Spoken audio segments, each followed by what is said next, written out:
Hey everyone, welcome back to Thema and Thought. Grab your coffee, water, tea. Let me make sure I'm on the right mic. Whatever you're drinking, go and get that.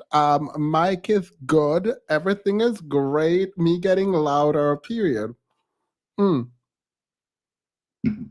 First things first.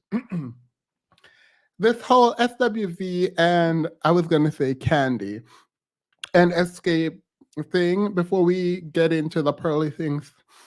I understand people are mad with candy and like blah blah blah, but this is just like contract negotiation in my mind. Not only is it contract negotiation, it I'm not gonna get into it. You know what? I'm not gonna get into it. Someone said, "Hi, Themis. I'm loving the red." I appreciate that. As I'm looking at my screen, the contrast is wicked. And so I might not wear any bright colors again because it, it's not giving professional, but I appreciate it. Thank you. All right. So before we get into the actual video, why is Jordan Peterson crying on the internet again? Why does Jordan Peterson keep crying on the internet? I went to Hassan's YouTube channel and he created a compilation, and I obviously have to play this compilation. And I feel terrible because like men should cry, and I think part of the problem is that we don't cry enough. But the reason why Jordan Peterson is crying is odd. Now, let me say, I do respect Jordan Peterson's psychological work, i.e., telling men to clean their rooms. Him telling men to clean their rooms, I think, period. So let's watch a little bit of Jordan. Why are people like this? Anyway, I'm going to watch it. So it is what it is. He starts crying while being transphobic. Every budding beauty, so ashamed of her breasts that she lets a Machiavellian psychopath cut them off. You have no idea how many people that's killing. You have no idea. Young people, especially young people with a conscience, because they've been told since they were little that there's nothing to them but corruption and power. It's like, how the hell do you expect them to react? Well, I shouldn't do anything, man, you know? Is there anything more fundamental than pain? Love, really? If you're in pain, love and truth, that's what you got. And you know, if they're more powerful than pain, maybe they're the most real things. Even in the revelation of their triumph, the initial depth of their despair. So I wouldn't change that, but it's not nothing. It's certainly not just happiness. It's better than happiness, but it's almost unbearable. You really want to know what I think?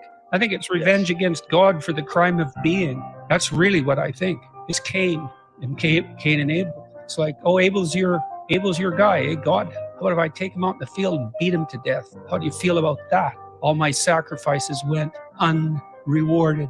Yeah, it's like, yeah, that's what it is at the bottom of the hell of things. And I have my tendency to feel a hell of a lot more sorry for a set of confused, isolated, and lonely pubescent girls who have no one to love them enough to help them appreciate who they are than I do for one overprivileged and unfortunately confused narcissistic Hollywood star. I want to ask you just quickly, the film director Olivia Wilde. I'm done. Anywho,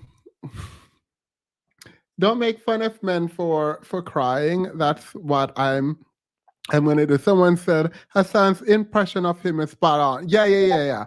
I've seen Hassan's impression. Like, I don't know how many times I've watched that, and I know I'm wrong. I am wrong. But whatever. I'm wrong for laughing because this is not funny.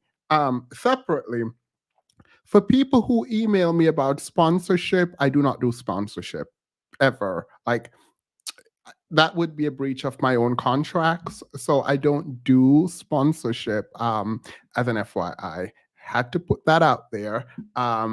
It is what it is. Now, a lot of people say that, Themis, you don't hold women accountable. Women do bad things, and it is incumbent on you to call these bad things out, and you cannot create a bubble and live in that bubble forever. You have too many women on your channel, too many women are listening to you. You have a responsibility to hold women accountable. So today I decided that I will hold women accountable also. Tequila, I think that's your name. You've been a member for 7 months. So I have just a public service announcement to make. And this is for the women in the chat. And this is my attempt at holding women accountable. Now listen, women, yes, you are beautiful.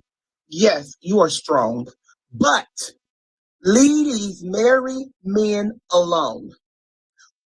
Stop lowering your standards for a married man. You might get it at that moment. You might be getting it for months, but he's still coming back home to his wife. Leave these married men alone. God created billions of people in this world. Leave that married husband alone, child. You are lowering your standards. And just know, God see you. Get your wigs, get your lashes, and hang around the single people. And leave these married men alone.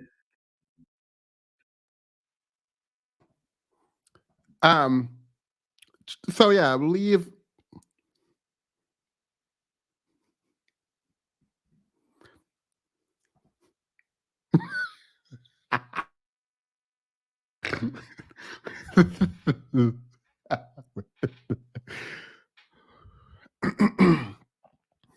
So lady, stop. Leave marriage.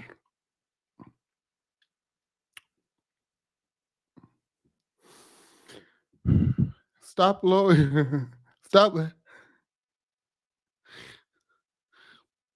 Stop lowering you. Wait, sorry. Stop lowering your Stop lowering your standards. Stop lowering your standards. Leave married men alone. And that's just that and that. That's just that and that. And I think he's right. So period. There was a comment that I received that I wanted to go over, but it has to do with Cynthia G and a video we did. So I'm just gonna leave that alone for now. I guess his message has been delivered. Period. Someone said, Themis turned off the camera like we can't hear him. Oh, this mic is gonna be the death of me. All right. So now that that's out of the way, let's get into Miss Pearly Things. Because honestly, I wanted to review Destiny today. And I might review Destiny's video after this on the pearly of the things. So on the other side of my intro, we will definitely get into some what they call mesh. Some mesh. We're gonna get meshy.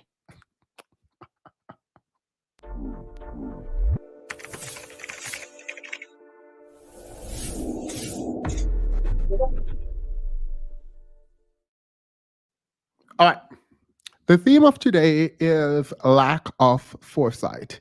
Now, between yesterday and today, a ton of videos have come out where people are finally coming to the new awakening that Miss Mams, Pearly Things, Oyster, that she is not who she seems to be. And I'm confused about the seems to be part. She's exactly who she seems to be. In fact, this video is in defense.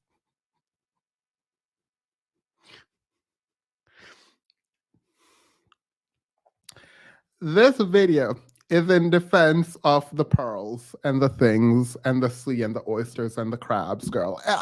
It's in defense of the ocean. And the reason is I'm confused as to how y'all didn't see this coming. I went on vacation last year, came back, and Pearly Things was a thing in the manosphere. And it seems everyone was just in on it, right? Now, there were some exceptions. The Hoteppers came out in full force and pushed back, and the manosphere pushed right back.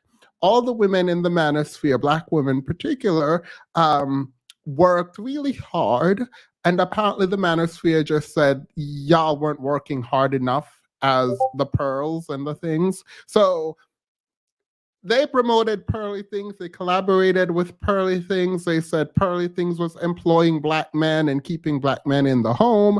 Girl, they said everything. So we're going to break down some things that were said because Pearly Things is out here interviewing and laughing with a white realist by the name of Nick Fuentes and talking about slavery. And I am kind of confused as to why people are confused that she's conservative and might actually be like someone who thought slavery wasn't that bad. like, she's been saying this. Like, we have videos of her 8 months ago talking like this. So the fact that people are like now waking up when you title videos saying the whitest girl alive react to blah, you're not actually saying you're the whitest person alive in terms of your skin color. You are saying you're the whitest person alive in terms of culture, which also means you think Blackness have a culture, and to be the blackest person also have a kind of implication. So I've been working on a video about Miss Pearly Things, and I decided I wouldn't put it out. But because I have the research and I've gone through some of her stuff, I decided, you know what? Since all of this is happening now, let me put it in. The reason I didn't do it before and I didn't make the video that I was going to make is I am not about to warn people. I'm not in the business of talking about women generally in the manosphere. Two reasons. The first is I take seriously the idea that this idea about Black male worship and male worship generally is real, and it is the norm, and it's hard to get out of because you have to disrupt everything that you believe in as a woman. So I don't expect women to get up one day and say, oh my God, if I look internally, I can see the problem and I should start rethinking my entire worldview. I don't expect that. And I think it is wrong and it's too heavy a burden to expect from other women. So for me, watching women behave the way that I would expect based on this culture, I can have sympathy, I can have empathy, and I can ignore it. Even when what they're saying is dangerous, a lot of the times, as a man, it doesn't feel right to be going after the women in the manosphere and their talking points. I might reconsider that. The second part is, if they're grifting, let them grift. And here is why I say let them grift if they're grifting. If these men fundamentally believe that women are the problem and women just want men for their money and blah, blah, blah, and you structure a group that way, and then a woman comes in looking beautiful, sits on camera, tells you what you want to hear, and you start throwing money at her, it's giving hypocrisy. It's giving delusion, and it's also giving you don't know what you stand for, right? So like, I am not about to go out, I'm not about to stop these women's bag, and it is wrong to even attempt to stop these women's bag. But when Pearly Things entered the chat, I felt bad. I felt bad. I felt bad for the Black women in the manosphere who's been working, who've degraded themselves and other women who have worked so diligently to cultivate viewership in the realm of the manosphere and say that they are protecting Black men and they're uplifting Black men. And if they want Black men wanted to take their passport and go overseas, they understand because we as Black women, we are not great.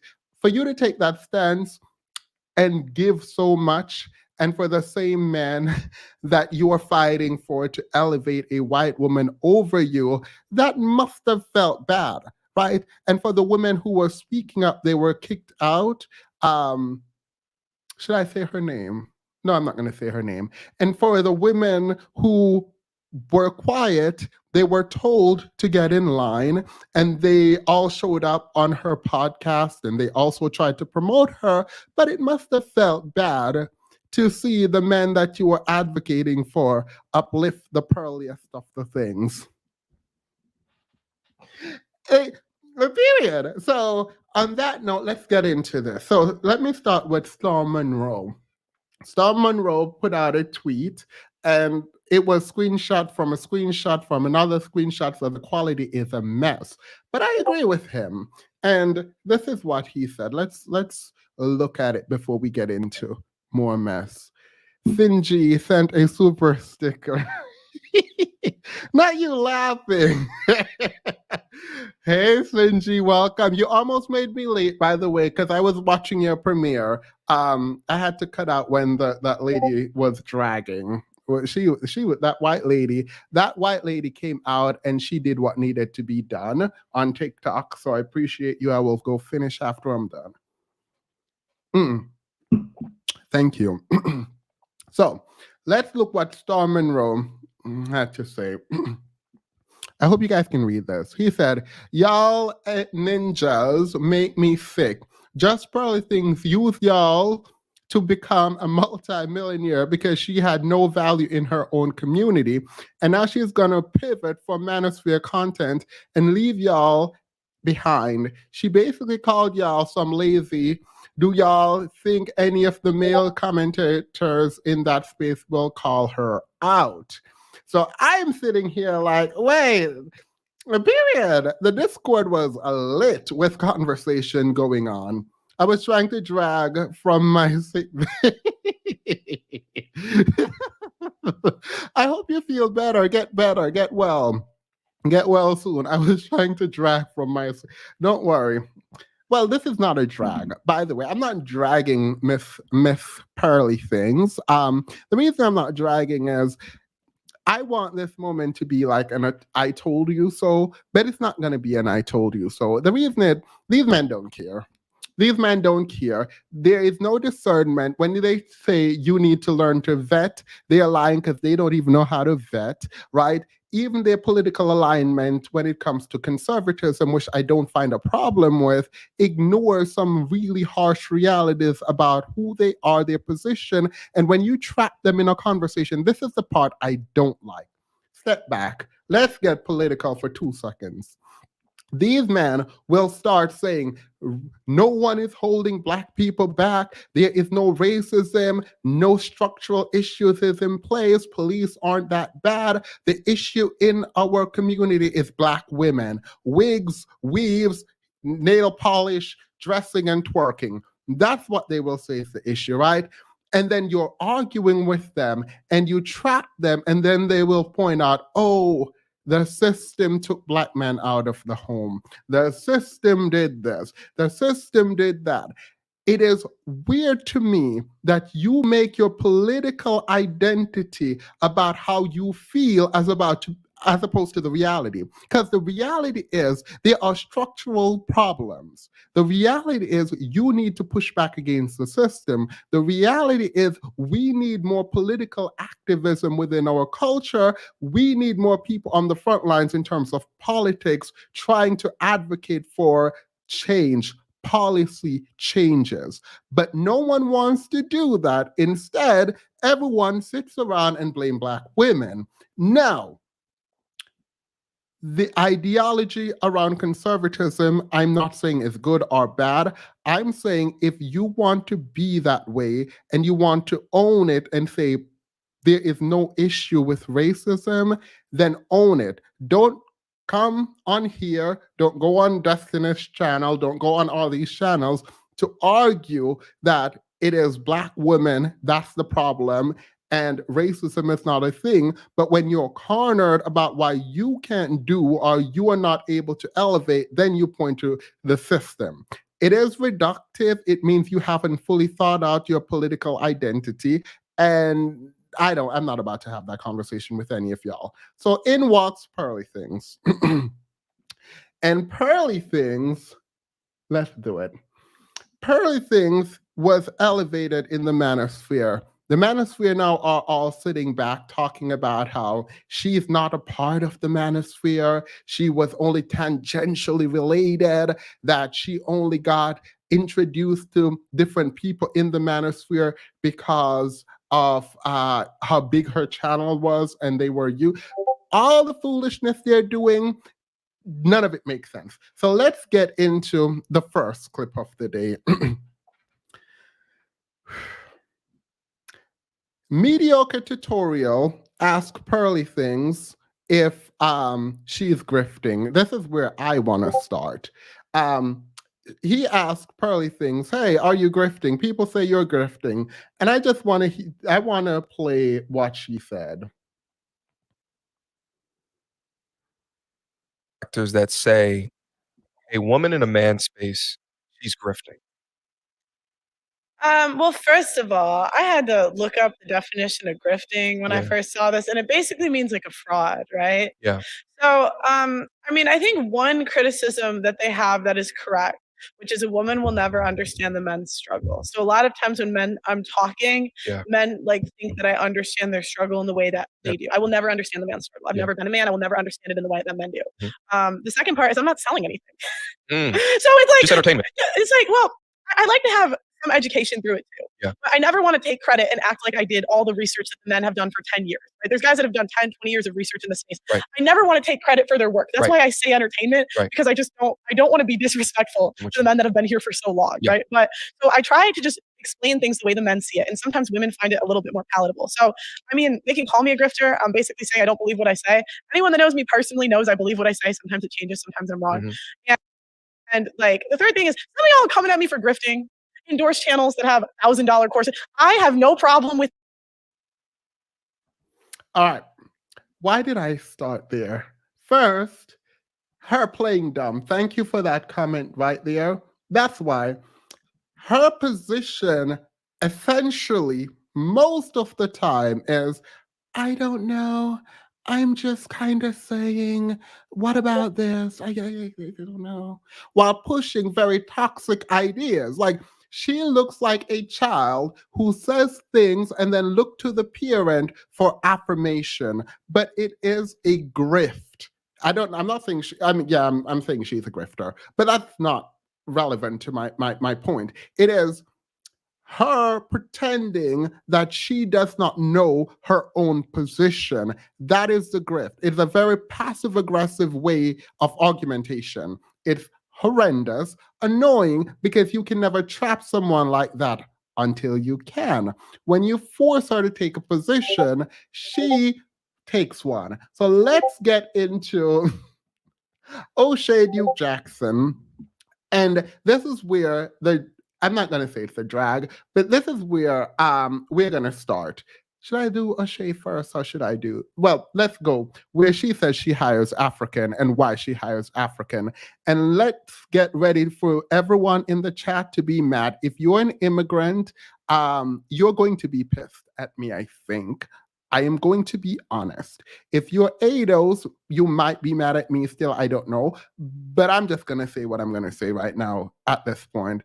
If Cam was a person, I mean, she definitely didn't even answer the question. Right? She definitely didn't answer the question. So let's get to her talking about hiring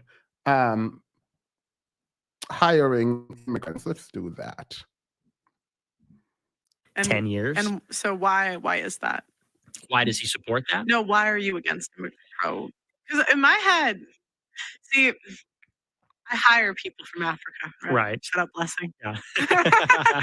And I just see like the work ethic of people that are like not from America, and they often work harder than people that are from America. So in my head, it's like, wouldn't it help us economically if we had more, like, if they had a certain like mindset in order? Well, All right. Now, if you're saying Themis, she said she hires people from Africa. Let me be clear. She hires Black people from Africa over in the UK. But she's not comparing the work ethic of people from Africa, Black people from Africa, to all groups of people in the US. She's specifically talking about Black people in the US. I will leave that alone for a moment because we have a lot of clips to get through, and that's not the major point. So you can believe that or not believe that. I'm not here to fight on that point, but just remember she hires people from Africa because they have better work ethics than those from America. Is she talking about people from America, like white people like herself? Does she have bad work ethic? We'll get to that. I need a receipt on her washing her lower body before I can comment. Look, the fact that this is even a thing, when I came to America, people on the TV talking about how they don't wash their lower body. That don't even make sense to me. So, after the interview with Nick Fuentes, O'Shea Duke Jackson did something that I thought was commendable. He called her out. And as he was talking, his voice started ringing in my head. I was like, O'Shea Duke Jackson, why am I annoyed by you calling this person out? Because you calling her out is you actually saying Black first in your mind, and this is on brand. And while I don't agree with you, I can appreciate you saying this is wrong, call her out. And then I looked through my outline for the video. And that's when I remembered what O'Shea Duke Jackson had said previously. I said had said. So let's go to O'Shea Duke Jackson calling out Pearly Things. He removed the live stream, but he put up a smaller video of it. So let's look at what O'Shea Duke Jackson had to say. Yeah, well, it's okay. Blessing was more late African. Well, he's Black. Yeah. A few days ago, Just Pearly Things had an interview with white supremacist or white nationalist, whichever you want to categorize him, Nick Fuentes. Now, Nick Fuentes is a 24-year-old man who is very outspoken about white nationalism and things like that. So she had him on a live stream. Now, what's very interesting about that is Just Pearly Things has a podcast that is based in London.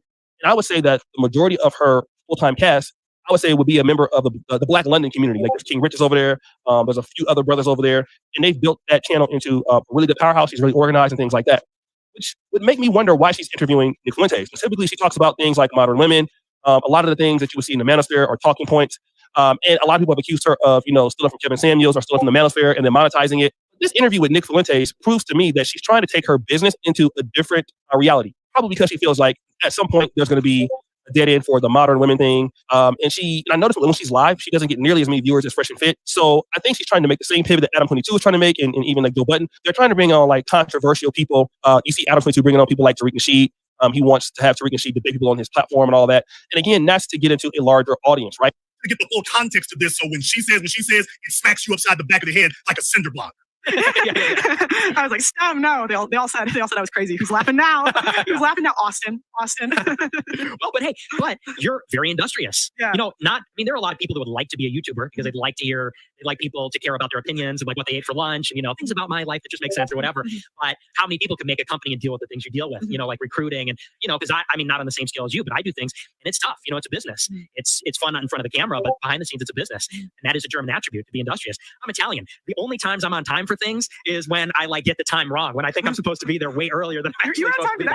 Because I thought I was supposed to be here at 3. Oh, really? That's why I texted you. I texted you I'm on my way because I thought I was already 10 minutes late when I was leaving.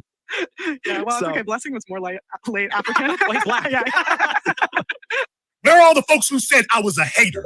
Where are all the folks who were sitting up here saying, well, Jason, you reaching, you stretching? Where are all of them now? I want to know where all of them are after tonight. Yeah, ha, ha, ha, he. What's so damn funny? What's so damn funny now? Oh yeah, before this is over, I'm gonna name names. What's so damn funny now? You can't lie and say you didn't see this. Jason Black has been talking about this now for over a year, for about 2 years now, and I've been naming this chick in particular. I said it from day one. Hey, she doesn't need to be given any space around here. I said it the whole time. Where are the folks who are sitting up criticizing me now? Because you're gonna have to justify this. And you're gonna have to justify why it is that Jason said it the whole time, and you were defending it the whole time, and you're just now saying something. By the way, yeah, you all thought she was gonna leave it alone. That wasn't Fuentes who brought up the black people this time. He talked about him being late, and then she brings up the black folk around her. You know, those cute little African she has working for her. She's the one who brings them up. So guys, you can argue a lot of things, but one of the things you can't do is argue with the truth. That clip is really disrespectful, not only to the African person Blessing, because this is the same person that you said you want to bring to America because they work better than Americans, but at the same time, you're saying that, well, she's late, African, right? And then he says, yeah, she's late, well, because she's black. And then you laughed. So here's something that I really want to honestly say, right? And I know like a lot of black dudes in the manosphere, black manosphere, like Just Pearly Things. Obviously, I don't think most of her audience is black, but you do have some brothers that were defending her. And she has worked with a lot of black YouTubers. I mean, I have emails of her asking me for an interview in 2021 when she was still small. But if you guys know me, I don't really work with, I don't really collaborate outside of the race, even on YouTube. So it kind of goes against my personal goals. Not to say that I don't like anybody or I'm racist or anything, but I'm a black YouTuber and I am a pro-black. So I only really work with the black YouTube community or black content creators. What she said right there is completely disrespectful. The guy is right. Right. If you want to have those conversations, like, and I have friends with other races, and you know, if we're gonna joke around like we have before, you know what I'm saying, like offline or say certain things. I mean, essentially, O'Shea goes on to rebuke her, says it was wrong and whatever. But isn't he an alt-right leader? Yeah, he's a race realist. He believes that black people have lower IQs because of their black skin. This is something he said overtly. Like, I don't care about Nick Fuentes. Let me be clear. I would never, ever go out of my way to go engage with anything that he does. It is what it is. I don't care. What I find particularly problematic is the ways in which black men have wrapped their arms around Just Pearly Things and are continuing even today to defend what she did. So that's my problem. And I actually came on here in a way wanting to laugh, but it's not funny. I'm going to try to figure out how to get back to the like jovial spirit, but none of this is funny. None of this is funny. I called my professor last night because I wanted to talk to him. We didn't talk for a long time. I wanted to ask him about when we were in school and you talked about the first time after I went to research the slave trade and how Africans, there were certain people, leaders and tribes that were participating in the slave trade and selling other people who were captive. I wanted to see if I could frame the conversation through that lens. And after talking, I realized I shouldn't. And I won't. I'm not about to do that because I think it's kind of unfair to do. But note that even though I think it's unfair, I'm thinking about it, and you guys hopefully think about it too. But I'm not going to shape the conversation through that lens. It is the gatekeepers of these institutions, the black gatekeepers, that let people in to quote unquote colonize and not push back. It's the same way that hip hop was, you know what, let me leave that alone. We can look at it through the lens of hip hop and how people came into hip hop, took over hip hop, and now we're blaming white supremacy for the kinds of music being produced in hip hop, right? Like it's a very clear comparison. Manosphere, Black Manosphere definitely copied the white Manosphere. They did.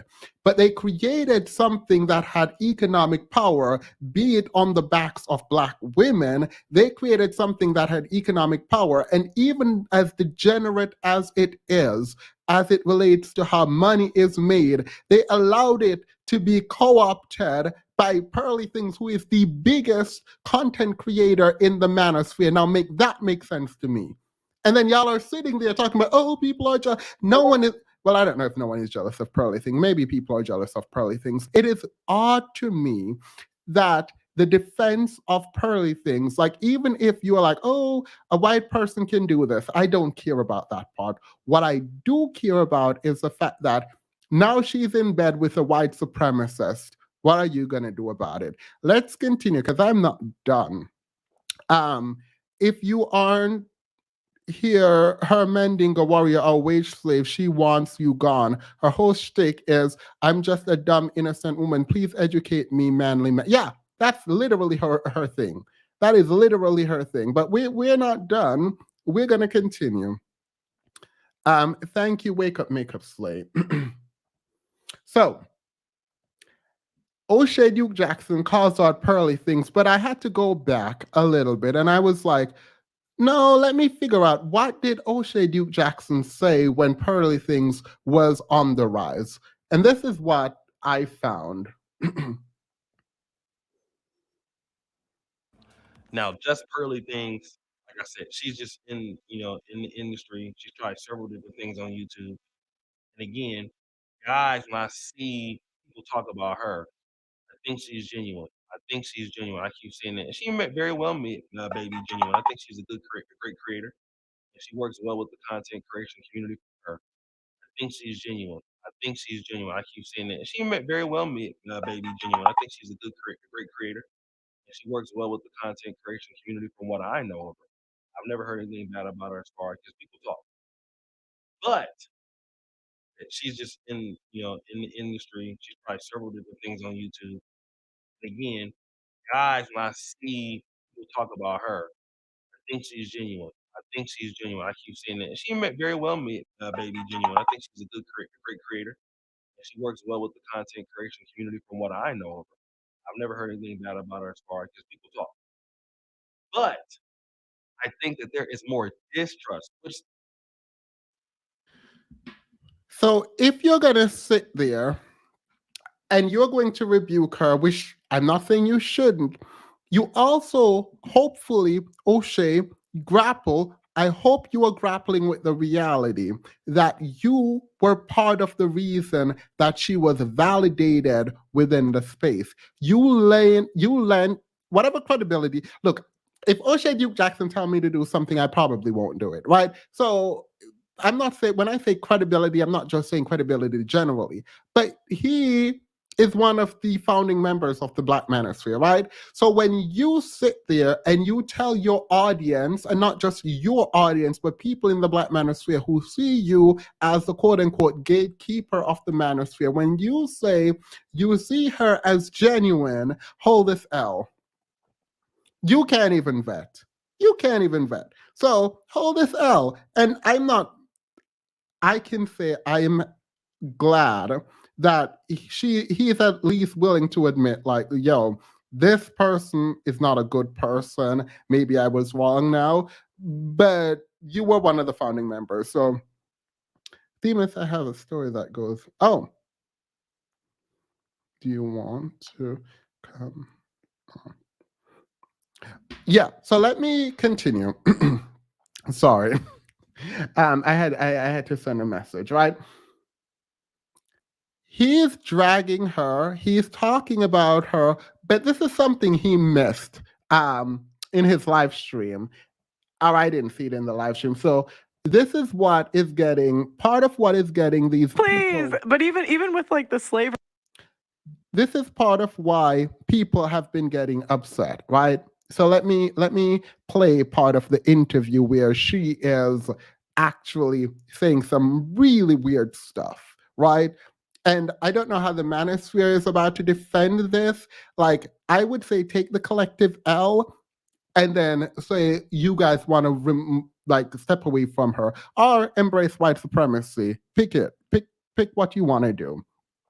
Because I was told that in my conversation that a lot of people who sold Black people into slavery, if they had known that chattel slavery in the US was going to be as horrible as it was, that they wouldn't engage. So the argument here is that knowledge would have prevented a lot of bad behavior on our end. So now we have the knowledge, let's see what we do with it.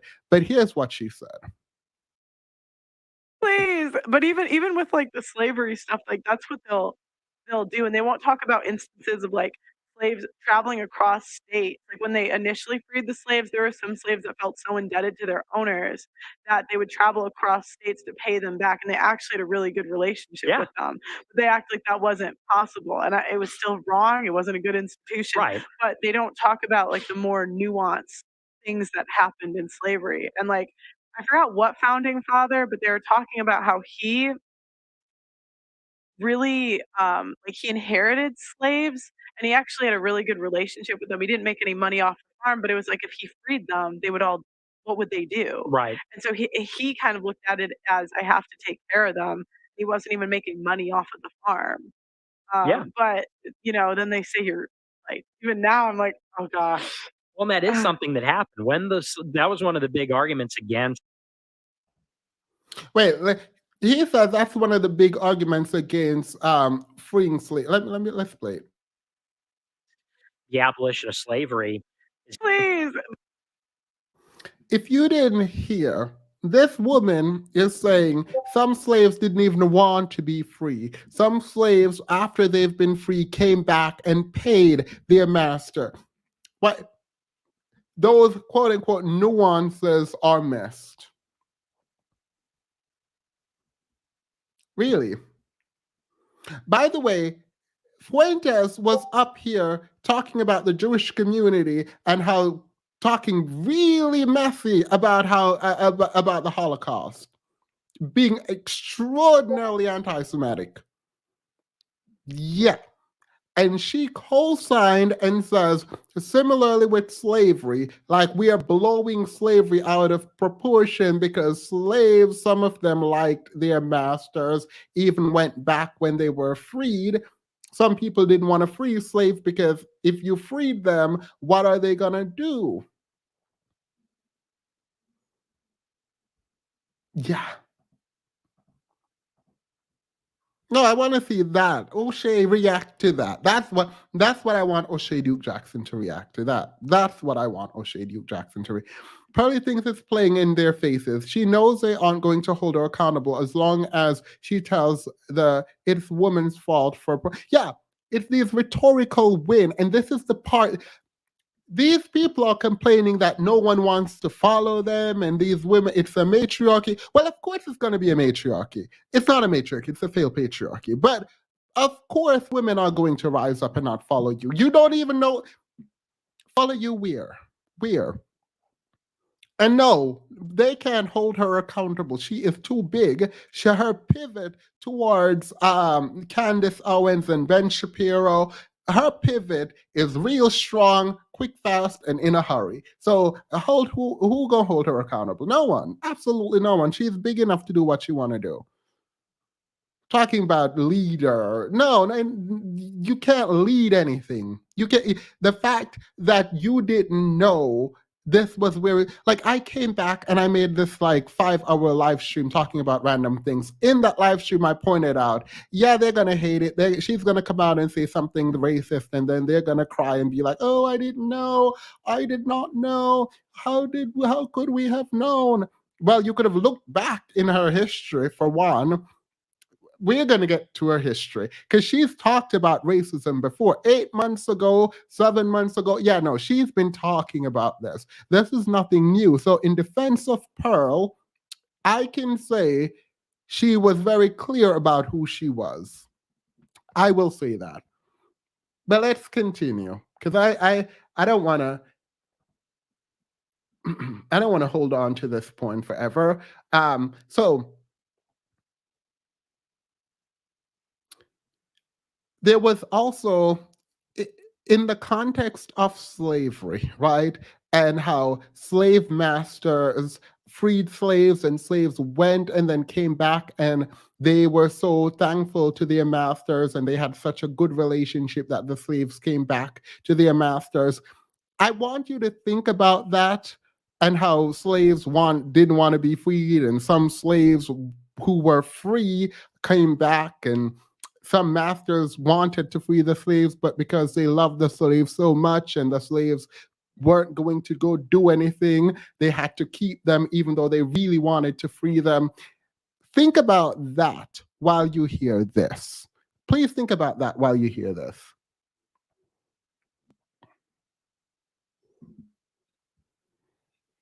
The reason why you and other black, and it ain't just black men, it's some black women that's butthurt too.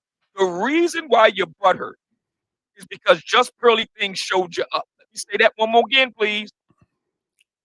The reason why you're mad and you're butthurt is because Just Pearly Things showed you up. Let's consider and count the ways, shall we? We'll start with one right now. She's actually put black men, notice what I said there. She's actually put black men to work. How do you think she's got all these pieces of content floating around? It's because she's paying black men to do it. I know for a fact that that's true. She has a whole production team made primarily of black people. Wait, this is actually kind of funny now to think that she's like, yeah, these slaves, and this man, what's his name? I don't know his name, but he's saying he's putting black men to work. He's giving black men job. But who is the leader of what now? Like, who is the leader? Like, I'm confused. Like, so Pearl is putting black men back in the home, period. And you, it's not even about no ownership. They're like, Pearl is putting black men to work. Although, without Pearl, they would not have jobs. Wait. Sorry. This is actually really embarrassing. Isn't that? Ain't no y'all go y'all own way at this point. Like, absolutely not. Is practicing pathology and currently arbitrage across the pond. Spans or influence dumped and questioning nothing. Digesting else 2023. Well, apparently. Apparently. Wait, no. Let's. So.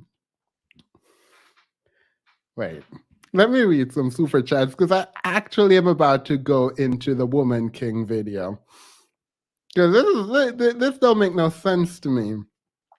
She paid them with vain flattery, and they put her on track to be a millionaire. It's giving JLo 2.0. Hold your L's. Yeah, definitely giving JLo 2.0. Definitely giving that. The North members, the Veganator, the Black Manosphere followed behind him and got egg on their faces. Oh, I need to look into this, but we have more. There is more. So O'Shea is not off the hook yet.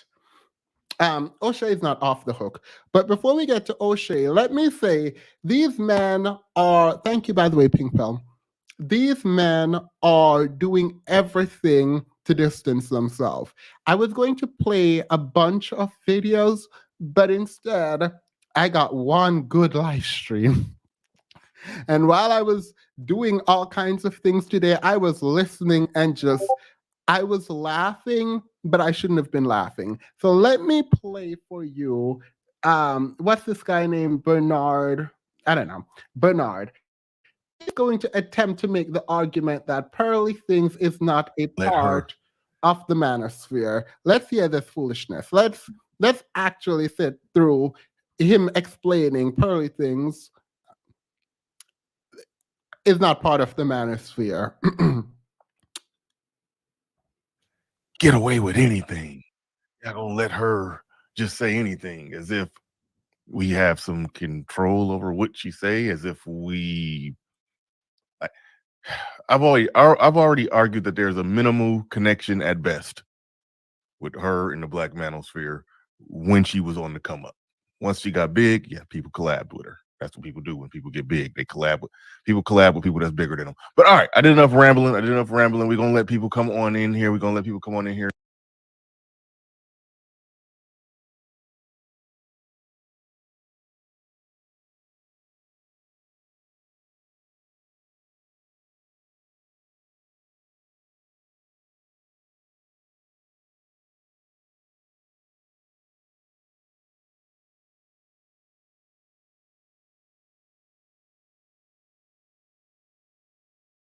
subscribers and minimal connect.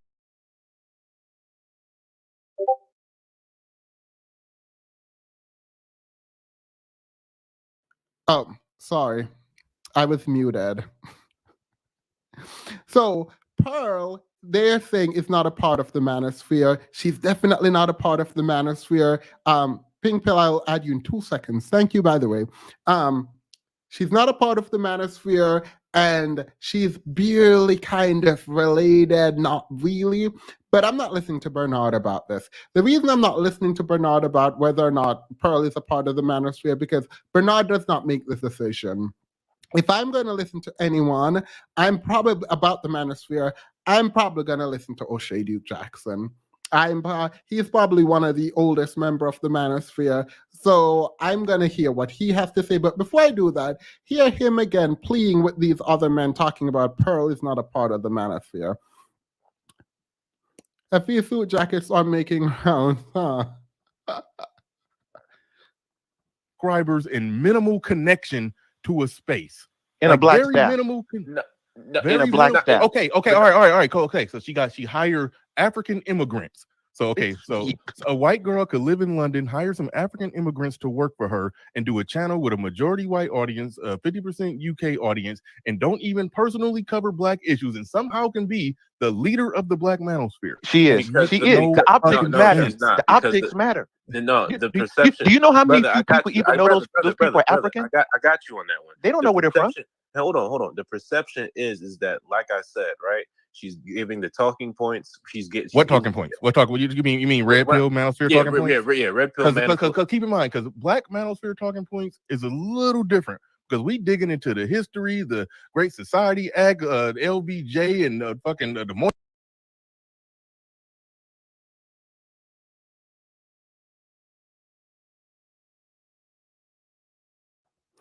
Sorry, this mute button is not it. He's trying to make the argument that she's not a part of the manosphere. Let's hear what the father of the manosphere or the gatekeeper of the manosphere has to say about it. Let's hear what O'Shea Duke Jackson had to say about that.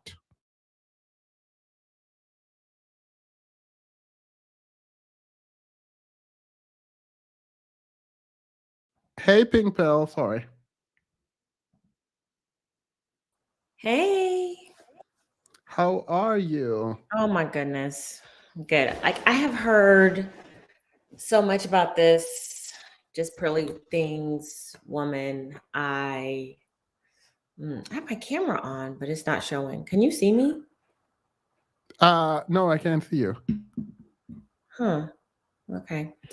Wait, if you leave and come back, that usually works.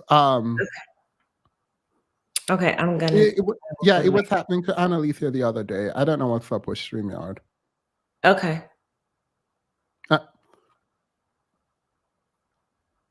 Okay, I think I got it. Thank you, Mariah.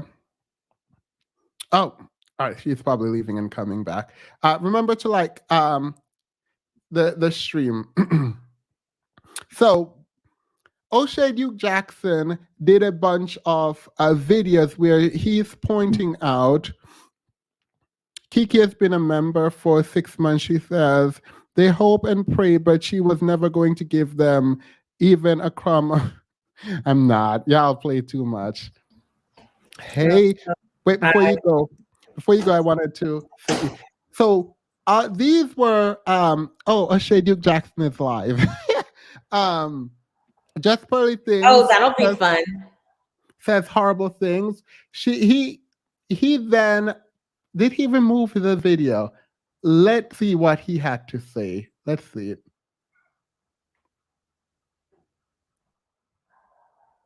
Today is Just Pearly Kings, the new woman king of the Black Manosphere community. Now, it's not my idea, but it is the idea of my brother George Macon, and we're going to review his. There's a new woman in the red pill space. You know, for years I've had my battles and my debates with the manosphere, the black. 2020 was the year of Kevin Samuels. 2021 was the year of mediocre tutorials and reviews. The lead attorney and Poor Man's Podcast. 2022 is the year of Just Pearly Things. And, unlike some of the Black women that are in the space, the Dianika Maries, the Courtney Michelles, the Melanie Kings, there's speculation that Just Pearly Things doesn't get the same amount of hate that the other women who are in the space get based on the fact that she's white. And the question that we want to answer today is Just Pearly Things the new woman king of the Black manosphere community? Now, it's not my idea, but it is the idea of my brother George Macon, and we're going to review his video. All right, I don't need anything. He said she's a part of the Black manosphere. This idea that there are men talking about, oh, she's not a part of the manosphere, it literally doesn't make any sense. They've all but embraced her. They told us that she was a part of the Black manosphere. So no, when she's saying slavery wasn't that bad, when she's saying that, you don't then get to say, oh, she's not even really a part. No, she was fully in the Black. She was knee deep in the Black manosphere. Absolutely not. You're not. Y'all need to sit in that. Sorry, go ahead. No, I haven't watched this lady. I've heard a lot about her. I find it interesting that the Black women who have been in this space keeping for Black men the whole time, Just Pearly Things just seem to have jumped over their heads to get to these Black men, and they pushed the Black women who had been there the whole time out of the way and said, make way for the white woman. Where the white woman at? There she at. Bring her here. Like, that's because O'Shea makes a point. There have been Black women in the manosphere space rah-rahing and cheering and making all kinds of excuses, and they haven't gotten near as much fame and fortune in such a short time as this white woman. Like, how do they explain that? Yeah. I mean, how do you explain you date Black women, but as soon as a white woman comes along, anybody white, because I have a reveal, Themis. I'm gonna wait to tell everybody, but I have a reveal to show that this is not new. Anytime a white person comes around and will go after a Black woman, they will jump over heads to get that person into the fold, holding ticker tape parades, throwing money at them. It is something that they did years ago. This is what they do. And I have the proof. Yeah. Well, I can't wait. DJ Torch, welcome to the membership. I appreciate that. But so, O'Shea, you asked, how did she surpass all of these women? O'Shea Duke Jackson has an answer. He first says she outworks them, but he says something very specific here, and we need to watch it. We need to watch it together. So this is what O'Shea Duke Jackson had to say about why she was bigger than them. What's good, everybody? It's your boy, O'Shea Duke Jackson, back at it again with another episode of The Celebrity Junk. So guys, 2021 was the year of the lead attorney, mediocre tutorials and reviews, and the Poor Man's Podcast. And guys, I've always seen content creators just blow up. Kevin Samuels was 2020, and 2022 is the year of Just Pearly Things. Now, Just Pearly Things is very unique, and I'll talk about the first reason why. She's in the manosphere space as a... She's in the manosphere space, just FYI. So we didn't forget any of that. Whatever Bernard person was talking and all the men coming out talking about she's not in the manosphere, they've claimed her. Just an FYI, but let me continue. She's a very talented creator. I believe her arguments are well put together. But secondary. And that's where I wanted to go back. He said, I believe her arguments are well put together. Just the petty in me. Let's look at her arguments. Oh my God, you have a whole outline. I actually think that like women like to be cheated on. Every time I ask the girls on the show, it'll be like, we'll talk about cheating, right? They'll bring up their ex that cheated. But my next question is always like, did you stay? And they always say yes. And when I first heard this, I thought it was crazy. I was like, there's no way girls It's like more this similar stuff. to an addiction. It's the roller coaster, and then they go back because they miss. Yeah. Did any of them tell you they liked being cheated on? I mean, they didn't say that, but their actions, it's like, A lot of women like to stay in abusive relationships. So do they like it because they stay there? see, I feel like this is like a trap question. It's like a trap. It's like, this is what Do they do. you They try to think trap addicts you. like to be addicts? Honestly, I think some addicts do. I do. No, this is, Do you I think have majority? relatives that are addicts. They All just right. keep doing the same thing over and over again. Based. Okay.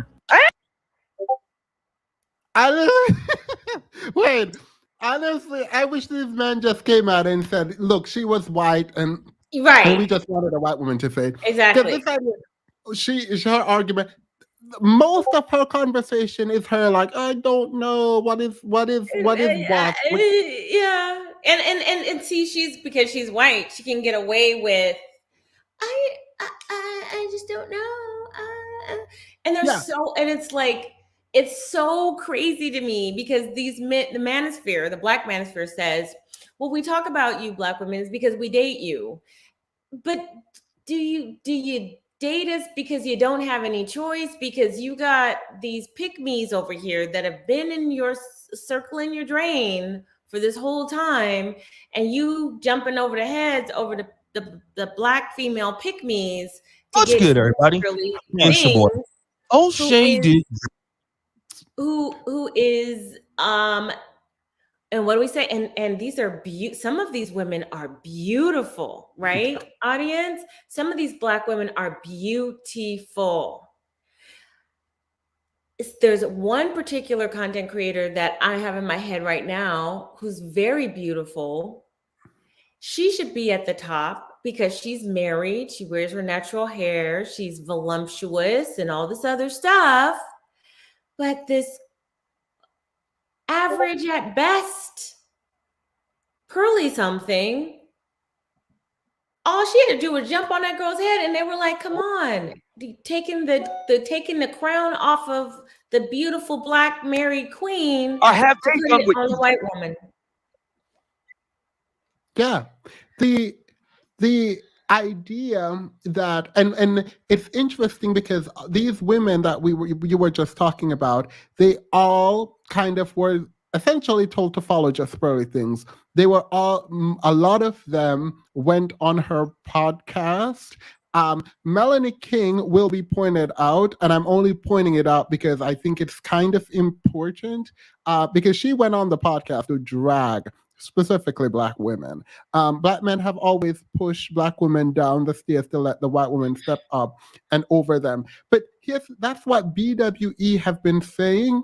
And the manosphere said it's a lie. And then the women in the manosphere said it's a lie. And then we watched them do it in real time. Exactly.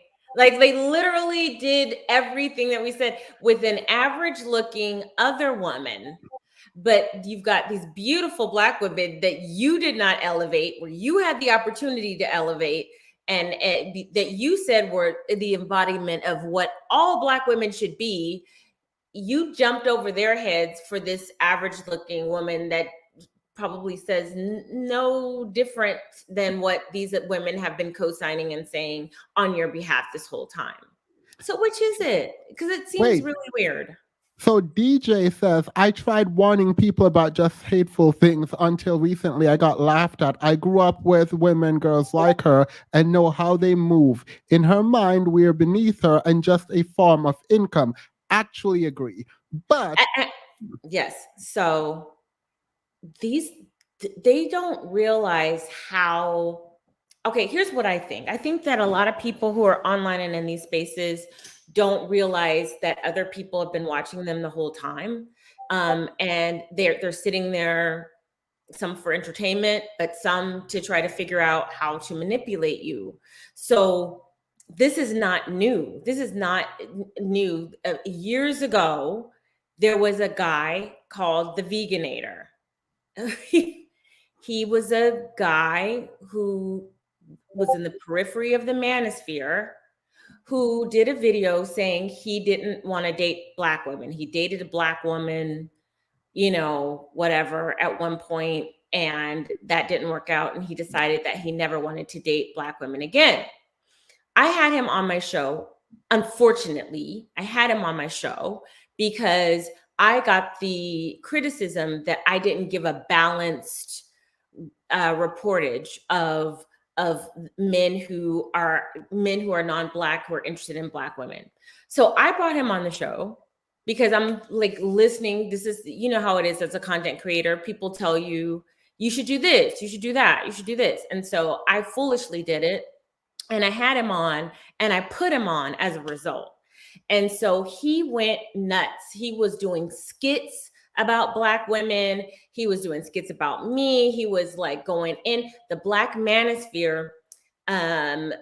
It completely embraced him. He was on all the major ones, even O'Shea Duke Jackson, even Mumia's channel, Tommy Sotomayor, all of them. He was on those shows, and they gave him money. And the only criteria was that he was a white guy that said he didn't like Black women. And so it was so crushing to me. I cried. Like that, you'll see this thing. Okay, you see Crystalline cares and cries.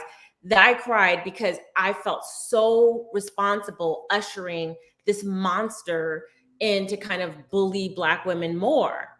But something told me to just, so he kind of went in. They gave him thousands of dollars, ticker tape parade, everything. And then it died down. But I kept tabs on him. And he uploaded some very interesting videos that I would like to share, Themis, if that's okay. Very interesting videos of him with a Black woman mocking the Black manosphere for giving him the money to be able to take her out and her whole family. Oh, I didn't know about this. Put a 1 in the chat if you knew about that. So let's see, to share my screen, and this is hilarious. So just give me a second, because this is truly very interesting. I think you have to put it in the private chat and I'll put it on. Okay. And then I'm gonna I'll put it in the private chat, and it's unlisted, so you should be able to see it. All right, it's there. See all those ones? They remember that. Well. You got to put the visuals up. Looky here. Now, this is something that is certainly a surprise for me to see. Wait. Isn't this the white savior of the He-Man Black woman haters crew? You know, the guy who wouldn't swirl? You know, the guy you gave money to? So where are we going today? Are we going to City Boardwalk? City Walk? Where else? We're going to Ripley's, City Walk, and yeah. No Universal Studios? Do you have $100 a person? Yeah, I got $100 per person. You know I'm rich like that. I got $15,000. Baby, donate it to me. I got more coming too. Did you hear that? Yeah, it looks good. Look dressed to kill. Oh, pow! Yeah, I'm up here. I know it's magical what's going on here, but hey, it's the Veganator. I'm here in Orlando swirling it up, as you can see right here. So, enjoying my time in Orlando. Wait, so he was you said he was the manosphere, Black manosphere darling, and said he was never gonna date Black women again. And they were like, woo, woo, woo. He was on all the circuits, including O'Shea, including Minister Japp, including Mumia Obsidian Ali. Like, and this was, look at the date on that. This is what they do. Any white person will do. They sit up here and call us white people worshipers. In my mind, this is not a win for anyone involved. I'm just saying. I'm not saying who won. I feel bad for that young lady. That man is trash in my mind. This is just trash. All of it is trash to me. Yeah, but it just goes to show this was years back, though. And just because he said the talking points and he was white, and which is the only criteria, then that's all they needed to get him on the circuit for the Black Manosphere. And, you know, he would have been, I don't know, I guess there was some interventions that took place thanks to a very good friend of mine. But they're just not very good at just vetting. Yeah, they're just not very good at it, but we took care of them on the back end, the Veganator. But if we wouldn't have taken care of the Veganator on the back end, he would have been as big as Kevin Samuels. He would have been as big as Just Pearly Things. He would have been big. He was on the trajectory, but we took care of that on the back end. I try to warn people. So there is, for DJ, when we're talking about the Pearly Things, it's really interesting to me because a lot of people, particularly pro-Black people, self-described, came out against Pearly Things, and I didn't quite understood the angle, but I agreed with them. And the pushback came from, again, this old person. What's his Mumia? I don't know, some Obsidian. He came out and defended Pearly Things. I'll play that. And also O'Shea Duke Jackson. And I don't want O'Shea to forget. So I've been using O'Shea because I like the fact that I can always go to O'Shea in my mind to figure out what's happening in the manosphere, because I do find him to be the gatekeeper of the manosphere. So let's and he does put together a decent production. I got to give him that. Well, I don't care about his production. I just care that he's been there the longest, and I think he is the gatekeeper of the manosphere. Or have they done what you've done? Because essentially the argument is a racial argument. You are getting a special pass because you're a white female. And I'm saying, okay, this woman is saying she paid, from what I can determine, the majority Black men. So I'm asking the people who are Black, have they paid Black men? I know the brother that I just mentioned, Omawali Africa, he did 13 videos on Kevin Samuels in the past year. I said, okay, criticizing Kevin, but not once did he actually go to him for any advice the way you did. O'Shea Duke Jackson, I know that name is familiar to you. O'Shea Duke Jackson was in the chat room. That man is a veritable kingmaker in this space. He never went to him for advice. So O'Shea Duke Jackson is the kingmaker. That's all I needed from that. So let's hear what O'Shea Duke Jackson had to say about the grift. Jackson back at it again with another episode of the Celebrity Junk. So guys, 2021 was the year of the lead attorney media. Kevin Samuels 2020, and 2022 is the year of Just Pearly Things. Now, Just Pearly Things is very unique, and I'll talk about the first reason why. She's in the manosphere space as a woman. She's a very talented creator. I believe her arguments are well put together. But secondarily, she has an insatiable work ethic. Okay, that's first. Now, in second, let me go tertiary here. She moved the business to London. Not only London, what I would consider Black London. All right. Now I'm going to get to that in a minute. But now I've noticed that many people are calling her a grifter. That's common, especially in the manosphere spaces. I've seen women like Melanie King get that. Courtney Michelle get that. But for her, it's gotten to the point where she needs to address it. All right. I'm going to play a particular clip. It's called You Saw It. Sports or music. And so in a way, I kind of turned down my dream job, but that's because women's sports doesn't pay a lot. I went to Poland, 2015, then came and built a business in Uganda. Now I'm all over Africa doing something you don't even know what I'm doing right now. But I wish somebody would talk about, how hard being a content creator is, or trying to, bring content creators through the business and stuff. I know it's difficult. What she does is not easy. Bringing all those different people into the studio, recording the studio, getting somebody to record the sound, editing this, putting up clips, collaborating with people. She seems to be a very nice person to work with personally, from what I can tell. All right, I've talked to her not that many times. I mean, maybe once on email, but she seems to have the right attitude towards the business. And if you guys think that her talking points are stolen, or jacked, or she's regurgitating it, that's your own personal issue. The reality is that why are not the right people? If that's the case, why are they not doing it? Because people don't want to take opportunities. She's taking it. There are people who have been in the space before her that they come onto her podcast now because she takes the business serious. Point blank, period. And if folks have a problem with, is that not a full-throated defense?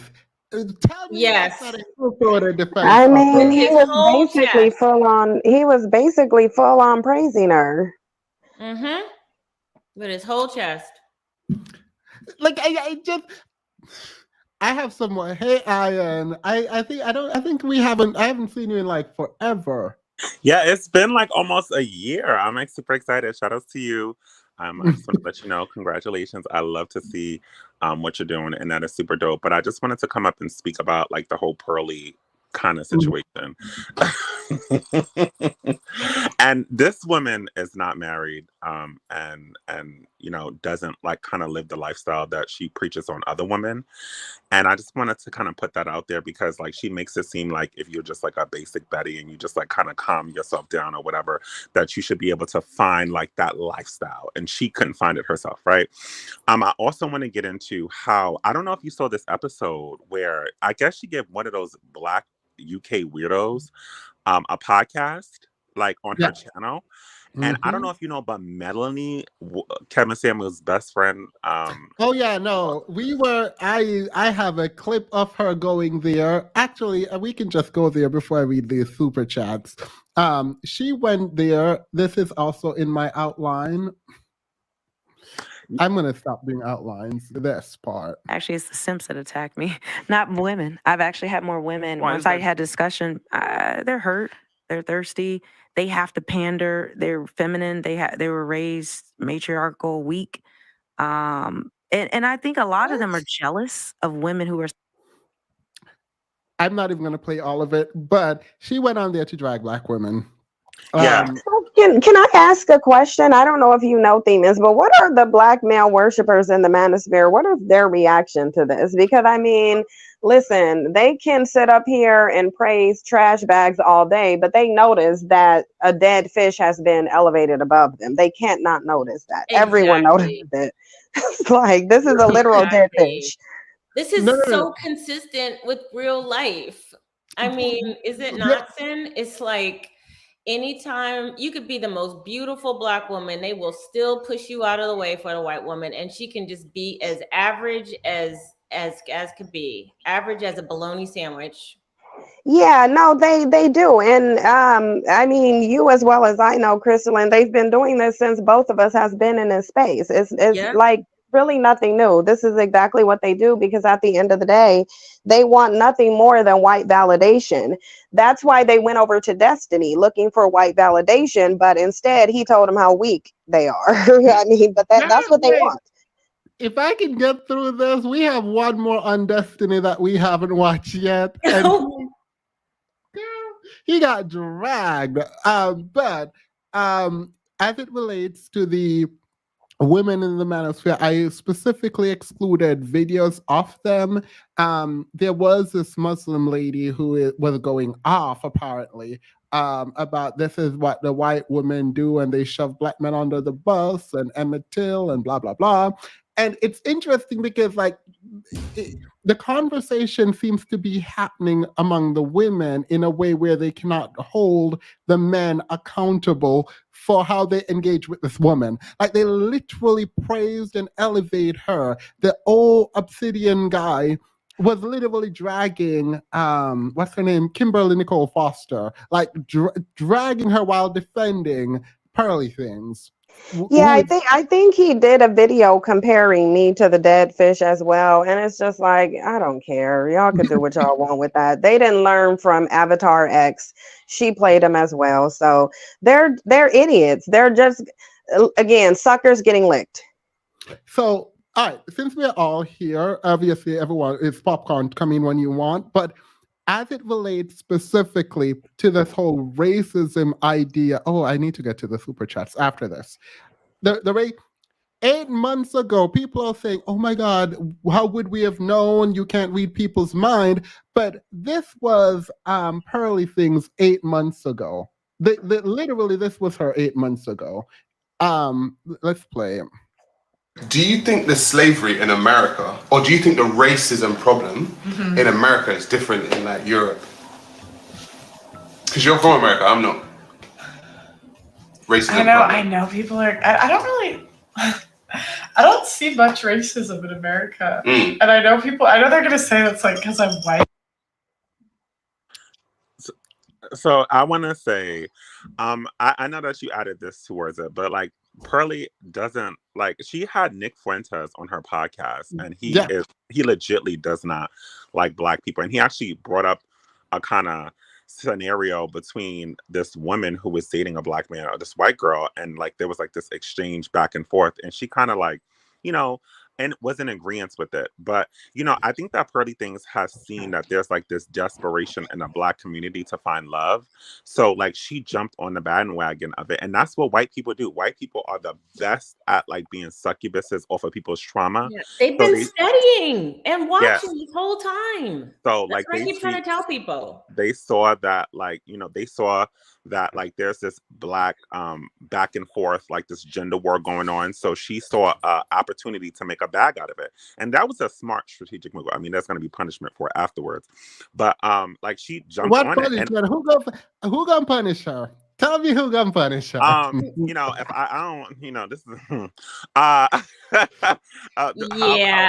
know what he's talking about. Yeah, I'm talking about from, you know, I'm a little bit spiritual, so there's a spiritual perspective of that. But they will get her ass, like they got all of them. But you know, I just find it interesting that like to see Black people go denigrate. I like this, the fact that they're taking this behavior, and we've been taught, like we've been beat like to be, oh, keep it in the house. The fact that you see Black people actually dragging it out in the house and then doing it on a white person's podcast to like see, it's just bananas. It's like to see freaking like monkeys throwing shit at each other. I don't know if the curse on here, throwing crap on each other, back and forth, and it's like really scary, like, but also funny to kind of see. And I think that she's purposely doing her podcast in the UK because, like, I don't know if you watched that video, but the UK woman specifically made sure to talk about her statistics and try to compare it, and it's like, oh yeah, that's for American women. That's how that works over there. So she can kind of like individual race prejudice. So you know what? I'm wondering if it's something else. If she's in the UK, I'm just finding this out. Their privacy laws are very, very different. She might have just moved there because she doesn't want to get doxxed. So that people won't be able to track where she lives. Like, has anyone thought about that? Because you can't, in the same way that you can track somebody down in the US, you can't do in UK.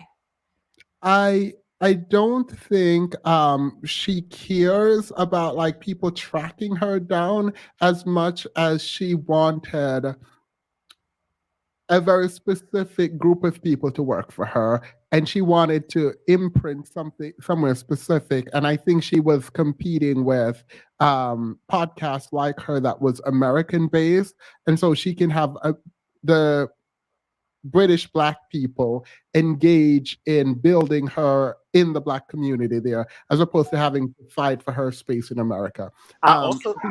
You know what I think. You know what I think is interesting here, because she came after Avatar X exited out of the Manosphere. She was the first woman king there, and I think that she saw what Avatar X did and how successful she was. Even without them even seeing this woman, they were uplifting her, not because she was praising Black men, but because she was demeaning Black women. And the two should not be confused, because it sounds like the dead fish just showed how she actually feels about Black men, and Black men in a Manosphere were under the impression that because she came in, and I haven't watched any of this woman's stuff, but a lot of people send me her clips and ask me to talk about her. I refuse to acknowledge her, just like Girl, me Avatar. too. I just refuse to. and you shouldn't. And you absolutely shouldn't. You would be doing her a great service to acknowledge her existence. So I will continue to call her the dead fish. But I think she just took what Avatar X was doing to get her popularity, and she ran with it and got way more popular, because at the end of the day, what these bandits, especially the manosphere ones, want more than anything is white validation and a white person to come and tell them that they are right about Black women. But where they're dumb at is that a woman coming up here demeaning and degrading Black women does not mean she like you. Because at the end of the day, you came from the womb of a Black woman. So she saw a sucker and she licked it. And now she's showing her true colors because she's already gotten what she wants. It's easier for a group of men to accept and appreciate the women than it is for them to accept and appreciate the men. Even in war, you conquer a place and you take the women after you've disregarded the men. The issue that and I like that you just said this, the fact that you think these people can hate the women in your community and love you is absolutely ridiculous to me. Like, it is like bizarre to even think that that's a thing. But period, because they thought, and you were right, she's dragging women, so they thought they were safe, but now they know what she thinks of them, us too. So period. But I want to finish part of this because there's some more videos that I want us to get through. Or whatever, but they were like, you too white to see it. But I don't like where I'm from. Like, everyone's pretty nice. Like, I'm from Huntley. I have no idea what that is. Yeah, it's like a suburb of Chicago. Right. So, because that's the thing. I think sometimes, like, black people in America, a lot of the time, in my experience, they see racism differently from people in Europe who are not in America. Oh yeah, that's true. Actually, do you know what I mean? Yeah, it's because of well. Say it, pal. Say it. No, it's because have you ever read this book? It's on my shelf. I haven't read it yet. So it talks about when race relations are the worst. Okay, and in the U.S., basically, you didn't show me the book. Oh yeah. Sorry, guys. And it's Thomas Sowell, Black Rednecks, White Liberals, and it talks about like when race relations are like the worst in the U.S. It comes from the culture, like Black culture in the U.S. And when I think of, I don't even like saying Black culture because it's really not Black culture because it comes from East England.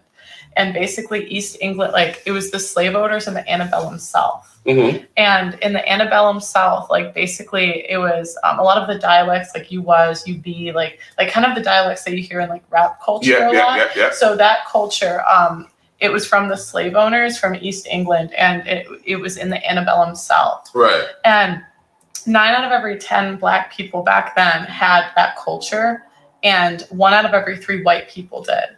And a lot of the so a lot of the really poor times when the race relations were really bad, it was when a group of people from the South came to the North. But you can see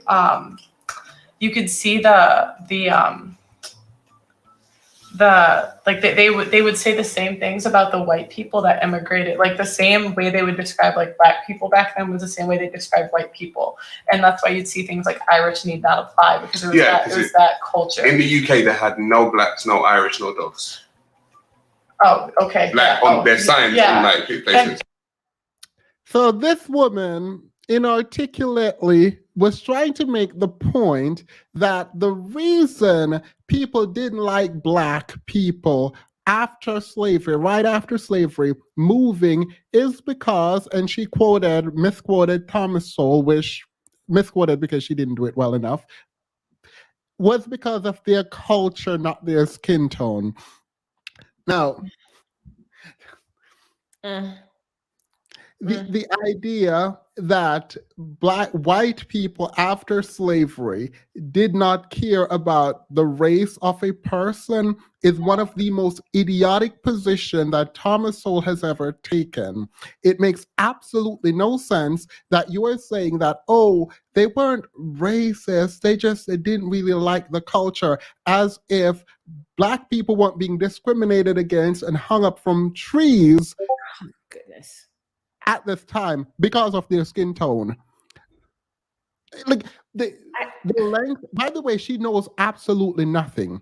Every time there is a question being posed, she goes, I don't know. Oh, but for slavery, she has Thomas Sowell book on deck, ready to explain why slavery is not a thing in America. Oh, she can explain that because she has the book.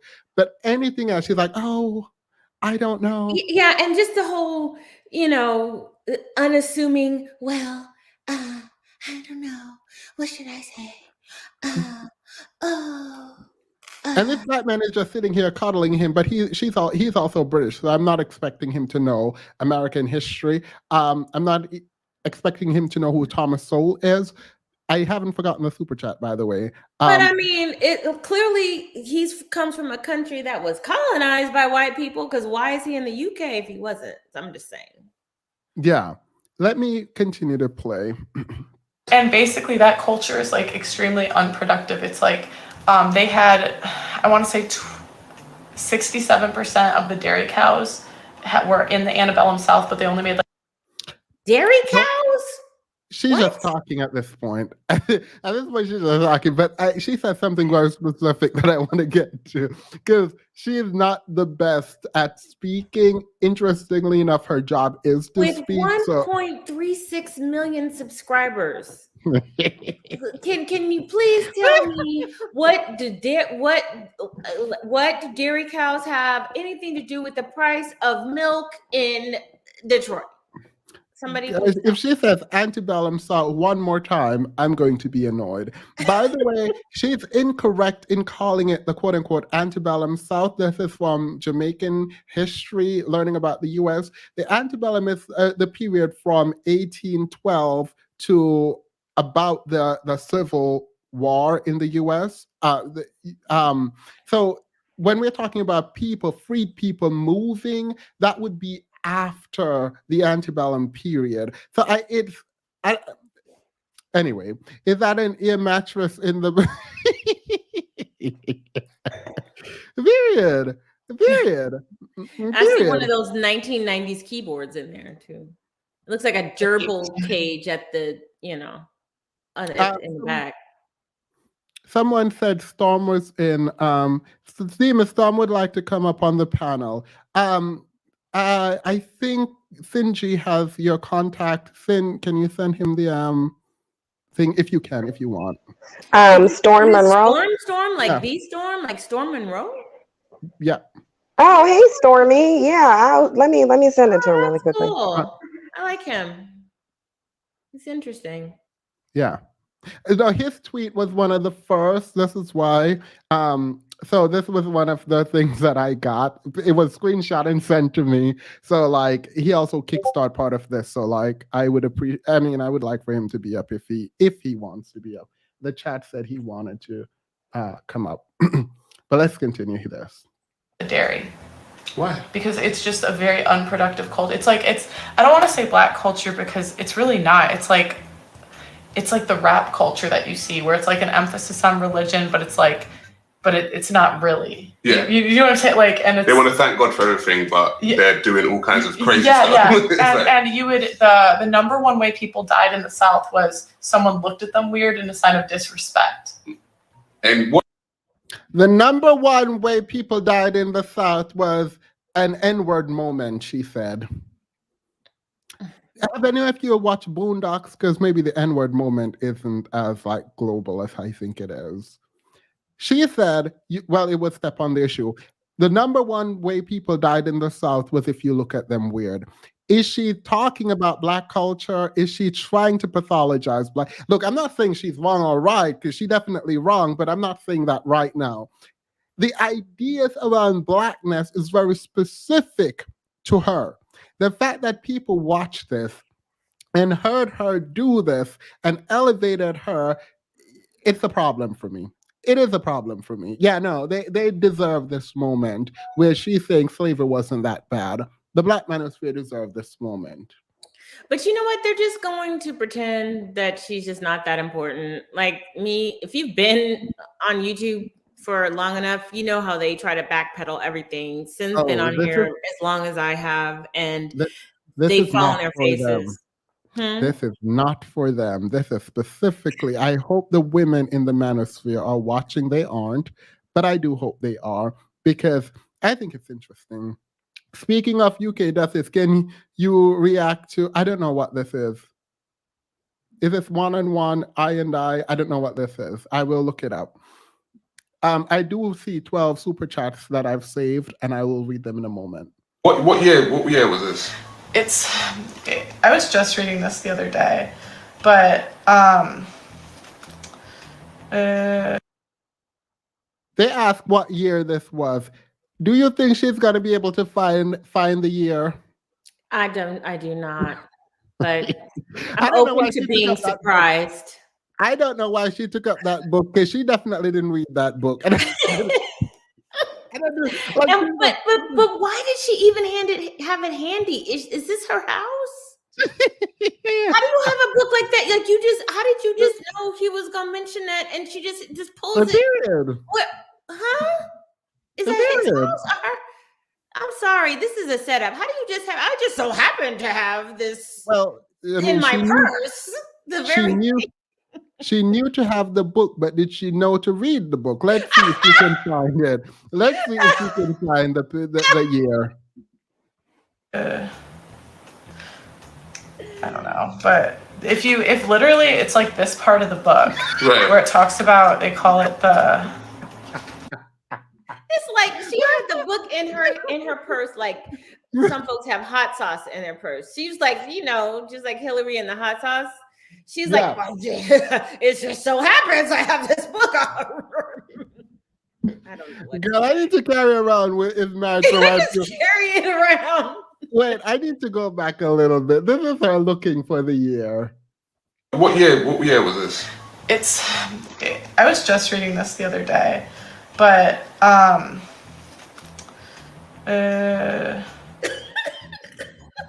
don't know, but if literally it's like this part of the book where it talks about, they call it the. So when you say people died, what people died? Black people died. I cannot. I literally can't do that. Hey, Storm. Hey, how you guys doing? I'm good. How are you? Hey, Stormy. Hey, Cynthia, how you doing? I'm probably about to lay down because I don't feel good. Oh, I'm sorry to hear that.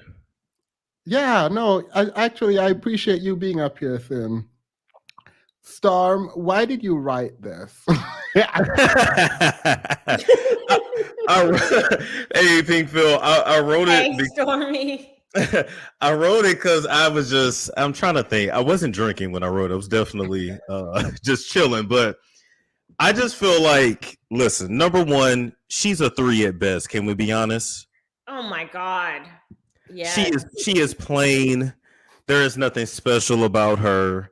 She couldn't make it with her own people, and so somehow she became the head honcho in the. How did a white lady become the head of the manosphere? Because anything white, like I don't know if you saw the earlier thing. They did it with a white dude a few years ago that said something nasty about Black women, and they gave him a ticker tape parade, and they carried him on his shoulders and gave him a ton of money. But Crystal, didn't he end up playing them and getting in a video showing how much money they gave him? The video. He knows about the Veganator. Yes, I played the video. I have the receipts. It doesn't make sense to me. Like, listen, people can do what they want, but at the end of the day, can we just be honest that she couldn't make it with her own people? She took Kevin Samuel's YouTube course or whatever, or consultation, whatever, and he told her what to do with her shit. And here we go. And now she sits in a chair with her Black workers. This shit is like slavery, low key. And Themis, you're muted.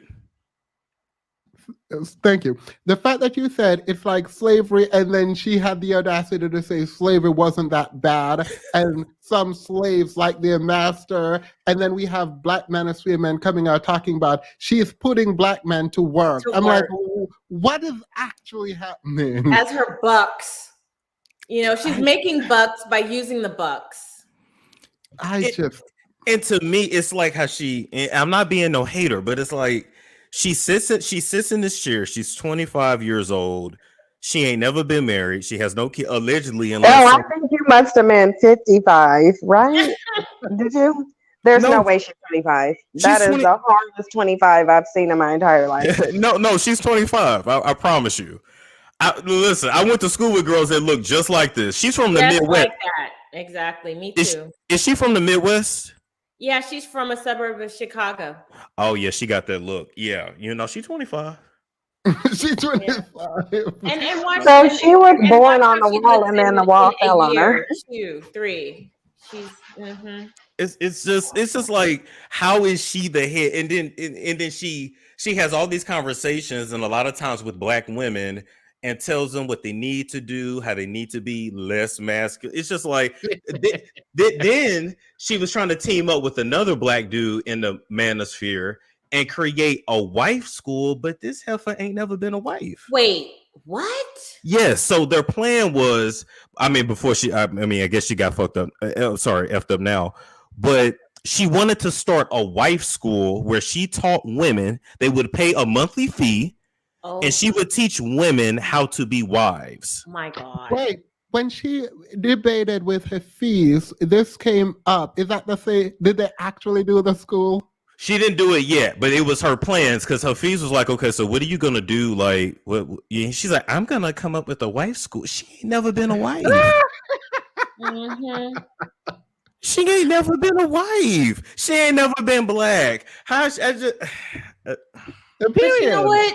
I bet you there will be some gullible women who will sign up for that, because they're gonna look at, wow, what does she have? What does Pearly Things have as me as a Black woman that I can get? Like, what can she give me that I don't already have? Honey, let me tell you something.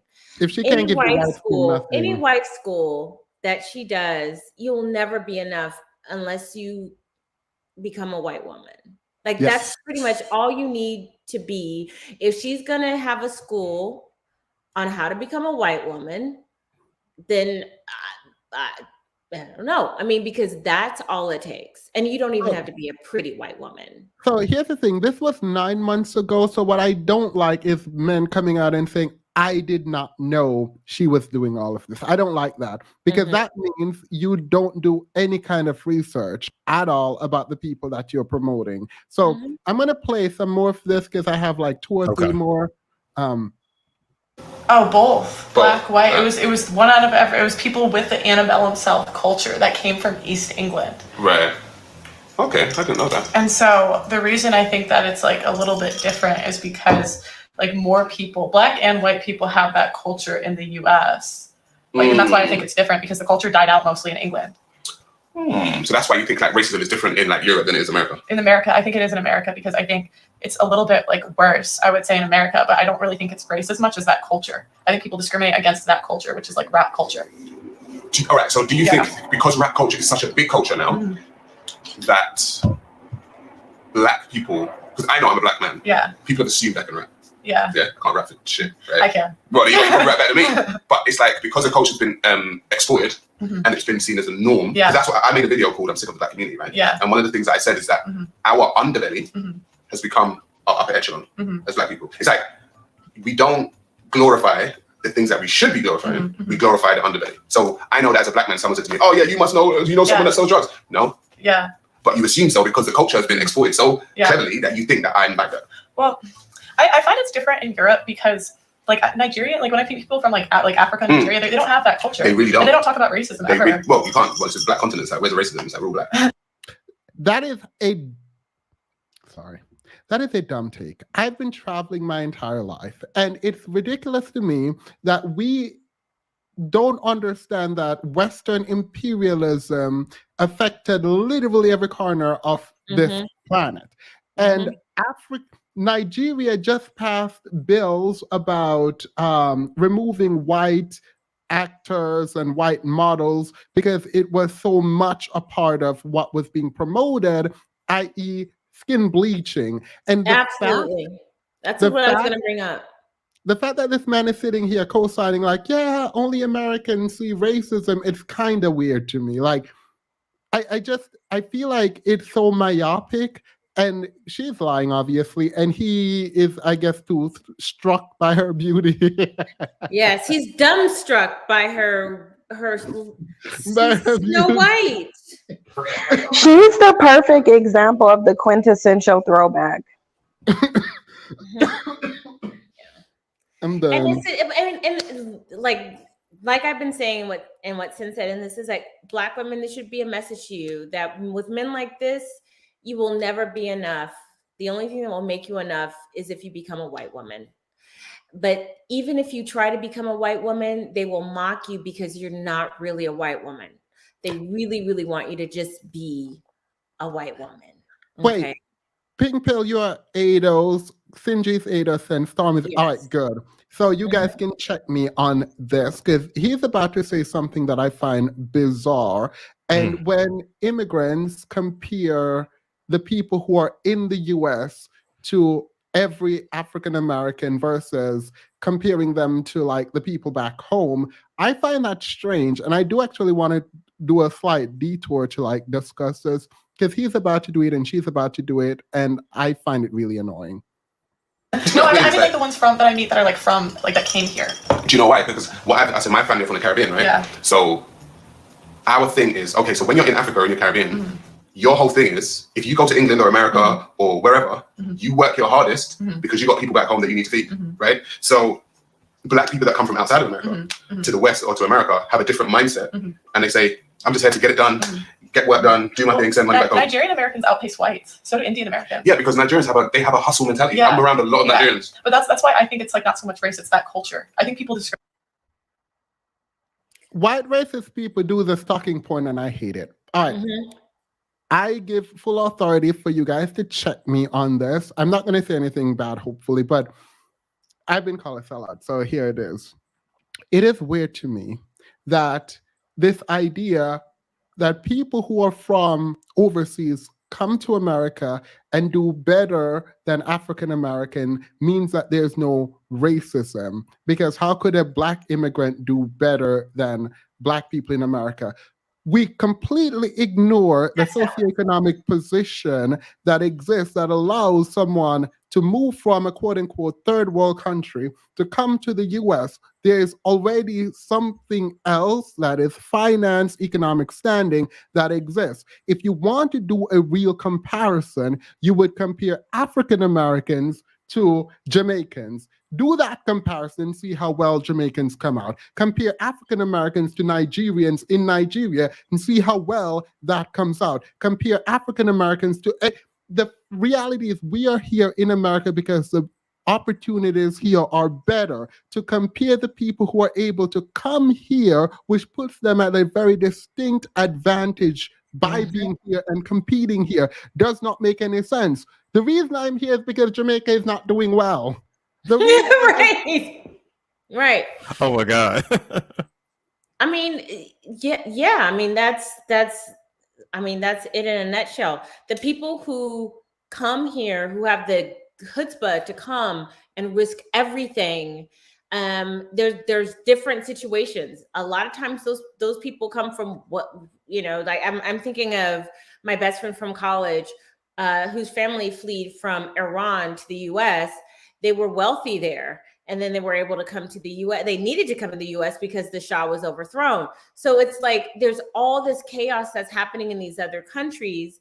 But it's only a certain elite group of people who have a certain mindset that can get out.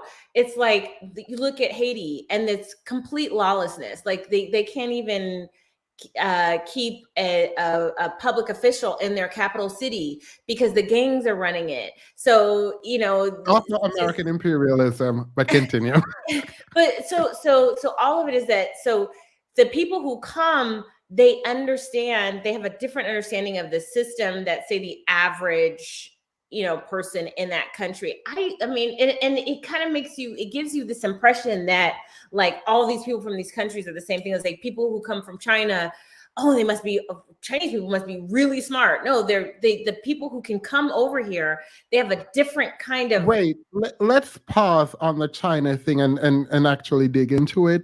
It is weird to me that we are so reductive in the way that we analyze race relations that we forget that Chinese American and Asian American more broadly were demonized, literally demonized when they came to America. It wasn't up until the 1960s leading into the Cold War that they had a drastic image change because America needed allies in a potential war that was to come. It was geopolitics that completely shifted the way that we viewed Asian American in America. The idea that they became the model minority is not something that just happenstance. It was planned, it was political, and also Asian Americans being the quote unquote model minority is a myth insofar as if you start dividing Asians and the kinds of Asians, what you find is that some Asians are doing poorly. I'm not even going to get into which because I don't want to get dragged again for this. I went on a panel and I pointed it out and people were mad because we did a Stop Asian Hate thing and we went in there like Black people should stop attacking Asian. I'm like, true, and Asian people should also stop being racist towards Black and like that. So yeah, it didn't go well for me. Let me just say that. Yeah, no, I mean there was definitely I'll do you one even better. Going back to the early 1900s and the great migration of Eastern Europeans, there was a time in this country that Irish were not considered white. And there's actually a book called How the Irish Became White. Italians, they were trying to categorize Northern Italians from Southern Italians, like Sicilians, because they wanted to make them. And then there were Germans, so they needed the numbers. It was all politics because before it was all about WASP, white, Aryan, so something Protestant, whatever, like that. That was what. But then and the Catholics weren't considered white. So German Catholics, Italians were Catholics, Polish people were Catholics. And so they were not considered white.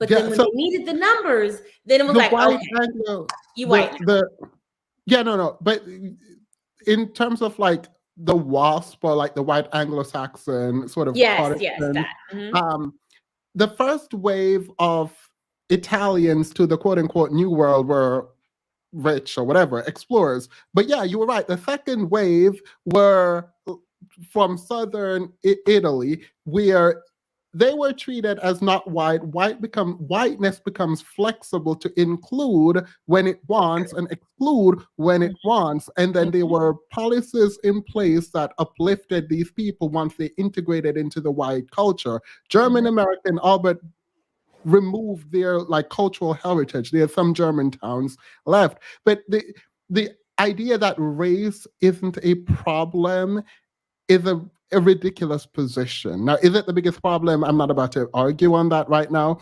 but this woman absolutely knows nothing. This man sitting across from her likes the idea that I am the good Black. I am the Black from the Caribbean who worked hard and I have a different mindset, which is why I am better than African American. It's like, yeah, no, if we were that great, Caribbean wouldn't be colonized by Asia, which is a whole different separate story. Not about to get into being that. recolonized in Africa. I mean, China is recolonizing Africa, to our horror, like in real time. Years in the future, we're going to look back at Africa. They're going to be complaining about how they are being oppressed by the Chinese, and we were here to see history as they slowly just allowed these people in. So, Yeah. I'm here because of all the fancy things that came in the barrels period. I need to pack a barrel and send. All right, so this is the second part of the thing. Racism and what is individual race prejudice. So I'm just curious with the redlining thing, like what happened? So they found that like they were lending at different rates, or what was basically to go into a little bit more information. Sorry.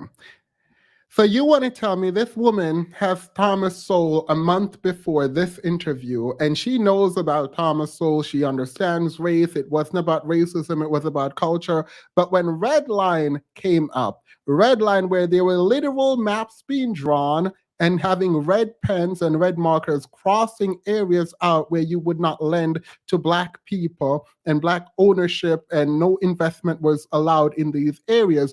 You're saying you don't know what redlining is, but you definitely know racism is not a thing in America. I don't know why, and I'm just gonna be petty. I don't know why she's acting like she doesn't know what redlining is when literally redlining is on her body from head to toe. How are you red and pale at the same time? Like, lady, pick a struggle. She's gross from head to toe.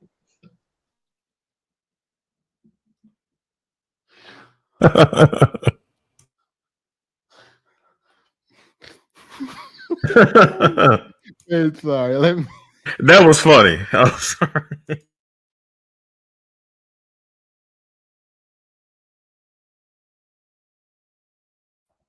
Well, since she's in timeout, Didn't Pearly even one time refer to herself as stupid, or am I wrong? yeah, she said she's not smart.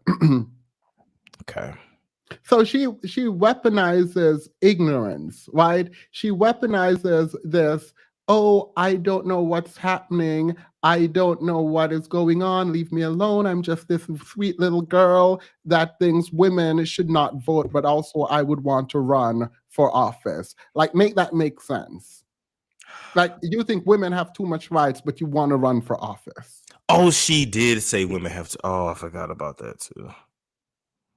Like, and then these men sitting up here talking about Pearl. Let me play this again, where Pearl is putting Black men to work. Like, how do you fix your face? The reason why you and other Black people, and it ain't just Black men, it's some Black women that's butthurt too. The reason why you're butthurt is because just Pearly Things showed you up. Let me say that one more again, please. The reason why you're mad and you're butthurt is because just Pearly Things showed you up. Let's consider and count the ways, shall we? We'll start with one right now. She's actually put Black men, notice what I said there. She's actually put Black men to work. Black men to work. Notice what I said there. She's on the actually plantation. put Black men to work. Notice what I On the said there. plantation. She's actually put Black men to work.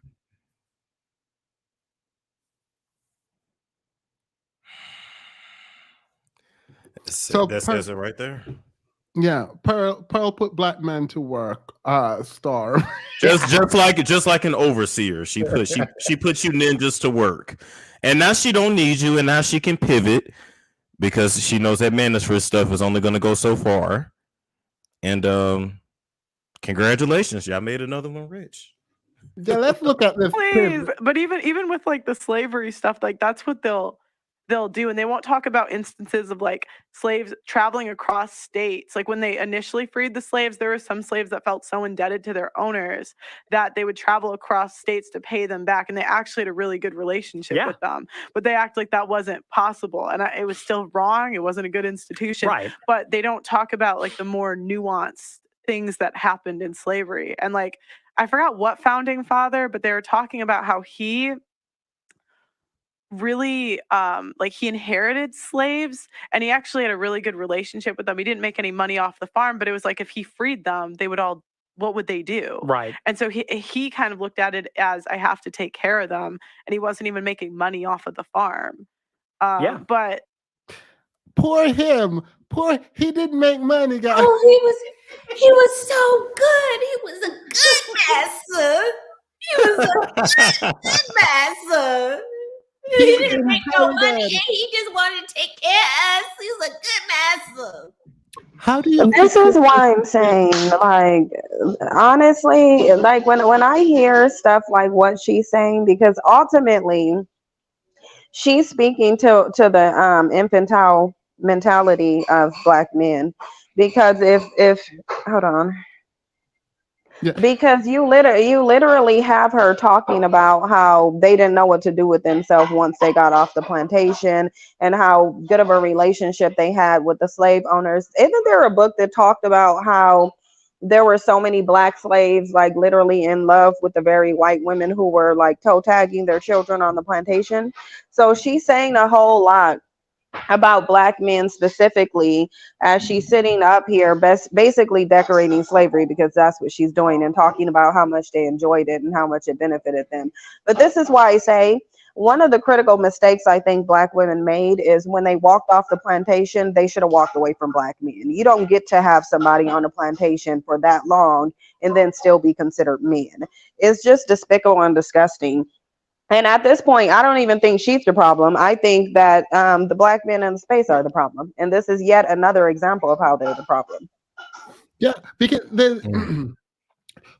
when you say in the same breath, well, let's back up. You said he inherited them. I'm sorry. I don't really care what you say after that. It's the inheriting of people. Just like she said, I love my Africans. I want to bring my Africans to the U.S. I love my little Nakers. She just said that. I love my Nakers. But she's like, why don't we talk about the nuance of how slaves like their masters? Like, this one man inherited slaves. Okay, the part where we hear inherited us as black people, where white people were inheriting us, that might stop us from thinking about whatever relationship we might have after the inheritance. Like, what do you mean? What do you mean no one is talking about how well they were treated during slavery? She think because she can fit a BBC down her throat that she has enough credentials to even speak. Who even told her to speak on this type of stuff? How was she allowed to even speak on this? She would never do that to other communities. Because the black manosphere has a very low bar. That's why. As long as you're white, it doesn't matter. But why they didn't put nobody else on the pedestal after old boy died? Why did nobody else take over? How is she because they didn't want to lead, they wanted to be led. And if they have to be led by a dead fish, they'll take one. Like, it is like. But these are the alpha males, though, right? No, they're not alpha males. They want to be alpha males over black women to give the appearance that they have some kind of dominance, but they really don't. They want to be dominated. And that's why when they get into relationships with the dead fishes of society, because that is literally what she is exactly who they choose in real life. When they get with those type women, they're submissive and they're being dominated by them. The only people who they want to rule over is black women. And it's because, to be honest, as black women, we've been dumb enough to follow them, dumb enough to call them leaders, dumb enough to take on their mentality, dumb enough to let them dictate our image as women, and we're still doing it. And we really need to stop. Like, they already know who these males are. They know exactly who they are. That's why she can just come into the space and be elevated on such a high platform and pedestal, despite her being as dumb as she can possibly be. Just dumb as a box of rocks.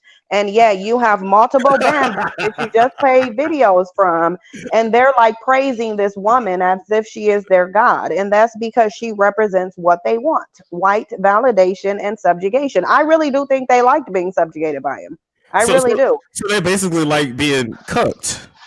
Yes, and that's why it went on for so long. I think that's why it went on for so long, because there is no other group of men in society who have endured a subjugation and oppression for this long. There just isn't one.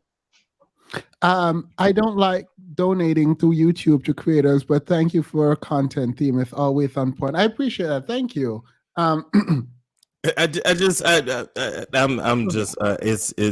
like, hey, did you show her boyfriend yet? Did you show him? I don't know if I missed that part. I did not say. You mean her ex? The dark skinned dude, the skinny dark skinned dude. No, I thought he was the larger dark skinned dude with the eyes. You know, she didn't probably had many BBCs run through her. You know, she is BBC. You come on now, look at that scaly skin.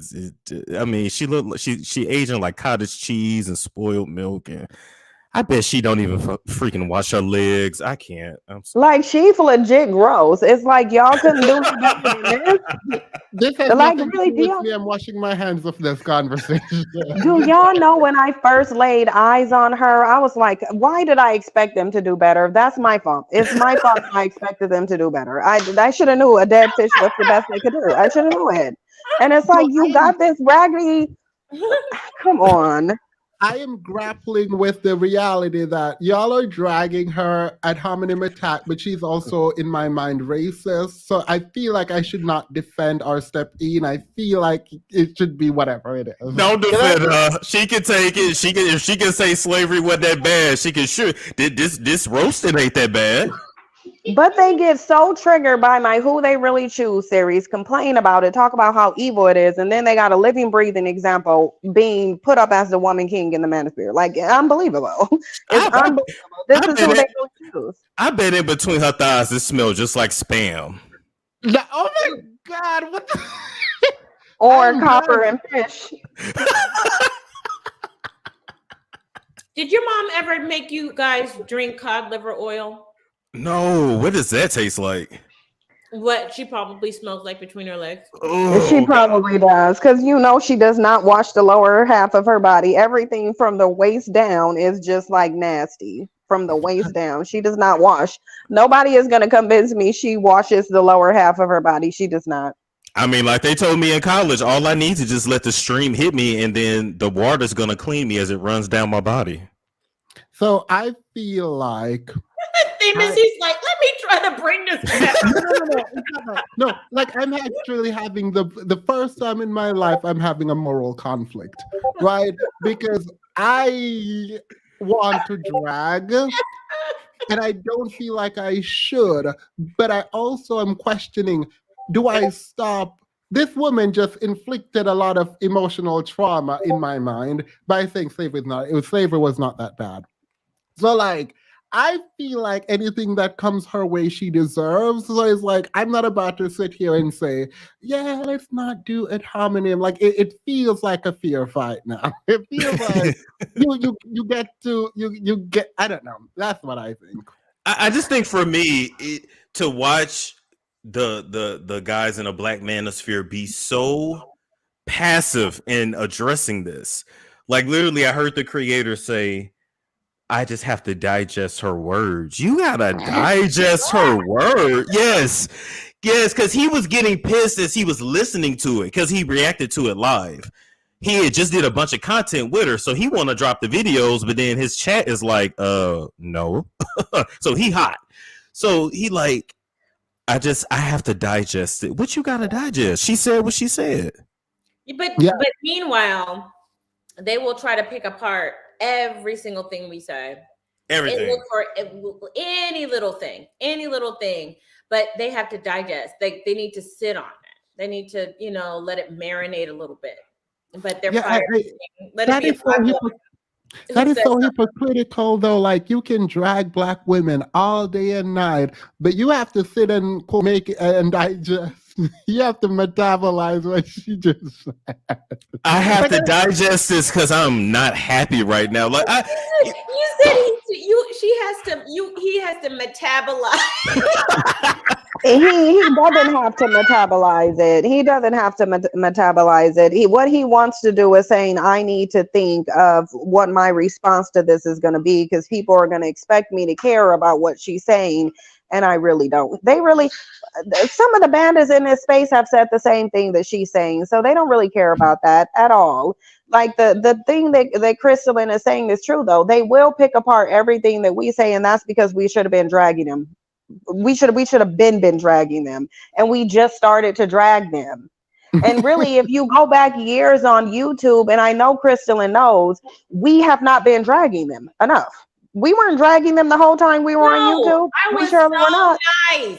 It did not make a difference. Cynthia. No, it didn't. And I should have came in dragging them. You could be nice or you could be vicious. It doesn't matter. It doesn't matter. And it's like the way they're approaching this is almost how, like, you know how, like, when you want to read your parents for filth but you don't, so you like, okay, I gotta address this, but in a respect, like the amount of respect they're giving her is like, yeah, that's the thing that's annoying me. Like, these men went in on for Harriet. They go in on these women. Like, if they go in on Cynthia G, like Cynthia G is pushing back. Crystalline is pushing back. Like, these women specifically are pushing back. The Black feminists in the space protect Black men by and large. So to have her make a misstep or say something that they don't agree with, and they drag her like for filth, doesn't make sense to me. It does not make sense to me. And then you will let this woman just walk away scot-free when she says, yeah, slavery wasn't that bad. It wasn't about racism. I don't see, you know what?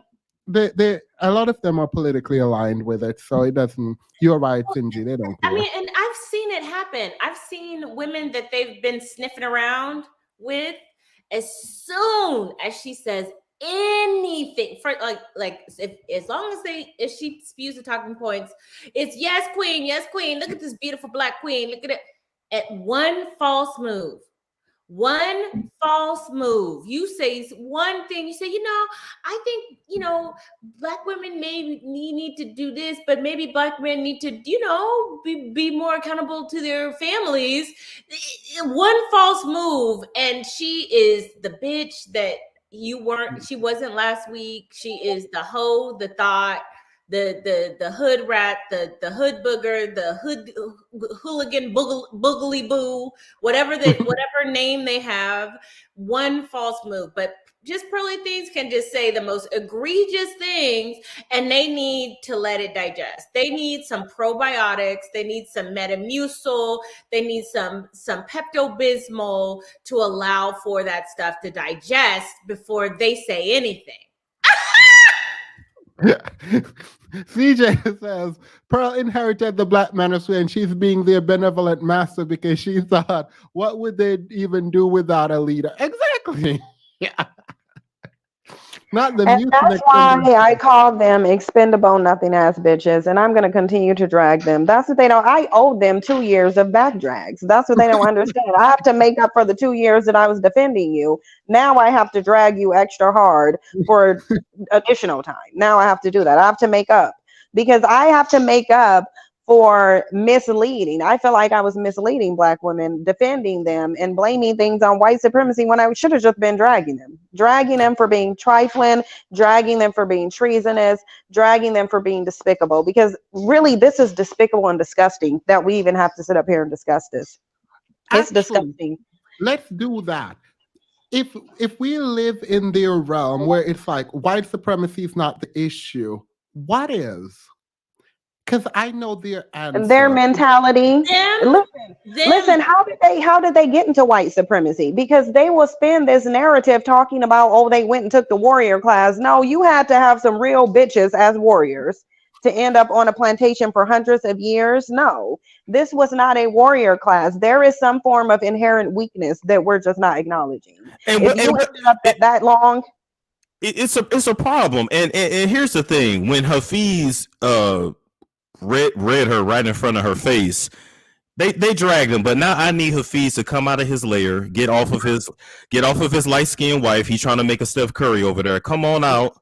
You almost lost that channel. Come on out and get your audience back and drag her ass. Please. Wait, what do you mean almost? Didn't he lose it? I mean, his channel's pretty much dead at this point. We're gonna keep it real, but he can make a comeback. And we need a man to step up and say something, because I'm gonna drag her, but I'm gonna drag her differently. But I'm not in the manosphere. This is the perfect time for him to come back. The thing is, I didn't really like Hafiz, but in the end, after he got married, he was like promoting marriage, and they destroyed him. Everyone was like, what do you mean marriage? So these men don't care about a nuclear family. Like the idea that they would demonize marriage in the way that they do, and the argument for demonizing marriage is, well, the women are going to take half of what you got. Well, good, you have nothing. So no one's going to take half of what you have. Also, if you have something, maybe marry someone with something. You know what I mean? Like this idea that you are going to hate marriage because women are incentivized to leave literally doesn't make sense. I don't think it's about the money that they're worried about, because let's just be real. They already know they're broke. If they're running Oh around my talking God. about that they can upgrade their status by going to third world countries, they already know they're broke and dusty. They don't want the responsibility that comes with a marriage. When you're married, the expectation is that you need to float that family. You need to be responsible for that family. And I think more so than the money, they don't want the responsibility. They don't want the expectation that comes with it. They're just dusty. I can't. Like sometimes it blows my mind. Like this has to be a Twilight Zone, because who else has to discuss this in their community? Like who else's reality is this, where you just got a pack of dusty bandits running around just spreading dust all over the internet shamelessly, like not even caring at all about anything, not the image, not the reputation, not the stereotypes that they're validating. They talk so much about their image, but it's like you're validating every single stereotype that has been laid against you, every single one. And did she admit to trafficking? She said, I'm going to bring my Africans to the state. Is that not trafficking? I'm sorry. Is that not? You play too much. Why did you say my Africans? That's what she said. I'm just saying. Like, I'm going to bring my Africans. She the runaway slave master, just like Iggy Azalea. In your Bibles are gonna get snatched up by a windowless white van. Y'all play too much. This woman did not say she's gonna bring her Africans. She said that. She said, please make it easy for me to bring my Africans. She wants to bring her Africans. And it don't make it no better. It don't make it no better that the African dude his name is Blessing, and it's just like, Lord, this is not a blessing. This is a curse. You gonna let this white? Like, let me ask y'all something. Do black people like look at white people as like white Jesus? Is that why they're typically so submissive? Do something. Obviously, listen. The track record is what it is. Like these men have done this before, and this is just something that they have done. I mean, all of the things that they say that is wrong with Black women that they've been spewing about since 2009. They will accept from another race of women. And I've seen it. Here is an example. One false move. If a Black woman, she could be on your side, she'd be on your team. You say one thing they don't like, you are out. But now, all you need is Pepto-Bismol to help you digest what the white woman says to you, but like it's just this, it's so different. The treatment is so different. Like at this point, it's very clear the root of all of this. They don't want you better, they want you gone. They're not trying to get you better, Black woman. They just want you out. They don't like you. These men, I'm talking specifically Black manosphere, don't like you. They say that they date you. They date you because they have to. They're waiting for Oyster Girl to come. Wait, so actually, Oyster Girl. This was like triggered something that Sinji said. I don't remember when, but it was these men are now saying, because of feminism, I'm not going to protect you, Black woman, right? And I find that interesting because there was a law passed in one of the states in the South about Jim Crow law, whatever.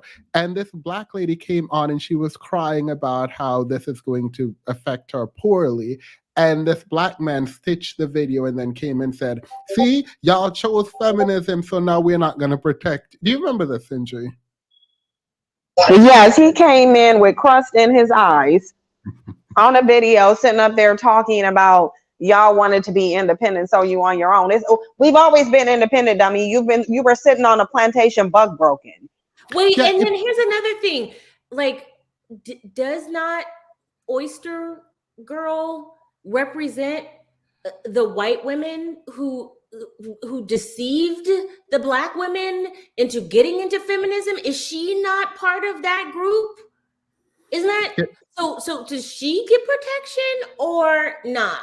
It's interesting that the whole feminist idea is really idiotic because Black women have been doing what Black women have been doing because they had to work. So this idea that feminism took Black women out of the whole house and put them in the labor market literally makes no sense because Black women left the plantation and went into white women's homes and worked in that way, then went into the corporate world and worked in that way. Like this idea that the 1950s was a beautiful time for all women who stayed at home is absolutely ridiculous because there was never a time in American history where Black women, by and large, were at home and the men were at work. It never happened. It never existed in America, not in a critical mass, not in any meaningful amount. It happened maybe in some neighborhoods for some people, but by and large, the Black woman was a part of the labor force, have always been. It is what it is. So feminism did not make anything change within the Black community. Right. Feminism got us out of poverty and the fist grip that we were under. I did an ancestry lookup of my aunts. My grandmother, Lula, had 15 children. So I looked at my aunts, all of which had passed away.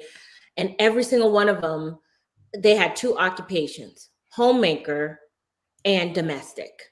Though that was every single one of them. Every single one of them worked outside of the home, and then had to turn around and do the double shift, working at home, because the same expectations for what men wanted, you know, in the household, cook, clean, take care of the kids, was expected, even though she was working and doing it for other people and other people's children. Every single one of my aunts, and there was 7, 8 of them. So, you know, it's not uncommon. Yeah, I find it kind of bizarre. No group has benefited more from feminism than Black men. I think women benefited more from feminism, but in terms of group of men, yes. Yes. Thank you, TG. By the way, I wanted to do a kind of detox cleanse of like Pearly Things. So the men's went on Destinies to drag Black women again. And this happened. Do you guys want to see this? Because we're almost done at this point. So do you guys want to see this or no? It's up to you. I got like 8 more minutes before I gotta go. All right, cool. Let me. Yeah, after this, I'm gonna lay down and do what I should have been doing because I'm over here playing like I'm not even sick, and I'm like real deal sick. My face feel like somebody hit me in the face with a hammer. Yeah, I was sick the other day too. I just got over it.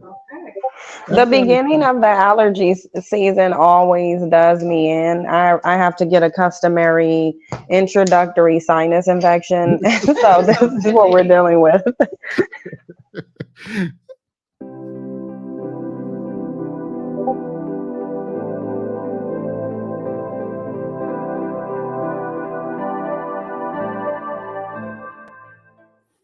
All right. So some men went on Destiny. Let me speed this up. Obviously, stop me whenever. If you guys start talking, I'll just pause it. But I'm tired of Pearl, so let's do this. A fan of the show or whatever. So yeah. So, but the last few, so it's weird because I don't like want to be that guy that calls in like every time like I disagree with you on something and then just call it. Yeah, do it. Just to have disagreements, but like so there's a couple of things that you've said recently that that we're gonna just we're gonna just parse through it and I'm gonna get your thoughts on it and we'll just see where we end up. Okay. So I guess the best place to start is your interview recently with Angry Man, and then I was listening to your conversation with Abby yesterday. And I guess my thoughts on that is, well, first let me start out by asking you like how do you feel about the quote unquote Black diaspora community? Like the divestors? I mean, I think it's pretty cringe, but I understand where it comes from. Okay, that's okay. No. I was talking about the divestor, the divestor community is cringe, but I was like basically just asking about like, do you know what the Black diaspora is? Oh, I don't know what the Black diaspora is. No, I'm sorry. What is that? Okay, so like it's like basically what people in the, it's not really a movement, it's not any cohesive like movement, but First of all, the way he's talking, I just know he wasn't gonna do anything. So I apologize for that in advance. people refer to the black diaspora, they're referring to people that come from like the Caribbeans and Africa who are living in America. So basically, like it includes African Americans plus, you know, like people from the Caribbeans, like I said, Jamaica and Haiti and all that stuff. Okay. But yeah, so what that community does, I guess, and it's hard to even call it a community, like I said, because there's so many different like sects of people. But they talk about these issues that I guess you've been having these conversations with like Angry Man and Alicia and all these like people that I think like probably aren't the best representation of like these conversations that are being had. So all right, so you had said like during that conversation with Albie yesterday, you said the conversation with Angry Man became a slugfest about black men shitting on black women, but I had all my Annalicia talking points, so I was ready. And I guess my question is, I could like kind of guess what you mean by that, but I guess the best thing would just be to start by asking you what exactly could you like elaborate on that? Apparently, I didn't notice when Annalisa pointed it out, but I guess there are a lot of a lot of red pill communities online spend a lot of time like in their feelings about black women, and that comes out in red pill basically. And it seems like depending on the type of conversation you're having, like very quickly things can become like racialized, really, even if you didn't expect them to, basically. Okay, so yeah, no, and that's pretty much what I thought. But a couple things here happening that are making my head spin. Okay. So when Annalicia came on, I don't think I heard her mention, at least the first day, the red pill community like one time. Maybe in like further conversations she elaborated, but it seemed like she was coming in. And me and you have talked about this before, but she was blanketing the whole all black men do this. And if she was talking about a hyper-specific online community of black men, I would agree with her because the red Well, she pill literally community came on initially was to talk about Fresh and Fit, and she gave me the perspective that she felt like for a lot of black like red pill people, that a lot of what they were complaining about, the perspective from it was actually issues within the black community. Okay, well, yeah, that is true. Issues, they do bring up issues within the black community, but the way that the conversation is kind of framed in the red pill community is not indicative or reflective of the conversations that are had in the wider like population of black people. And I mean, it's hard to say black community because there's 42 million black people in this country, and I'm not just coming on here just to say, we're not all like that. We're not, but I do want to have this specific conversation with you because, well, I don't know how interested you are in this topic. Like, I wouldn't imagine you're super interested in like, hyper specific black issues and like, like things that that's pretty like interesting, people argue about. Oh, well, okay. So, well, in that case, do you, outside of the red pill community and outside of like your orbiters, what black creators are you familiar with? So is it just me, or did this man spend like 5 minutes babbling without saying anything? Like, am I crazy? No, you're not. I don't even know what he was saying. Like I started to kind of blank out. Yeah, me same. It's like, I'm not trying to make them better at talking and being mean to anyone, but at some point, it's like the manosphere probably should come together and have like speech coaching, and like teach people how to like articulate their points or something, because like it doesn't make any sense that you cannot form sentences. Like, that wasn't meant to be shady. It came out. It's okay though. It's okay. It's okay. It ain't shady. It's just truth. Yeah. Yes. Interacting with right now, it's a lot of basically red pill people online are the people that are interacting with. These are the ones in the talking points that I'm becoming most familiar with. Yeah, because that's like, in my opinion, that's like the bottom of the barrel when it comes to these conversations. Like, it might be, but it's the top of the barrel when it comes to popularity online. So, it's not. I mean, who are more popular black creators than Fresh and Fit? More popular black creators than like, you see overall or in the red pill community? Just overall on YouTube, who's more popular than like Fresh and Fit? Marquez Brownlee. Wait, the guy that does cell phone reviews? Yeah, the tech guy. Yeah.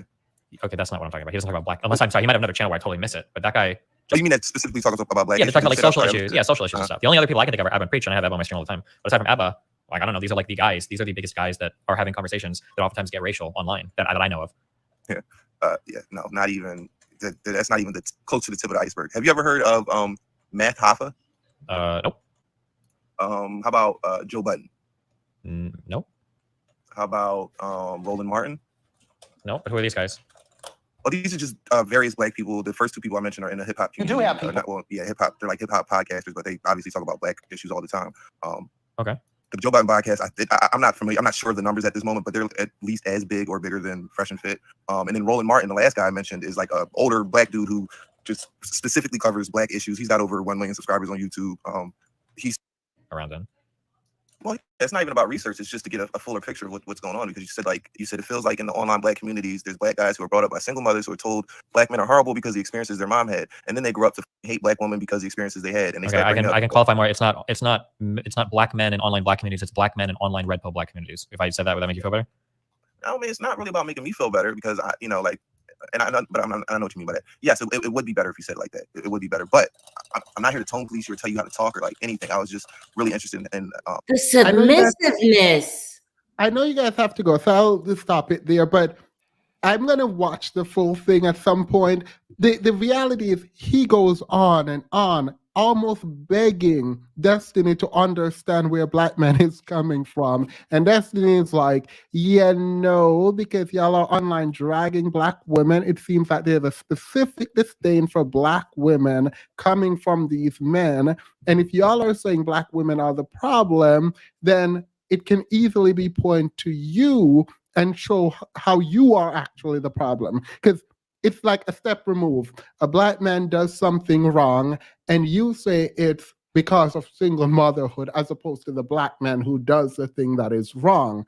So it's like, in his Destiny, it's like, and by the way, I'm not caping for Destiny, but it's very strange to see these men go to him and kind of beg him time after time to like understand the plight of the black man. Yeah, and the submissiveness. Did you notice the submissiveness Yeah, in his I've been voice? noticing submissiveness since Hafiz. It's like, So. I mean, oh my God, it was like he was talking to his boss and he was being dressed down by his boss.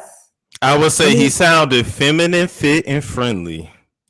It's that buck broken gene coming out. They know, listen, whenever they're in the presence of a person of no color, they're going to act just as buck broken as they did on a plantation. This is like, I really do believe that this is epigenetics at this point. And here's the thing, you know, if black women were the problem, then how come there was studies that show that the out of wedlock rate of black men with non-black women is almost in the 90s of percentiles? The other study that she got so reamed for, you can't even find it anymore, but put a 1 in the chat if you remember that study that said 90% of women who go in to apply for welfare, non-black women who go in for welfare in interracial relationships, the partner is a black man, 90%. So if we're the problem, then how come you're not going over there being perfect? If we're the problem. So your own homegirl did this as well, and she did it first. Hold her accountable as well. Don't be a hypocrite. I'm going to do something. If you come up here, by the way, I will remove anyone who come up here. This is for Cheeky Banter. I want Cheeky Banter to come explain to me what he's talking about, because I'm very much confused as to this statement. It doesn't make sense to me that the conversation around blackness and black womanhood particularly is center stage when we talk about the issues in the black community. First of all, we need life. The leading cause of death for black men 1 to 44 is homicide by other black men. I'm so sorry. I don't understand what is not clicking there. Like, for me, it's very clear what the issue is. If it's not white supremacy, I feel like it's very clear. Cheeky Banter, you can come up and tell me how I'm being a hypocrite. I gotta go, guys. I'm gonna give y'all a good night. This was fun, though. I gotta come back. Yeah, definitely. Thank you for being here. I do too. I'm about to drink this nasty black seed oil with some lime and honey, neti pot, cut my head off, and then I'm gonna get some rest. I gotta go. I have a date. Oh, period. Oh, have a nice date.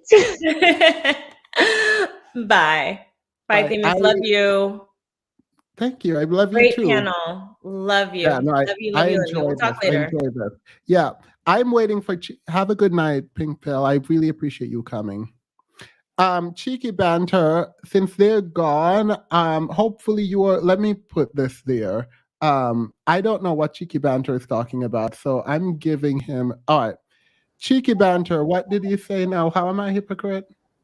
I'm saying let's not be hypocritical, right? Yeah. The first thing is the issue that you're maybe I'm not understanding. So you let me know if I'm correct in my assessment. The issue that you had with Angry Man is that he brought the issues of the Black community, more specifically Black women, to Destiny through Bernard Riley, right? It was. I was annoyed. Not just Angry Man. Like I don't know Angry Man like that. My issue was that he went for validation. These men keep going to Destiny for validation. So I would actually say that Annalicia, because I didn't know who Annalicia was, right? I watch Destiny pretty regularly because he actually gives good counterpoints to what I believe on a political spectrum and socially, right? And so out of the blue, Annalicia pops up on Destiny stream, and I thought she was going to be like, I don't know if you know who. There's plenty of political spaces, right, or that have Black creators. So I thought she was going to be talking about like social economics or geopolitical things. But the first thing she did was talk about Black men and Black women. All right, and wait, how am I a hypocrite? So the thing is, Angry Man and Bernard Riley typically are the first ones to get dragged whenever it comes to the whole Destiny thing. But 2 months before those two people even came into contact with Destiny, the first person I ever saw was Annalicia. And it started this whole... No, how am I a hypocrite? Do you have... the thing, I think it's hypocritical to say that these people presented these things to a white man and that's wrong for them to do, or it's not right to do, because the idea that Black issues should stay in-house is usually most common amongst most Black people. Or do you share that? Do you agree with that idea? Not fully, but if you're saying I should have the same energy for Annalicia, I'm confused as to why you don't think I did when I did videos reacting and talking about what I disagree with when Annalicia went up there. So I saw you do those videos, but again, in this moment in time, whenever these conversations are being had about Destiny or Angry Man or anybody in the manosphere, it's almost as if we completely miss or ignore that Annalicia was also a part of it. So, and not only was she a part of it, but she was there first. Like I didn't know anything about the whole issue with Annalicia. I didn't even know who she was until she came up. So are you saying, because I'm talking about men, it feels like a lot of y'all see me as a woman, and I don't know why. No. Because if I'm talking about men and men going to beg another man for approval, that's very specific. If Black women, including divestors, are talking about white men are better, that's what women are doing. I am not here to drag women when I think the bigger problem, if we're localizing the problem and saying not racism, I think the bigger problem then would be us and our behavior. So if you're saying us and our behavior, are we not? You're only being specific to Black men, right? And I don't have a problem with that. No. Within the Black community, what is the issue? What is the main issue in the Black community? Let's remove racism. When we're localizing it, what is the biggest issue in the Black community to you? I would say lack of principles and morals. The most direct thing, would you say it's homicide?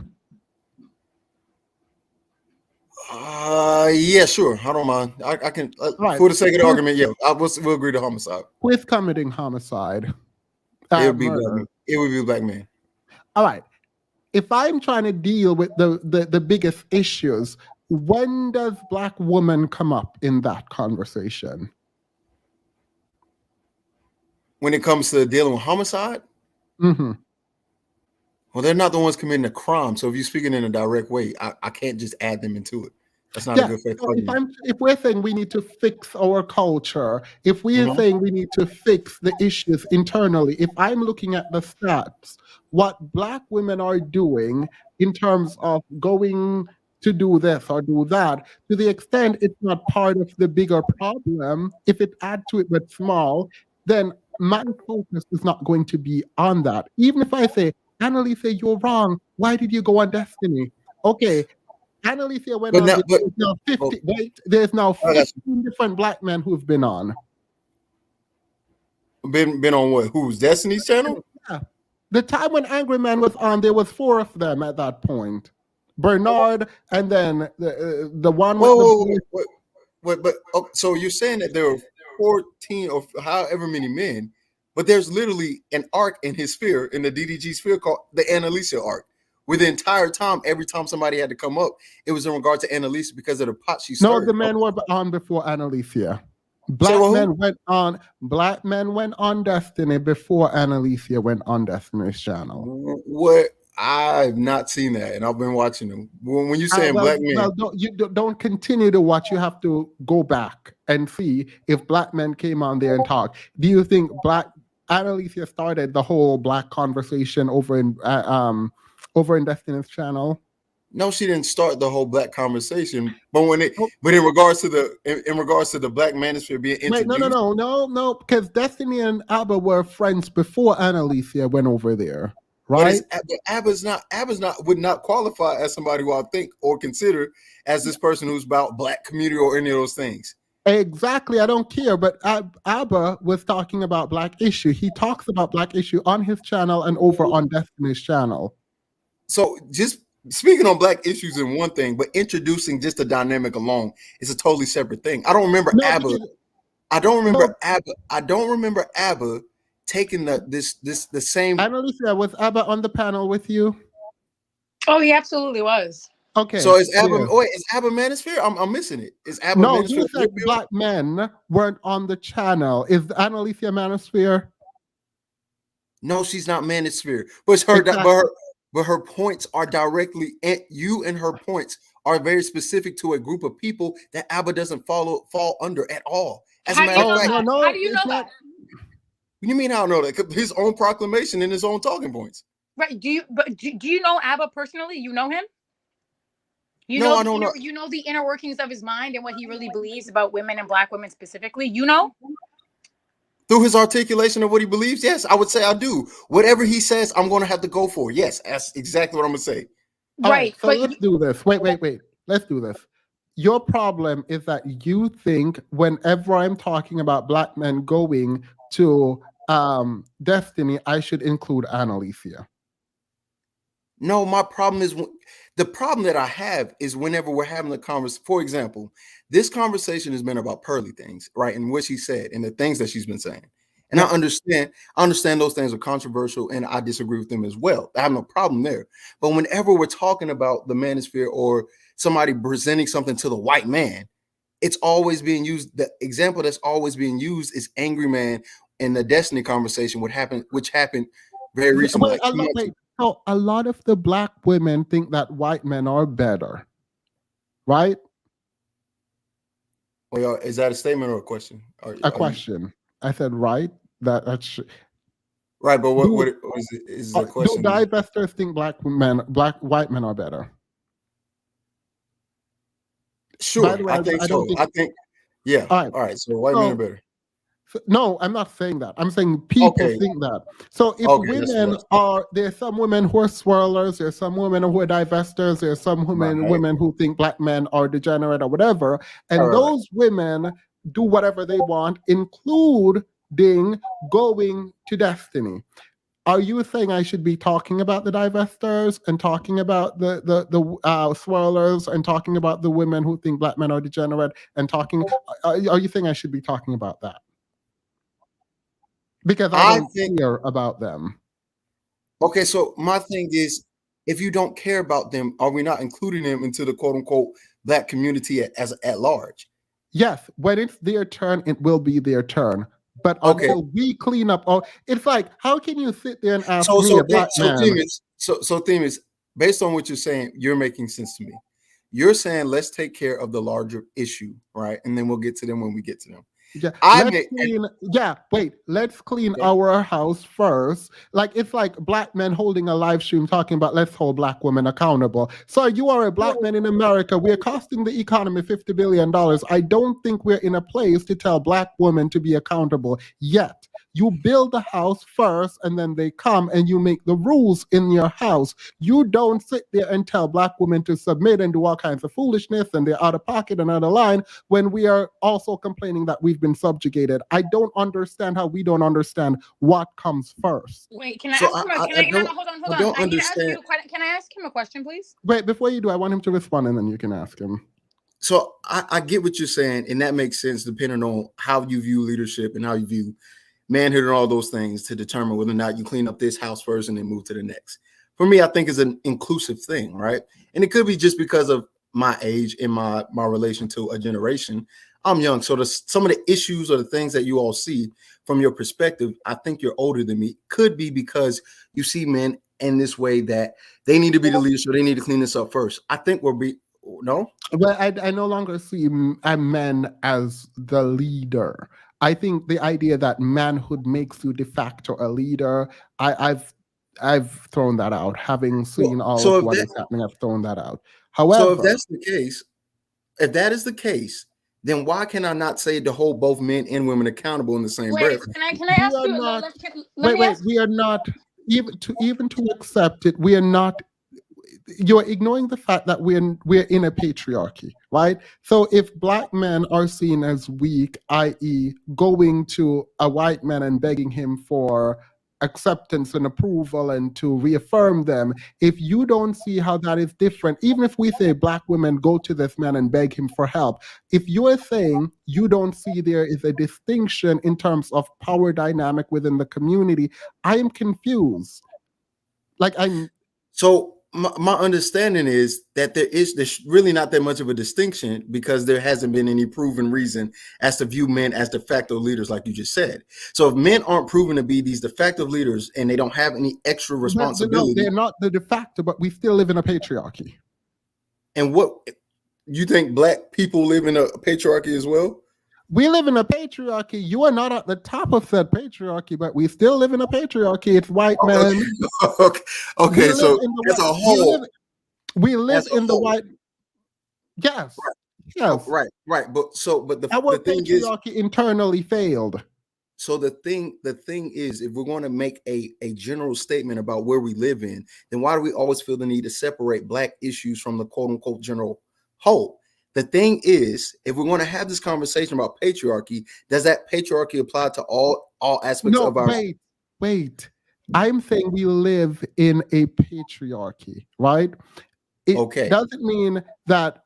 What that means ultimately is when black men go to white men and pretend like they are less than and don't step into their own power, what you are doing is you're indicating to the men who create and maintain the patriarchy that you think you are less than them.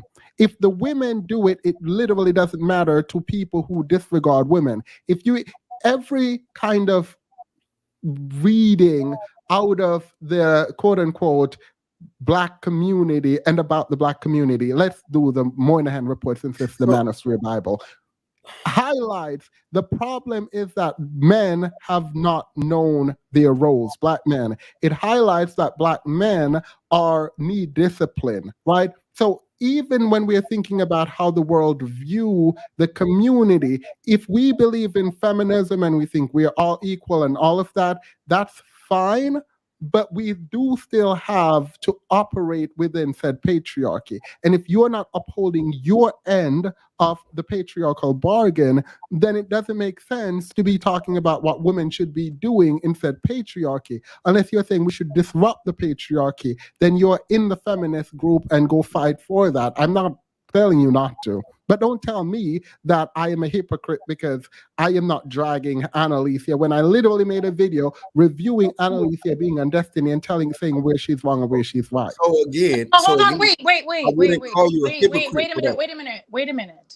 Oh, Annalise, go ahead. I'm not sure what it is about Black men being perpetual and chronic failures that you don't understand, but that's the overall consensus in the world, in the Black community, and with respect to this broader conversation.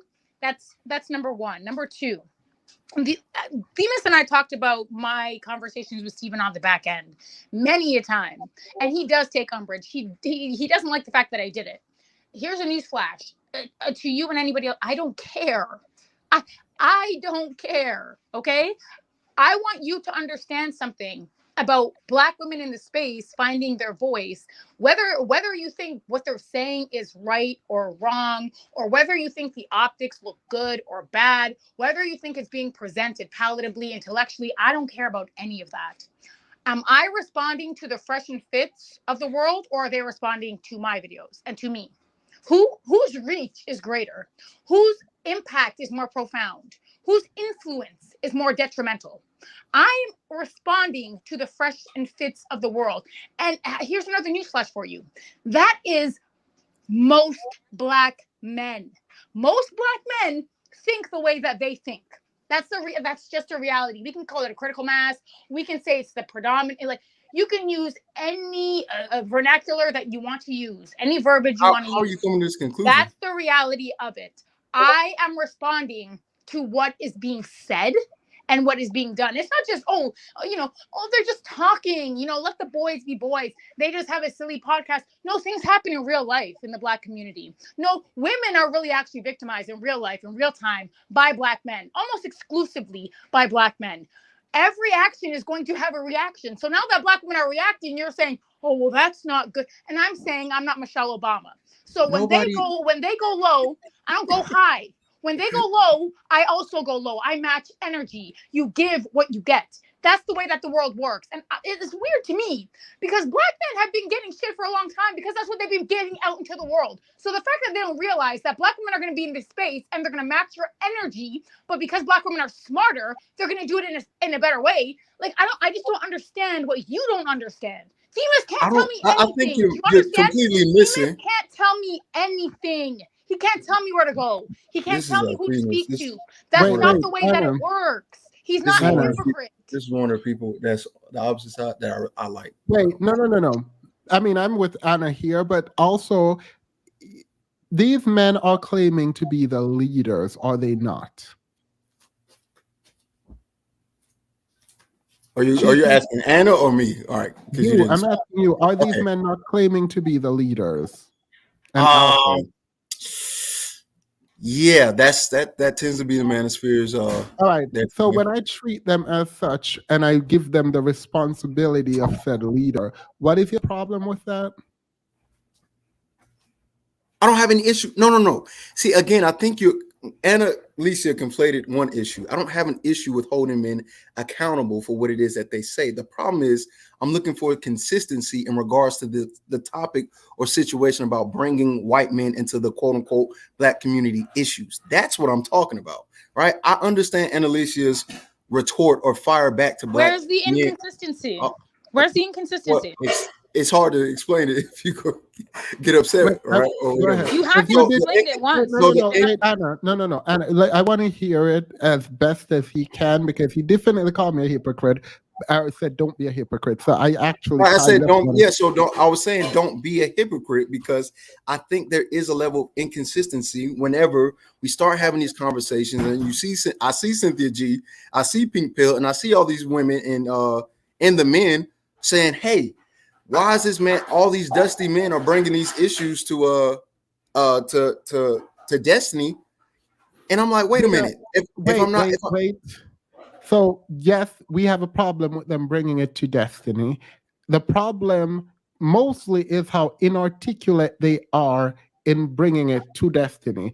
Second, you're bringing it, and it's almost like you're begging for the approval of this man.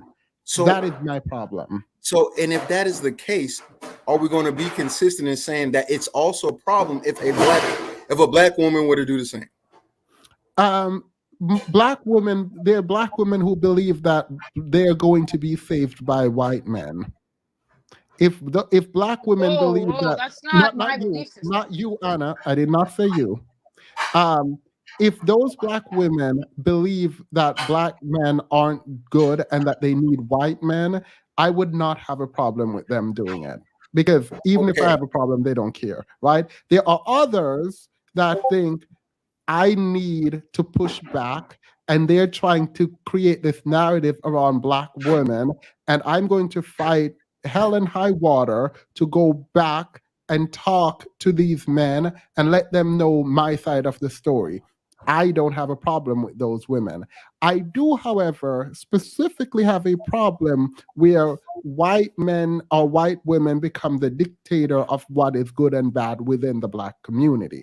So that when you go to a man and you go, yeah, I am also a man, but please tell me that what I'm doing is right, I find that profoundly idiotic. So I don't think that's what happened when I saw that conversation. I didn't Oh, see that's my interpretation, though. When you're like, you got to understand these black women wigs and weaves, and he's like, yeah, no, but y'all are killing each other. Yeah, that's it sounds like you're begging for approval. Why are you there? I think the real problem, I think I'd hypothesize the real problem is the fact that Destiny is just a little smarter than black men think. See, the thing is, and this is part of the reason that conversations need to be had, right? Otherwise, white people are just gonna be in the dark about everything. So black people are gonna piss on you, and they're gonna say, "Hey, it's raining," and white people are gonna say, "Oh, let me get my umbrella." No. There's a reality, and then there's black men's reality, right? And they're completely antithetical. The problem is these dusty black men can't just run up and say racism, black women, the black community. They can't just run up there and talk about they were kings and black women, and they don't even say white men. They don't even say white men. They're terrified. But they can't just go around anymore. Hold on.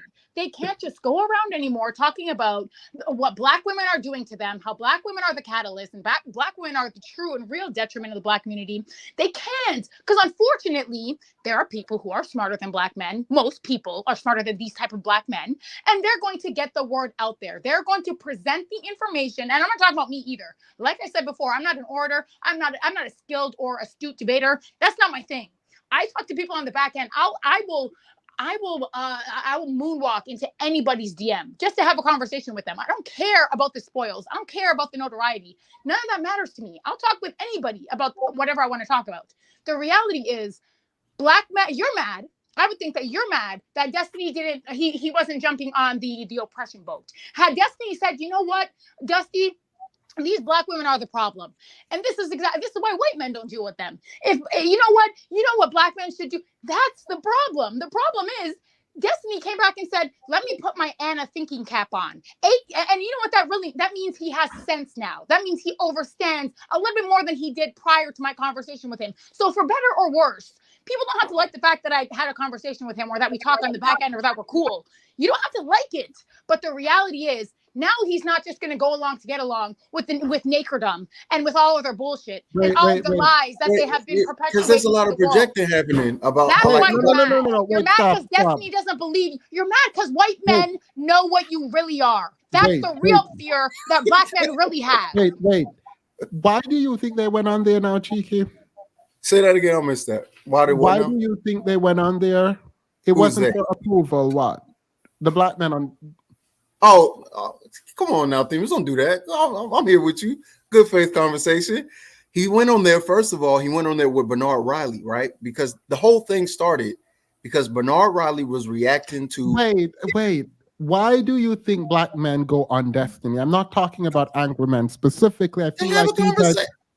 That's what I'm saying. Okay, so I think black men go on there to have a conversation. I've seen plenty of black.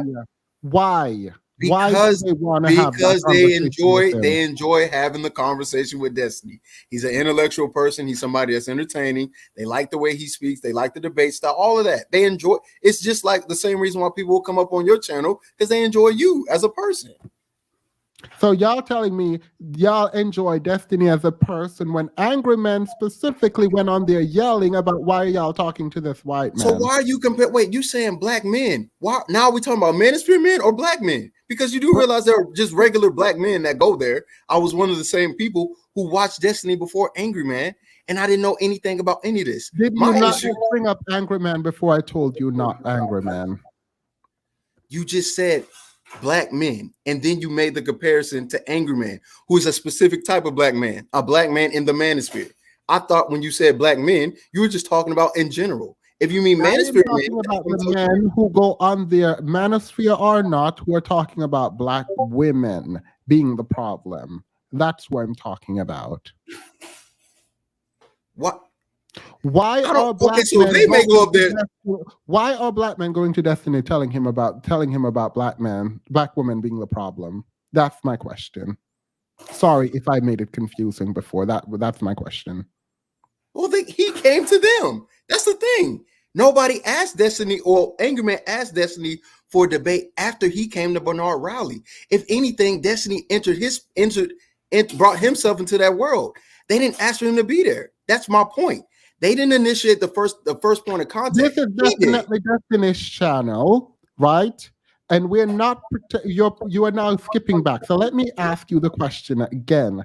These black men who go on Destiny's channel to tell him about black women being the problem, like this one right here on Destiny's channel. Why are they doing that?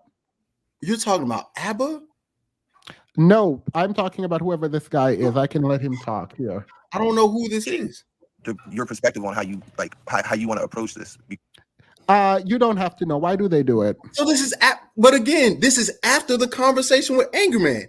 So he's only trying to prove there's a difference between Red Pill Manosphere and regular and Alicia, because he mentioned both. He's saying there's somewhere in between that this place exists. I don't want somebody to think that our image is only Red Pill Manosphere, Black Manosphere, or Annalicia. He's trying to explain that there's an in between. That makes sense to me, because before, so you are trying to convince Destiny that there is an in between. You're convincing him of who black men are, right? No, not black men. The black community. He clearly said the black diaspora. You are trying to get Destiny's approval. You're going on there to tell Destiny, not you, but whoever this is, that we are not like that. Black men are this. You need to understand that this is black men. Yes. Exactly. Sure. So why are you fighting me when I say it? Because I didn't understand who you were talking about. I didn't know you were talking about this person. You just showed me the screen. I thought you were talking about Angry Man. I thought you were talking about Bernard Riley. I don't know who this person is, just like you don't. I think that's fair. I said the men who go on Destiny's channel to talk about black women. There haven't been many, and if any, it was there have after been a lot. There have been a lot. I'm sorry, I've not seen a lot. I've only seen. There's been a lot. I can make content for days. Well, you know what? Here's what I'll concede for the sake of a good faith argument. If you've seen things that I haven't seen, I will trust you on that. And if you say you've seen a lot, then so be it. I've seen Destiny a lot as well, right? And I haven't seen these racial topics when in between black men and black women come up until a certain point. And the introduction of this was when I was watching Destiny, doing his long form content, and then all of a sudden Annalise popped up. No issues. I have no problem with Annalise or her approach. I have no problem.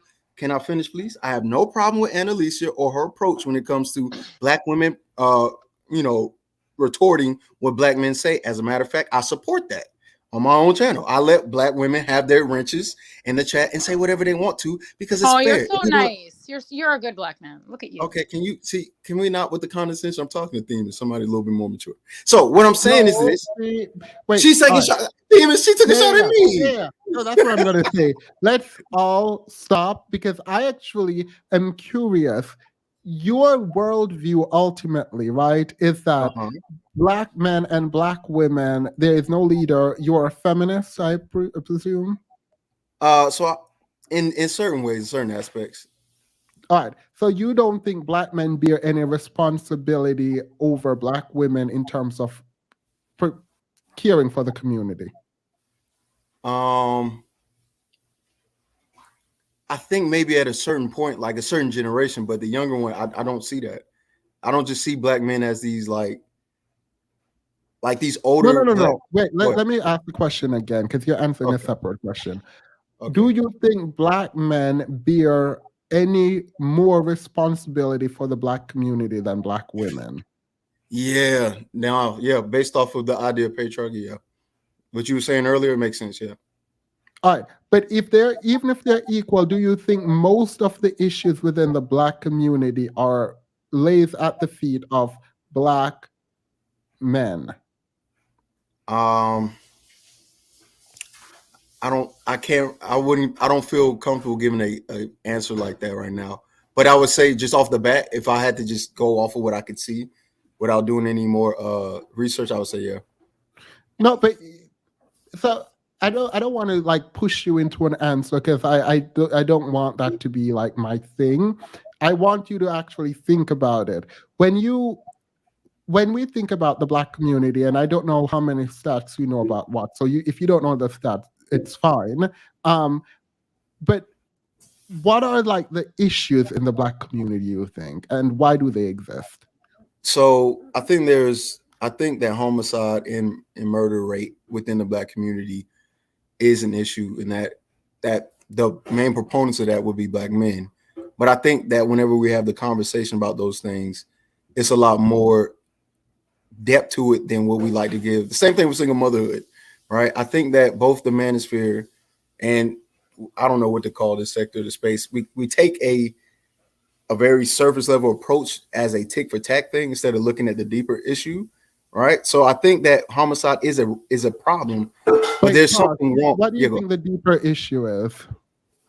I think the lack of male leadership is an issue. You can't say that. You cannot say that. Just go to racism because you just told me men aren't leaders. So okay, but at the same time, I can say that because that was something that was installed from generations before me. No, see, this is what I don't like. So I feel like you purposely chose to say men and women are equal and there's no leaders because in that conversation, it is a win. It wasn't. But then when we're having a full conversation, you're saying, oh, men are leaders. If men are leaders... No. I'm not saying... Wait, no. Let me say it. If you think men are leaders, Annalisa going on that destiny should never come up ever. Like ever. It doesn't matter. But if you think they're equal, then you have your argument is standing, and we argued it out. But if you're going to go back to men or leaders, that's a problem for me. So the problem is, it depends on what approach. Me personally, right? I'm asking you personally. Okay, so again, me personally, I think that they're equal because I don't see men as this quote unquote leader. Let me ask you again: What do you think the biggest issues are? And you said homicide already. So just articulate for me the issues in the Black community, you think. So I think that the homicide rate, the single mother rate, the lack of morals and principles, the lack of culture, like as far as keep this one thing that we adhere to and we follow.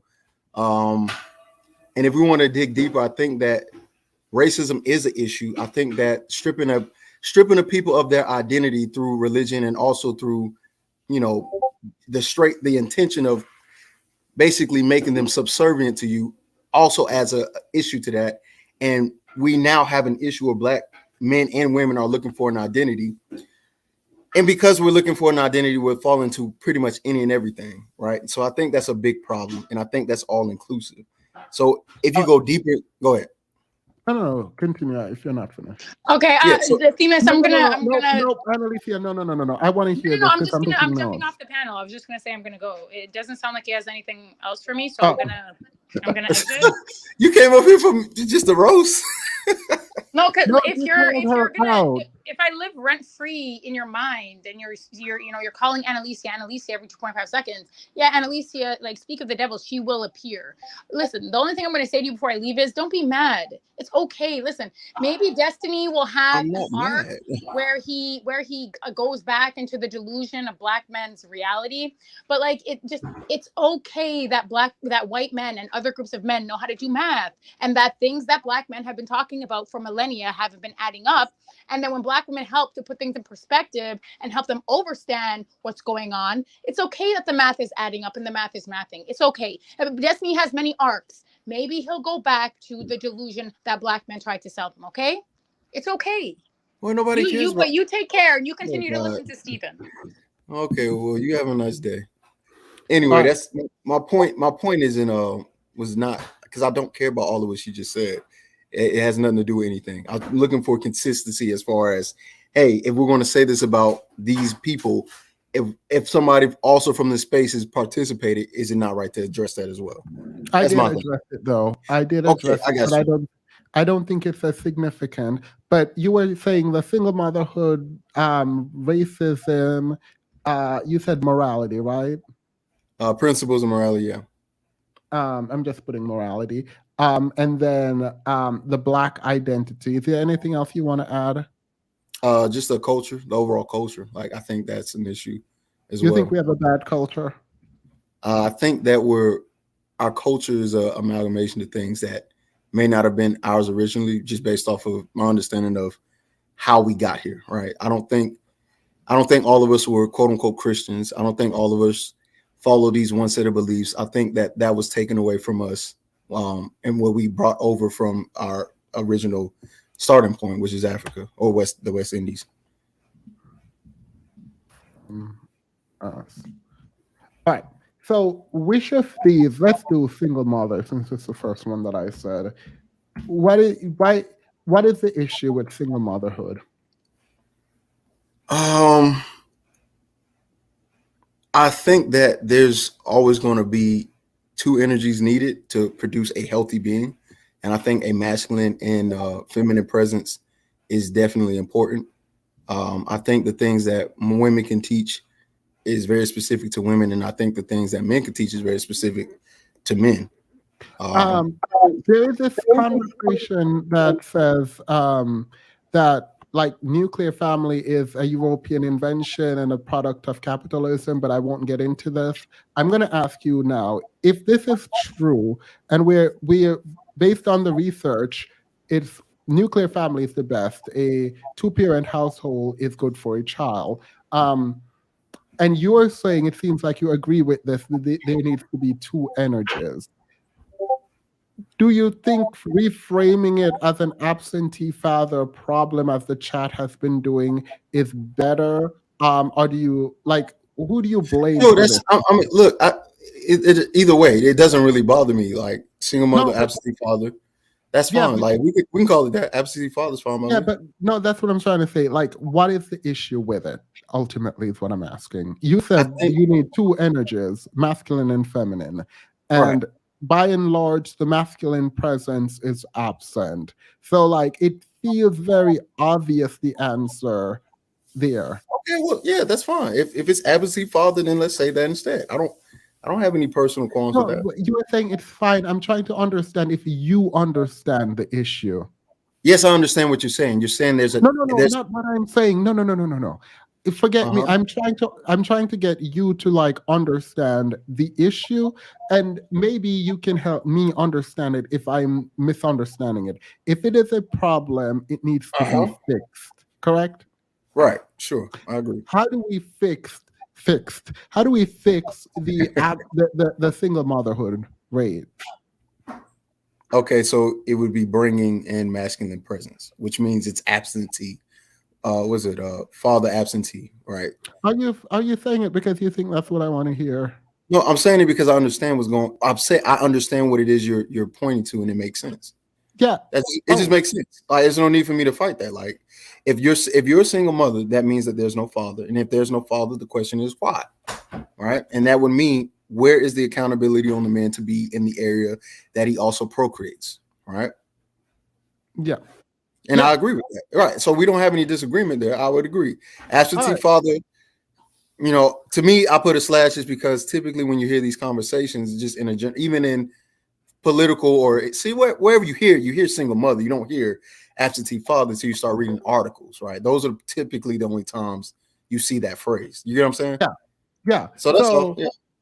All right. So the single motherhood rate and the single motherhood, but you are saying that the issue there is men. Homicide rate, the issue is men. Right. Racism was the next one. I think the lack of culture or the lack of identity within culture. I think that plays a big part. When you have books out by white men, I'm 26. Am I okay to answer that? Yeah. I'm 26. 26, Jay. So for example, there's a book out that came out in 1906 or something, how to make a Negro a Christian, and it basically breaks down how white European Christians strip the identity of black spirituality or black culture, because not everybody black came here as a Christian. There was Muslims here. There were people who practiced different things, and that gave them identity and some level of principles, right? It also describes their culture. Africans were known to be polygamous, and this idea of monogamy came from white. So a lot of those things made us. Wait. Don't slip monogamy in there like that, but continue. Okay, well, I'm not trying to. It's not a manuscript. I'm just saying it's just the truth of the book. Like if you look up the book, it talks about it, right? No, It talks. I can concede. I don't need the book there, but because I've actually done some work here, and I agree that we have been stripped of our culture. I did a video saying that I empathize with men, and the women dragged me for it because I essentially said that men need help. Black men specifically, the black community, but black men, instead of crying out for help, they're crying and yelling and shaming black women. So I understand why black women would be like, yeah, we don't care.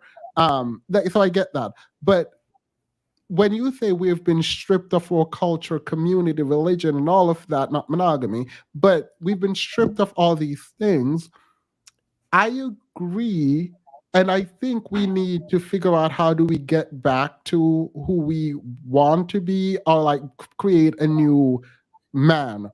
And I agree with you on that as well. But I think the issue is, and again, I didn't bring up polygamy because I believe in it for myself, or I have any selfish reason to just use women for sex. It's not my viewpoint on sex or relationships anyway. But it was just that the truth, like that's what they talked about. So I just brought it up. I don't care about the whole. Anyone pushing polygamy in the Western world is, I'm just. I wouldn't. You can't afford that anyway. So anyway, but yeah, I would agree that there needs to be a new creation of culture. But the problem is when we've been stripped of it and we've already adopted, for the most part, white European religion and culture as it is. It's almost like, how do we separate ourselves from it when, as a whole, right? We don't have the resources necessary to just separate. Like if we maybe go ahead. So if you're saying we don't have the resource, do you think the way racism operates, are you saying that we're stripped of our culture, so like we can go to work and take care of our families? Or, and I don't want to say it like that because that sounds mean and it sounds like I'm trying to paint a specific narrative. I'm not. I'm trying to understand sort of what does this mean for the women and children in our community if we're so affected, and we should be, by what has happened to us. What becomes of the people in our lives that we're supposed to be taking care of? Well, if you're childless and single, I would say for me, my answer for me would be just creating a family and a culture within my own home, right? And kind of emulating what it is my father did with me, right? So but you can see that. Wait, sorry, I'm so sorry. You didn't even get to talk. No, you good. Go ahead. If you can do that, what is stopping other men from seeing that? So I may have the privilege of having a father to help me guide and help me observe the world from a different point of view. So that in and of itself may have changed the perspective, right? And the reason why I'm highlighting my father is because a lot of the times in these spaces, we talk about the absentee father, but not the fathers that are there who actually do a decent job, I think, right? Considering the chat dragging me, but who does a decent job. I think parents, both mother, father, whatever, like they should be there. And I think not having there set someone up for failure. And obviously you need the right ones, but no, I if your dad has helped you realize that you shouldn't be like having children all around and not be able to take care, then that's a good thing. Yeah. So I think that level of wisdom and that level of role model is necessary, and it helps with the perception of the world and worldview, right? A lot of the things that I understand and view the world from, I can honestly say my foundation comes from my father, and through experience, of course, they're tweaked and changed in, you know, things of that nature, like through these kind of conversations and talking to people who are completely different than me. But for the most part, the basis of not wanting to mistreat women or not looking at women as a sex object just to have sex with and throw to the side, because it's not my viewpoint on sex. I think I think they have value, and I think that if put in the right space and put in the space where they can be feminine and do all the things they need to do, they're an absolute help, right? Because I've experienced both men, right, that are impactful in women, which would be my father, my mother, grandfather, so on and so forth, right? So I think that's the biggest thing. I think that's the biggest difference. Most men that I know don't necessarily have that father to guide their worldview from a older, mature, and spiritually adapt mindset. They just kind of live their life and then bump their head along the way. So you don't think these men without fathers, what do you think is going to happen to these men without fathers? Like, are they going to be able to, like, recoup? Well, what happens? Because you had a father, I had a father, and the men is it the men without fathers that are the, like, I don't understand there's no prescription, and I don't know what we do about the culture if you think the culture is bad. I think certain parts of the culture is bad. I think the main thing that really has a hold on us is lack of identity. Like, we don't know I don't know what it means to be quote unquote black, right? I know that there's aspects to it, and I know there's certain things about it, but in regards to this is what it is, like the idea of, you know, being I'm black and I'm proud, that type of black nationalist, that it's not there anymore. We're so integrated and individualized. What if because we chose integration, it means that no longer is important? What is important is I can now create a good community, i.e. in my family. So if that's the case, the reason I say this is it feels like we would waste time trying to figure out the black identity when we have mouth to feed and people to care for. And I think so often we get lost in trying to create a community and blah, blah, blah, when all we have to do is be good to the people in our lives right now. Then but you've got to change the mindset on, you have to change a lifestyle mindset, right? Because most men that I know just in general, or most people, to be honest, are very hedonistic in their ways. Like anything that gives me pleasure in the moment. It's hard to convince men that think that they should deserve 150 wives, that, hey, you need to stick with one because you're more responsible and you're more your ability to handle the emotional things that come with a relationship is extremely. So it's like you got to change the mindset of men, and I don't think that's I don't know how possible that is, especially when we live in a hedonistic mindset. So if I say, oh, it's not possible to change these men's mind, then I feel like you were saying women should then divest. Oh yeah, sure. I don't mind women divesting. That's not my problem. Well, I don't understand any argument that you're making then about the black identity. I don't understand because at this point it's just tiresome to have these conversations about black this and black that. At the point now where if a woman says the solution for her as an individual is to divest, then I say go. No. I'm not saying on an individual level. I'm talking on a mass scale, because you are speaking about men without fathers. Some men, you are saying, who you don't see how their minds can change. So if their minds can change, it feels like it feels like you're saying, okay, we're done. There's no need to like speak life into them, which I mean, I'm not opposed. So I mean, but that's up to the individual. Like, you're asking me a philosophical question that I just don't have the answer to. I'm not God, so I can't give you a full-fledged answer right here, right now. But what I can say is help those who can help. Because there's, for example, I live in Atlanta, and I've had conversations with young men to where all they needed was one conversation to change their mind. But I've had many conversations with one man, and no matter how much you talk to him, his mind ain't changed. So it's like you got to cut your losses.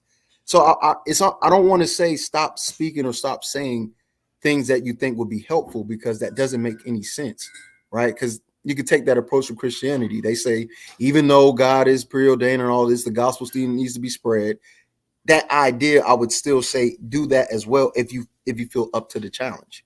But if a woman or a man has already decided for themselves, hey, you know what, this is already done, the community's over, I'm gonna divest, well then go do that. Like, I can't get mad at black women for going, these black men are a problem, these black men are no good, I don't think I can find me a black man, I'm gonna go get me a white man. What do I look like saying no? The problem. It doesn't feel like you stand on anything. So far. As a whole, I don't know how to. As an individual, absolutely. As an individual, I know what I stand on, and I know what I would do and what I do as a whole. But for the community at large, I think that's too big of a, for me right now at this moment, it's too big of a issue for me to even know where to pinpoint or to start from, to be honest. Yeah, so because it feels like individualism to the point where it's like, in terms of community conversation, it feels like not useful at all. So like, do you talk about like Black community and Black issues? It depends. In real life and with people around me, yes. On the internet, no. But it feels like you're attempting, and I don't mean this in a bad way, like everyone does this, so it's fine. It feels like you're attempting to police how I do it. No, I'm not trying to police how you do anything. My thing is consistency, right? I think that is you policing how I do it. Oh, well, fine. If that's what you say, sure. Oh, fine. I'm policing how you do it. Then that's sure. In that way, I just don't understand the inconsistency from that point of view. You've explained it, so it makes sense to me now, and you've explained why you didn't address it in this moment in time, and that makes sense. I was looking for an answer, and I got one. So, and it makes sense to me, and that's it. So I have no problems. And Alicia, when she came up here, I use her as an example. I don't necessarily care what she thinks about what I was saying. It's just what I was saying as a whole. And there goes the guy, Prince Petty. Hey, Prince Petty, what do you have for us? Wait, he's sweating. What's up, dog? No, it's his outfit. He's whatever. Go ahead. What do you have? Were you even listening? Yeah, I'm trying to turn it all off my phone. Oh, he's working on something. While he does that, let me read the super chats that have been backlogged. But you are the hypocrite. So I've decided, as I said, that I'm trying to speak to men more, and I'm trying to be a better human being who is engaging with men in a better, more productive way. And so I'm trying my best to be as open and as clear as I can. It's scary how much they will try to protect her now. They look like idiots. This is about Pearly Things, but maybe they don't care. What do you think about Pearly Things, cheeky banter? I don't have no real thoughts toward it. I don't watch that much Manosphere content. My algorithm is full of different stuff outside of Manosphere. The main stuff that I watch is you, Petty, Destiny, people that I tend to disagree with or I may not align with, and just try to understand you guys' viewpoint. So what do you disagree with me on? I think that one of the things that I disagree with on was the passport bro situation, like the men leaving another country. But after we had our discussion, we had a discussion. Yeah, but I feel like you're too individualistic to like have a disagreement. I mean, you'll say, "Oh, okay, they should be able to do it because that's what they want to do." You don't really, you say you can't save the community, but it feels like you are not grappling with the reality that they caused the problem in this community. They drag it overseas and then they destroy our image in the process. So the problem is, I don't think that's a vast majority because it's already been stated that this has already been a thing, right? So it's been popularized within the past 2 or 3 years, or really 2 years. Do you not know about the Philippines coming out talking about how these single mothers with mostly biracial Black children are in poverty? I thought I did a stream about this since 2010. Yeah, it's been happening for a while. That is true. And the results have been bad. Now that we're making it a movement, it's getting worse. Oyster, thank you, Ja. Oyster will pivot to the alt-right. So if, with that being said, I don't think that's a vast majority. Again, you could say that it's a critical point, like you like to say, or a mass critical point, that this certain amount does enough damage to where it matters. And that's so true. You don't care about the image then? I do, because I go overseas. I don't want to be looked at as these people, right? I don't want to be. But see, you say you don't want to be looked at as these people. So it's clear that you know what these people are doing. No, I know what these people are being talked about online for doing, right? Because it doesn't matter. For example, if you're dragging, right? For example, the guy who couldn't get back home because he had $50, right? Or he didn't have $50. I would hate to be just out and about and somebody thinking I just don't have enough money to get to and fro, right? Because he's only one person that I saw, right? These people go viral here and there. Yeah, it's not like they get viral getting kicked out of Brazil. They get viral not being able to come back from DR. They go viral being robbed in different countries. So you're naming two individuals, right? But if you did not interrupt, I can keep going. You want me to keep going? Go ahead. Viral for going to Thailand, sleeping with lady boys. This is not me being derogatory, it's their actual name. They go viral for being in all over Asia, but specifically in Thailand, bribing women and raping women. They go viral for being in China, killing women who say they don't want to be with them. They go viral for going to Brazil and spreading a bunch of STDs. They go viral again in Brazil for impregnating people there and leaving them, coming back to the US. They go viral for the STDs being brought to the different Caribbean countries. They go viral when they go into, I think this was in Korea, where the man is in prison for I said rape, so I'm just continuing to say rape. They go viral for going sex trafficking, but that's not fair because he's not fully Black, so I'm gonna leave that alone. They go viral but again, you're naming individuals that may fall into the manosphere or red pill space, but as a overall whole, these people that you're speaking of, there's tons of millions of people, if not more, that have already been doing this, and we're highlighting these select few people. Now, if you want to, because some of these people that you name, or some of the things you name, have been speak for you, me, and Prince Petty. That is the problem.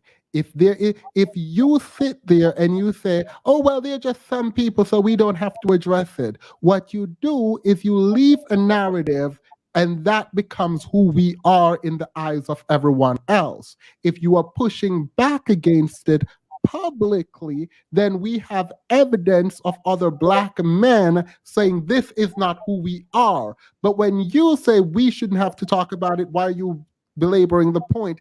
Then that becomes who we are globally. Do you understand how PR work now? Sorry, yes, that was understanding. I'm sorry. It was, but I got you. I got you. I apologize. No, Demons, this is why I appreciate you, dog. Because you try to keep the respect, even when you're frustrated. All right, I appreciate that. All right, because I'm gonna do the same thing to you. Right, I'm gonna be respectful. I'm not gonna talk to you crazy because I know how to speak to people. So what you're saying makes sense, and I think that what you're saying has a part, or it is important. But I think the things that we tend to do is we tend to lump these people all together, and I don't like doing that. Right? I don't like to say that passport bros as a whole are just these men that are doing these things. Instead, what tends to happen is you drag an entire movement that somebody could be included in, and they don't even mean to be. So, for example, if you say all these passport bros are broken dusty, it's like, well, dog, that's not true. There's plenty of passport bros who actually aren't broken dusty and then get married. No, there's not a lot of them getting married, and also a lot of them are broken dusty that we see. And separately, you are still not addressing the point about who gets to take the narrative. Like, maybe this is why, like, I'm not saying you, but the lack of foresight seems odd to me. And FD is not completely wrong when he says the white supremacists might want to put black men as the face of, like, sex tourism, right? But y'all make it so easy. Like, it's so ridiculous. Like, we have grown men flashing their passports out in front of a camera as if they've never seen a passport in their life, as if that is a flex.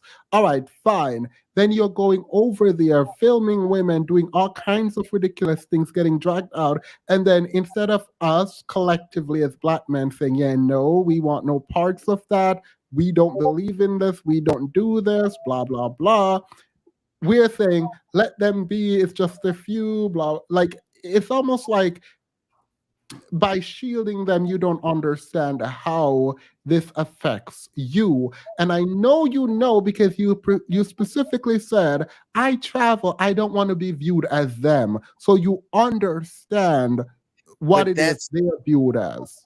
But that's because of the rhetoric being said over here, right? It's the same thing. I think that Did I kick anyone out of Brazil? Did I kick anyone out of Brazil? No, Themis, but what I'm saying is, I think that majority. You keep saying the rhetoric over here, because what is going to happen? I'm not saying no. I think you misunderstand when I say over here. I don't mean your space. I mean because in the United States, whenever you start talking about passport bros, I've never seen most men go, "Oh, those people." The first thing they say is they're cornballs. You can't get women in your own place. The manosphere has been very divided over that. So it's like I continuously see people rag on them and people say these things about them, and it's like, well, you do realize there's more to them than just the things that are going viral, right? Because there are people that I'm aware of that are also in the military who have wives that are foreign, and so it's like I know these people, and they will probably consider passport bros just by the simple fact that they're in another country. When these men start making large sweeps about welcome Tweety birds, thank you, about how they're going to address men coming to the country and impregnating their women, do you think they're going to make a distinction between the kinds of black men that come?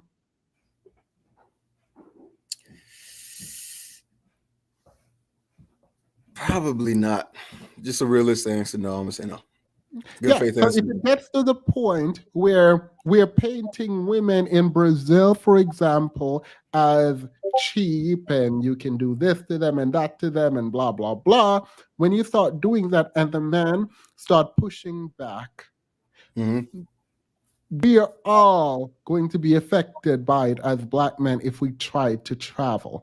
Not only to those places, but we're going to be treated, and even if they don't do anything, we're going to be treated specifically terribly by other groups. Like, people go to Asia a lot, and people are ignoring the fact that, like, there are some areas that are overtly racist. A man filmed himself in front of a brothel street where women are calling him to get him to pay money. And he filmed it because he doesn't speak the language, talking about, oh, they're just so easy over here. They just love black skin. And it's like, how dumb are we? Like, do we need that kind of validation constantly? Like, it's kind of sad. Nah, that's a fact. I can't deny that. That sounds crazy. That's a fact. I can't deny that. That's true. So your perspective makes sense. I think I should have reapproached the drawing board with that. I think you made a case that makes sense to me. I think what happens with me is I may personalize the conversations that are being had instead of taking a wider approach. And I can say that's my fault, or that's maybe a downside on that perspective. But nah. What you're saying makes sense. Too, by the way, that is natural. Like the idea that we'll coming on and we'll say not all black men, like that inclination is natural. Right. I had to bypass it because it's not useful. Right. That makes sense. Yeah, that what you're saying makes sense because the overall imagery you don't want to be focused on a bra in that way because it's overall negative. So I can understand that. I get that, and that may be something I just got to reapproach, man. So yeah, Yeah. makes sense to me. I'm not gonna debate that. Yeah. Taking a stance of being the not you have to put off is because sadly people on the global stage assume we're the worst before realizing we're an exception. Optics leave impressions, sad. Yeah, I mean, when I was in China, it was, who was that?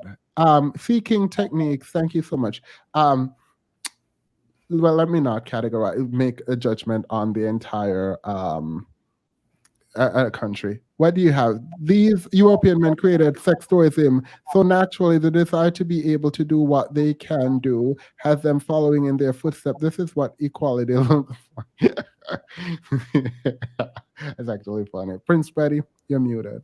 Yeah, I kind of bowed out because I don't understand the passport bro movement. My understanding, I've like never heard of it before.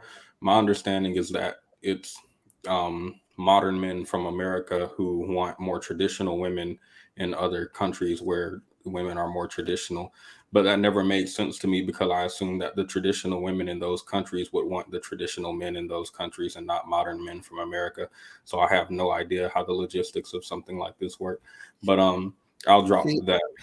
I wanted to point out what? No, go ahead. My bad.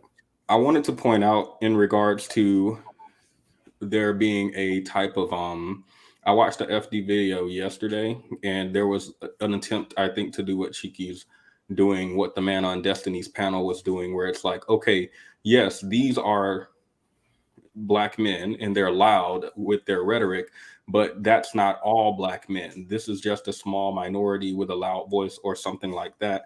My issue with that is I feel like if there were a KKK member to go on some white man's platform, I don't feel like he would get widespread support. I don't feel like he would get a lot of traction. I don't feel like he would get of a reverberation in the way that Black men do.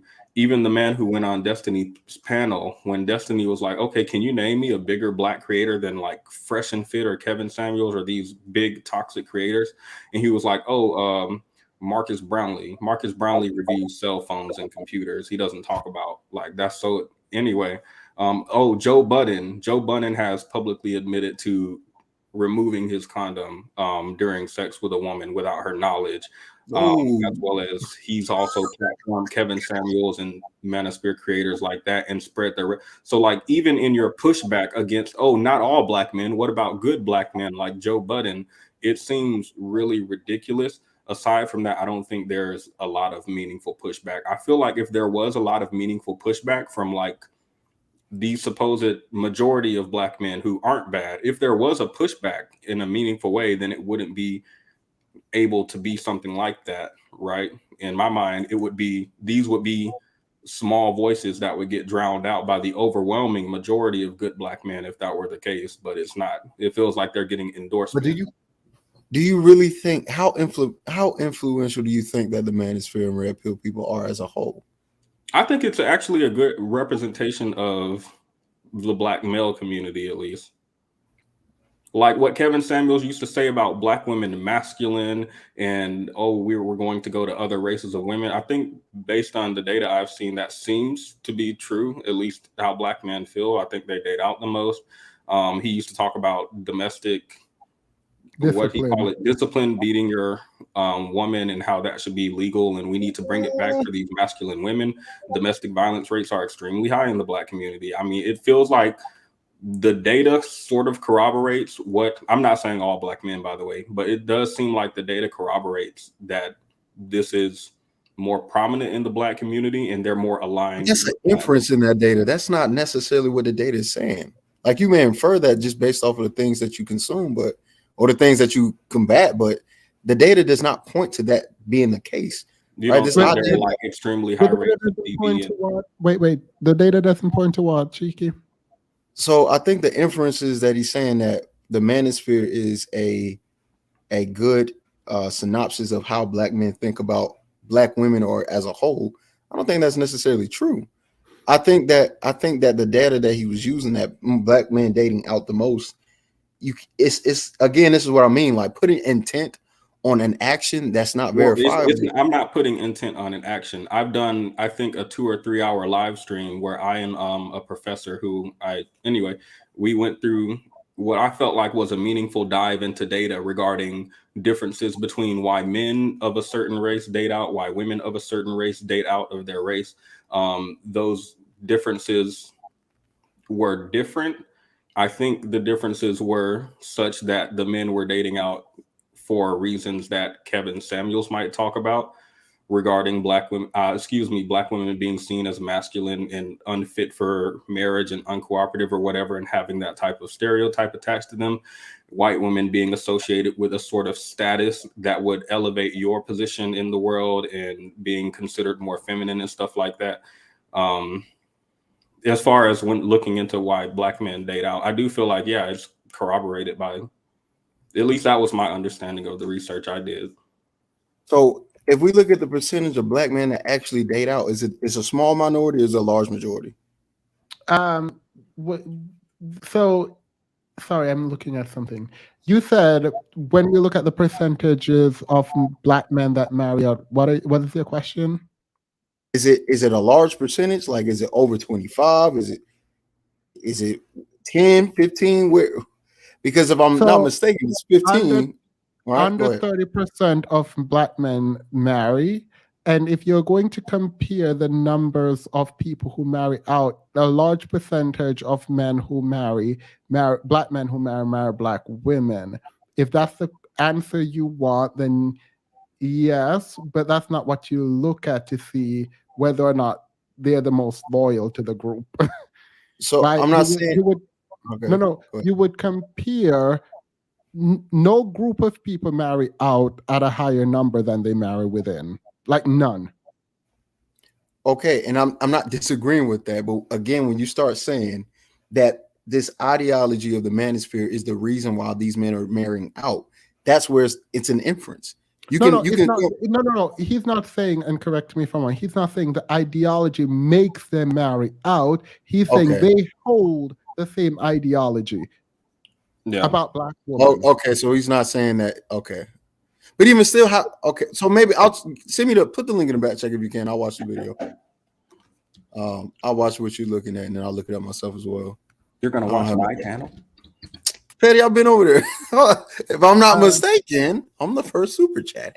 Play possum and hope you are not grouped in with the rest. Not a great strategy. Black men need to learn to defend themselves and their reputation. Yeah. The art of war. Also defend your reputation with your life. Not really, but yes, I believe in that. Now, when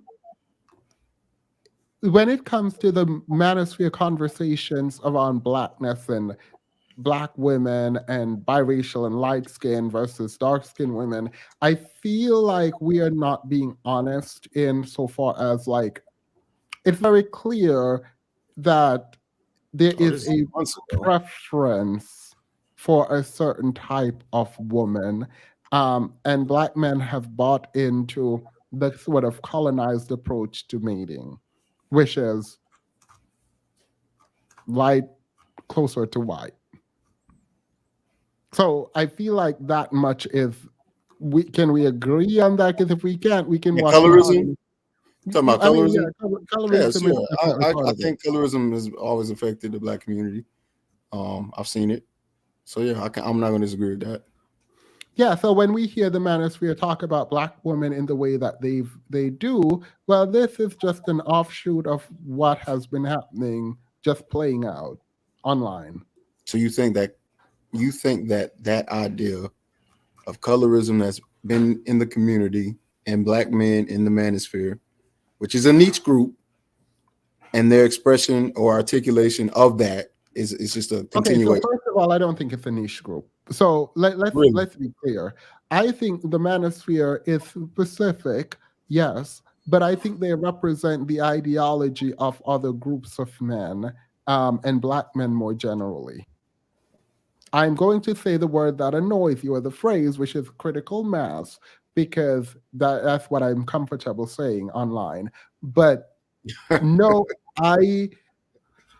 the way that the white community treat their manosphere people and incels is to study them and say they need help and whatever. The way we treat the black manosphere, we promote them, we treat them like they're like Kevin Samuels was honored at the BET Awards. Like, like to say it's not part of our culture seems odd to me.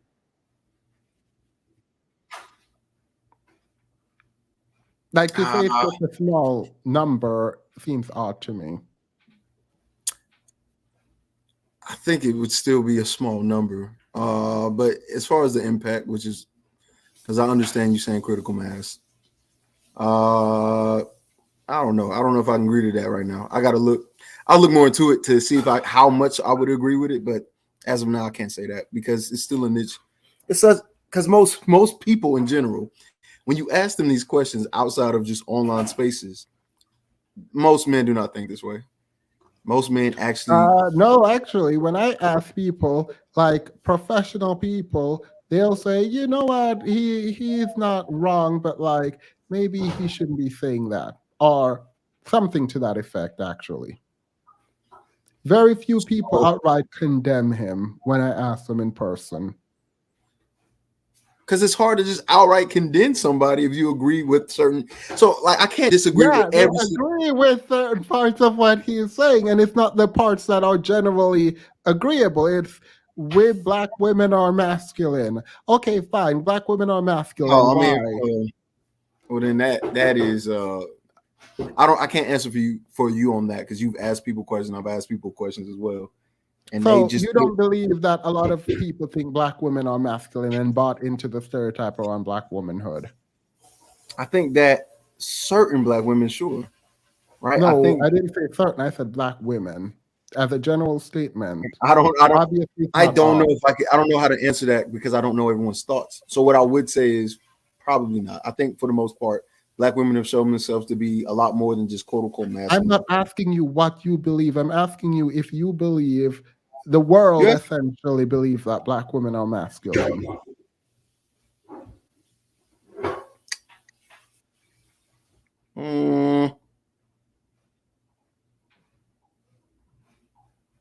Yeah, I think they may have bought into the stereotype.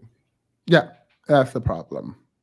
Okay. And instead of us having we literally, like, at one point we would blame the media and said the media promote that image of black community. We literally have the media now. Like, no one watches TV, everyone watches YouTube, right? And instead of promoting what we want and uplifting the women in the community, because look, divestors can say this all they want. No group of men is going to promote another group of women above their own. It's never going to happen. It is the black man's duty to uplift the black woman's image. The black woman is about to do it on her own, but that's our duty in the way that black women have uplifted our image, in the way that white men have uplifted the white woman's image and white women uplift the white men, and so on and so forth. So it doesn't make sense to me that we're saying, oh, the black woman is masculine. Part of that is because we have not taken control of our narrative yet. Why would somebody decide or think that they need to uphold the image of a particular person if they feel like they're not appreciated? Right? So again, Themis, you can make the disagreement, right? That for these quote unquote factors, so on and so forth. But if I'm taking two people talking at the same time, what should black women appreciate black men for in mass? Just as a whole? Yeah. I won't fight. I will not fight. I'm give us what should black women praise black men for?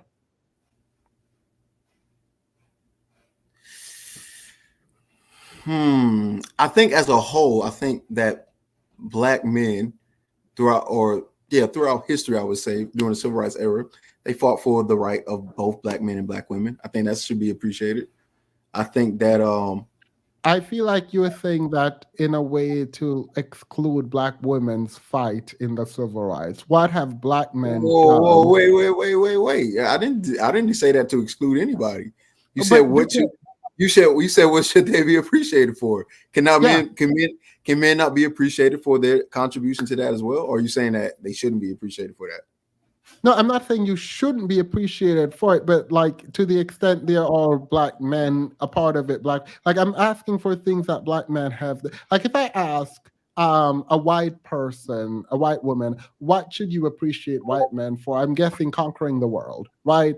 I'm sorry, that is not weird. If I ask Asian, I'm probably Okay, so if you're asking for the same group of people who were captured as slaves by their own people and sent over to America, then I would say the idea or the fight for civil rights is a thing that black men should be appreciated for. Not to say that black women. I thought the civil maybe rights I should add was the word exclusive. Exclusively, I can't think of a time where anything was done exclusively by just men, black men. No, but that's what I'm saying. If we're thinking about, you're saying black women should appreciate black men. Sure, I agree. What should they appreciate them for? And you say the civil rights, but it feels like the black women, like I feel like I don't want to say this because when I look to what do you call this? The Black Panthers, and I realize that the Black Panthers was primarily women, black women, that hits differently for me. You know what I mean? So like I'm not saying you're wrong, by the way. Like I can say, yeah, we should thank black men, particularly MLK, for integration, right? And what he did in the civil rights movement. And I already see black women throwing tomatoes at me because he cheated a lot. And so I'm like, well, but he still did it. So we can say, yeah, he did it. But then we ignore the women who were the catalyst for the civil rights movement. We like it feels like this is not a I wouldn't just say the civil rights is a black man thing. I think it's a black man and black women thing, but maybe, sure. I don't know. But again, you just asked me for what they should be appreciated for. And I think that there should be some level of appreciation for that, like for the conscious effort that those men made, the spokesmen of that movement, the people that constructed or was the spokespeople for that thing, for that particular thing. Right. Well, I think I feel like that's a little disingenuous if we're saying that. Wait, how's it disingenuous? If women No. All right. So should we thank white people and praise white people for the civil rights movement then? I mean, by the logic, that's a good one, Themis. Sure. If I say no, then it would. So it is what it is. So we should or we shouldn't. Okay, so you see why I just no. I didn't get it. I didn't say yes or no yet. I'm being petty. All right, let me be petty. Are you thinking now legitimately or just for the sake of argument? No. See, the problem is I was thinking legitimately before. Just because I say these people should be admired or appreciated for those things, I think that's fair to say. I didn't say discount or not appreciate black women for their contribution, but he asked me for what it is that they should be appreciated for, and I think that's one. The faces of these movements and the speakers of these movements were black men. Or we should not appreciate white people for the civil rights movement. I don't think we should. I don't think that, like, in all honesty, I don't think we should, because they didn't start this. They didn't start the movement. They weren't there. They may have been integral in his part, but that's like saying just because you're white and you're a participant and helping, that you should be considered. Wait, you don't think they were part of starting this movement? They were part of it. You think integration and wait. You think integration and colorblind racism and colorblind approach to race was black people's ideas?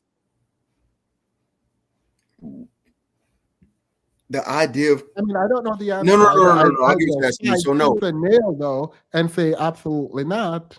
I do not think that it was black people's idea for that in particular. No. So, but even with that being said, it's no different than people being upset at Rachel Dolezal for pretending that she's black and adding all the contributions and all of that. So it's like, okay, so are we going to give her credit too? Like, how far are we going to go with this? Are we going to do it that way too? No, so when I say what should black, because you went back, because you said how far are we going to go? That's what I'm trying to figure out. Because I'm saying what what should we be praised for? And that's why I would say the civil rights movement and the contribution made toward that. I think that's a big deal. You're the one going way back there. You keep saying, how far are we going to go back when you're the one going back? No.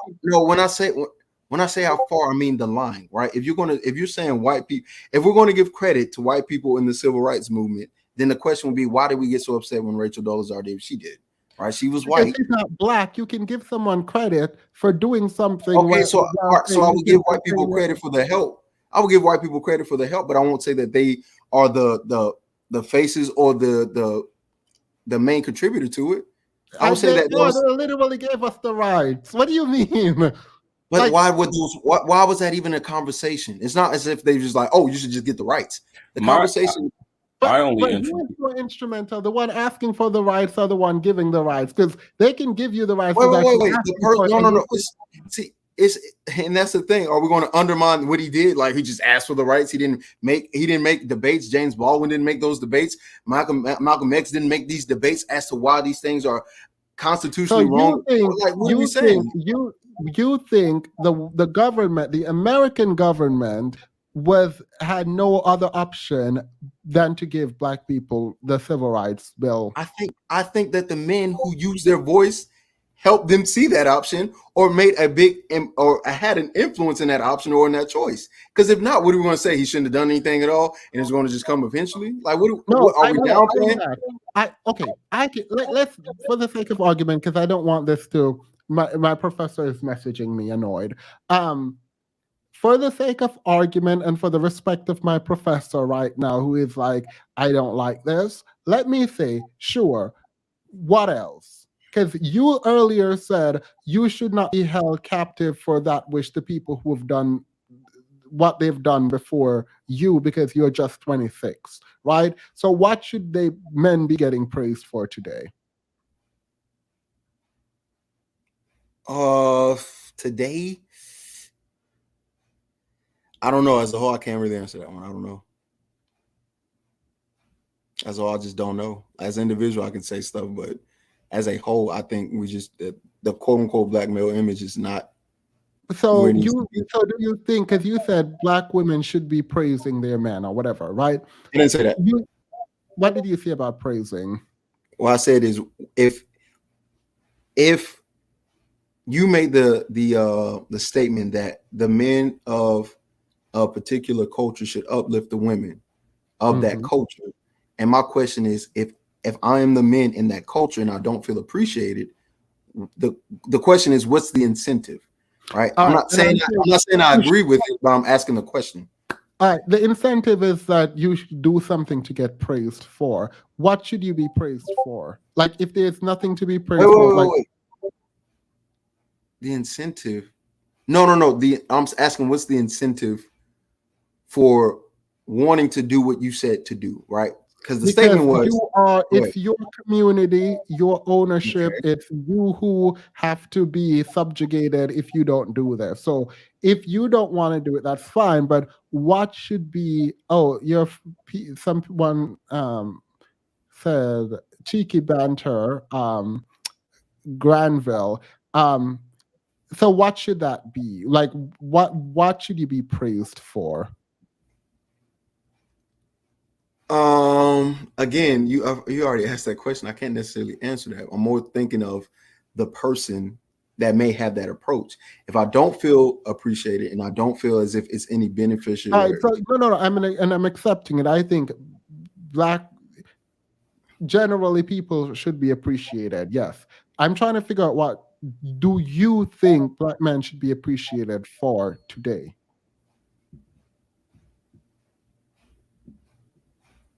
I think I think that the black men, because I do not think that as a whole, black men are really just these terrible people. It's just not what I think about black men. You're not. Me either. I hope I'm not a terrible person. I hope you're not a terrible person. I hope Petty's not a terrible person. So I would I'm think. asking you. I'm asking you. There's a reason that they say behind every black man is a strong black woman. Really, it's a lesion. We just saw a black woman protect King Ego. I'm over it. Also, false equivalency. Yeah, that's a false equivalency. Not LB. Big boxing today. Thank you, LB. I'm trying to figure out. So, are you saying you don't? And I think you said this, but I'm asking again. Are you saying you can't think of anything that black men are doing currently that they should be praised for? I think that black men's. I think as a whole, black men's overall progress in this nation is something to be praised for as a whole, considering all of the factors. I think when I think about the things that happened beforehand and the current situation that we're currently in, I think black men have a big part to play in that, as far as the ability to further education, right? Or the fact that they are more educated than the previous generations. I think the fact that, well, technically financially we're kind of stuck. All right, let me just say. That's all kinds of wrong, but I will agree for the sake of argument, because I don't want to feel like I'm pounding on you, and I do hold this like wholeheartedly, that we as a culture was able to survive. I think that is something good. Like I do. I actually I think that is an amazing feat. But I am confused when you're. So I'm going to leave that alone. But you think we should be praised, black men specifically should be praised for how far they've come? As a whole, yeah, for sure. Period. Yeah, I mean, I think that the fact that if you look through a generational chart, that the previous generation before us wasn't as educated, and now that the men of today, specifically the men of today, are more educated than the previous generation, I think that should be noteworthy and recognized. I think the fact that most men. I feel like you're not reading the stats. Actually, education for men, not just black men, just men across the board, is going down. I know that men across the board, but when you look at the stats as far as Generation X, the sleeper generation, and baby boomers, they'll also say that this is the most quote unquote educated generation as a whole, as far as like just being more educated. Specific to black men, can you send me the study? Because I don't think I've seen this study. Because what we've seen is a decline in like just general school attendance for men, just as per capita. So yeah, once you send that to me, I would love to see. He's saying that black men should be praised for nothing. Sorry, Prince Betty, I think I interrupted and you were saying something. We can't get praised for trying. I know you're joking, but I don't think that's actually a bad thing. I think if we were trying in mass, I think I would praise us for trying. I think I don't think I'm confused. Do you not think that black men are trying in mass, or you think that just most black men are not trying at all? Like that's what I'm trying to understand.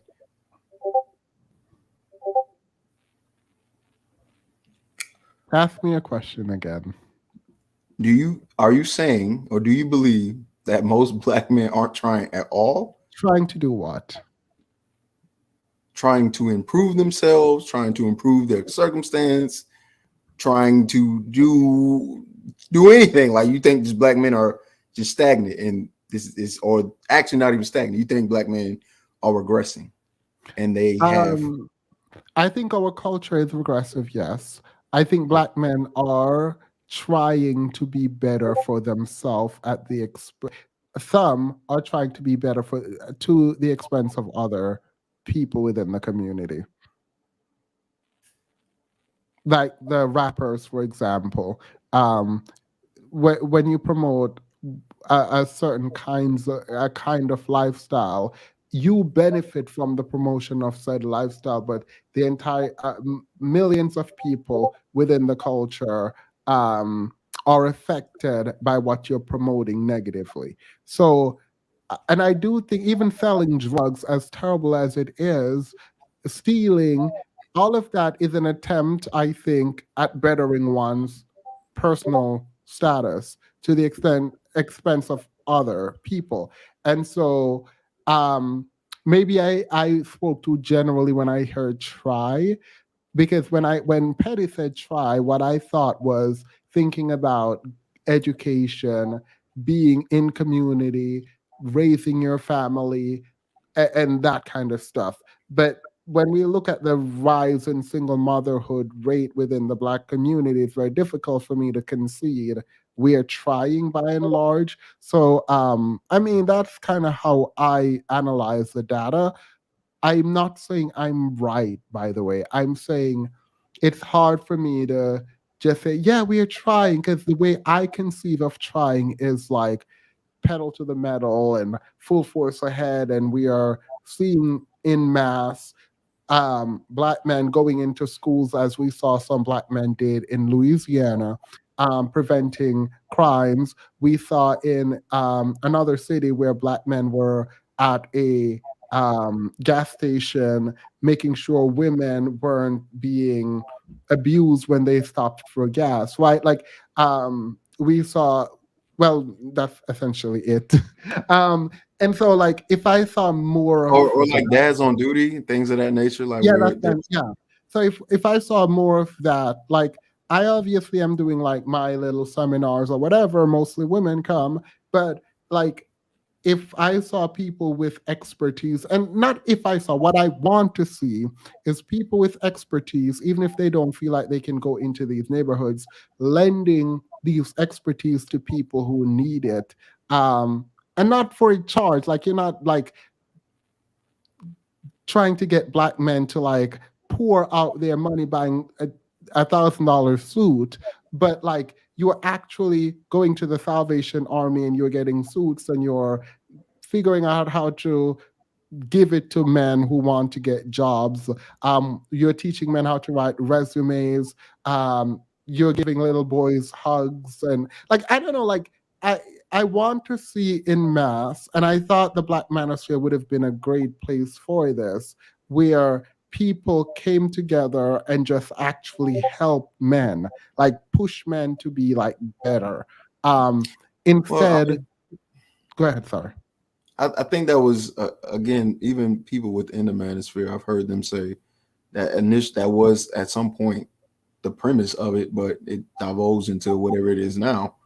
Because to me, that what you're saying makes sense, and the idea of that makes sense, right? So there's I forgot the dude who teaches karate. I forgot his name, but he's a bald-headed black guy with the gray beard. Yes, Jason. I forgot his name, but he is somebody that I would like for. He reminds me a lot of my father, right? In the sense of teaching, okay, this is how you regulate your emotions, this is how you actually become a man, this is what it means to be a servant leader, right? All of the premises and understandings that I hold as an individual, that I would try to teach as to other individual young men, which again, that becomes a little it can be disheartening doing that. And because you, especially when you're from a particular area, some of those men that you teach the next day and not even around because they're just not here, and that's just a lot to deal with.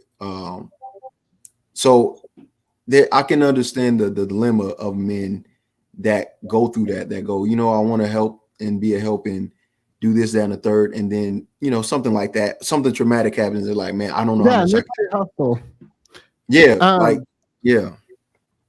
yeah, no, and I think, by the way, I do a lot of work on YouTube, but like it's still to be a minimum, and I do get a ton of praise from Black women.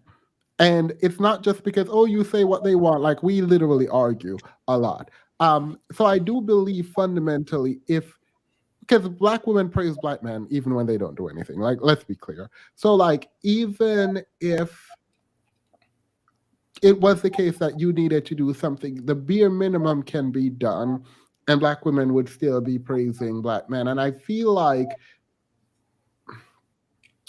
it is true that it's hard to train young boys, for example, who live in certain neighborhoods, because you teach them something and they go back and they're in this neighborhood, Right. and that literally just disrupt everything that you're trying to teach them. So, like, I get that point. So, like, how, like, it's obvious that we can't fully control all of this, but I do believe that exposure, like, I was thinking about taking young boys on trips to like New York or somewhere where like I have some kind of connection, and just showing them like big law firms where black men are lawyers or whatever, so that it's now potentially reachable for them.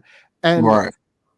I don't know how useful that is going to be, because, like, in my mind, I saw one thing and that stuck in my mind forever, and I knew that's what I wanted to do. So I Right. wanted to. I mean, I think we need to figure out how do we get the best outcome for the most amount of men, so that they can also feel the obligation to help other men, and by doing that, women are also helped. But I also want to help women specifically, because this trickle down economics apparently doesn't work. Yeah, and I would agree with that. Which is, I think that's been a debate before. Just how important is imagery, and what impact does it have on the next generation, or does it do anything at all? But again, it's at this point, I think it becomes a lot of philosophy or thoughts of like, well, I don't know. I don't know how important this is. Matter of fact, I'm gonna send you this. It's a Pew Research. It doesn't seem to break down the demographics by race. But if you're looking for that specifically, I'll do what I can to get that to you. I'll put what I do have currently, though, just out of fairness. Black men aren't terrible people, but most resist their desire for validation by becoming their oppressors. Many are trying, but not enough care to do that. Yeah. And also, like, I understand, and I don't want it to be lost that I don't understand, like, the psychology of oppression, where white is right and white proximity to whiteness becomes the standard. So I understand that psychology, but I also understand you can break it, because black women have broken it in terms of not elevating whiteness and elevating black manhood. And black men are lying when they say black women don't elevate them. It's a lie. I don't disagree. I just wanted to give a different opinion. This is what you had to say about it. That's all. So that's in the back. Yeah, no, he's talking about Jason Wilson, but doesn't know his name. So that along with the fact that Jason is not promoted, only has 70K followers, prove that black men don't even praise the good ones. Yeah, that's sad. I watched one of his videos. Why is it? I think it's unfair to just say, because I can't remember the person's name, that I don't remember the impact that he may have had. It's not unfair. I think it's right, but maybe it doesn't speak to as much as we think it does, because the fact that Kevin Samuels rolls off our tongue so easily, but the quote unquote good ones, we don't even know them really, and like they're on the periphery, and they don't have enough subscribers to show who they are, then yeah. But also, I don't promote people, because every time I promote someone, they kind of let you down. They turn out to be terrible people. Yeah. That's why I don't want to say women need to choose better and vet, because I don't even know how to do it. So, like, I'm not about to tell you to do something I can't. But simply trying is not enough. Don't try, just do. Breezington, I get this, and I think I understand this. I disagree with it. I think people, if you try your best and you fail, that's all you had. And while it's not good enough for me to say you won because you didn't, it's good enough for me to think of you in a better light. Like I don't expect black men to like become victorious and be the most amazing people in the world. Like I don't expect that. And I'm not talking about like a participation trophy, but real effort is rewarded.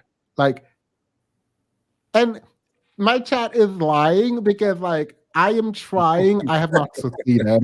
You know what I mean? Like I have a ton of support, which I'm really grateful for, but I've not succeeded in like helping men or helping. Maybe the women think I help them, but yeah. I don't think I don't think people like it's hard to do that though.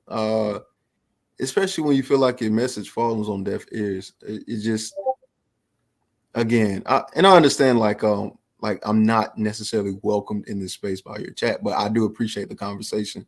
The way I found out about you you. said you not feel welcome after we've been talking for over an hour. No, Girl. I said by your chats. I didn't say about you, Themis. I think you right again. I understand that you and your chat are two different things. I go through the same thing as well. I even found out about your channels through people that watch your show. They came to mind and said you should watch Themis and Tho because I think you learn and have a good combo. And I think that's true. So I appreciate you, having the patience to talk with me because apparently I've been getting on your nerves. And Petty, you already know you the homie. I don't care what it is, what I'm saying. I don't care about the disagreement or whatever we may have. I'm gonna still come to the channel and show support. Show support. Goodness gracious. And you know what I'm saying? So I appreciate y'all. I'm gonna head out though. I did drop that link. It doesn't break down. It's not giving you what you may be looking for, but just the generational aspect that I was talking about is there. But yeah, if the panels open up again, I'll definitely come up and speak. I don't got no problems with you, sir, or with you, Petty man. You already know what's up. Okay, be sure to call a homie tonight. Tell them you love them. No. Don't mention homies to me no more. Appreciate you, dog. Y'all be safe. I really enjoyed the convo. Have a good one. So no one is perfect, but you can be honest about the imperfection and hand down knowledge and wisdom over pimping and game. Agreed. All right, what was your takeaway, Prince Petty? And why are you wearing that? What is this? What? All right, good. Good. All right, well, what was your takeaway? Should I pop the collar? Do I look too immigrant? Am I giving myself away? No. Okay. No. I mean, I would have asked more on what's the incentive to try. I don't know that there needs to be an incentive to try. I don't know that there needs to be praise for trying. When we look at Black women, you brought up, even without looking at image, when looking at something like education or socioeconomic status and finances, I think Black women have been improving extremely well to the point where they're about to outpace Black men. They're doing this despite what feels like a very consistent pushback historically on this being something masculine, this being something unladylike, and modern females, this and that. But they seem to be able to insulate themselves from this and are now, I think, the most educated demographic in America, right? So if they're able to do this despite pushback, like it feels like the opposite of praise, the opposite of incentive. Maybe you can say there's praise within the Black women community, but externally, no, I don't think so. So does there need to be an incentive externally? I don't think so. How do we get there to be an incentive internally? Yeah, that's above me. Yeah. I should have asked Tom to sing that Wonder Bread news song. That would have been funny. I forgot. I was, things were happening too quickly. But the modes of sort of how you push yourself, I feel like if it is specifically about other people, then not that it defeats the purpose, it just feels weird that you do not motivate yourself to do what is right, but that you need other people to motivate you to do what's right. Yeah, that was another part of it. Like, do you really need an incentive to do good or to be a good person? Which, well, let me not say black men are bad as a collective, but a critical mass or whatever word you use. Let's use that one.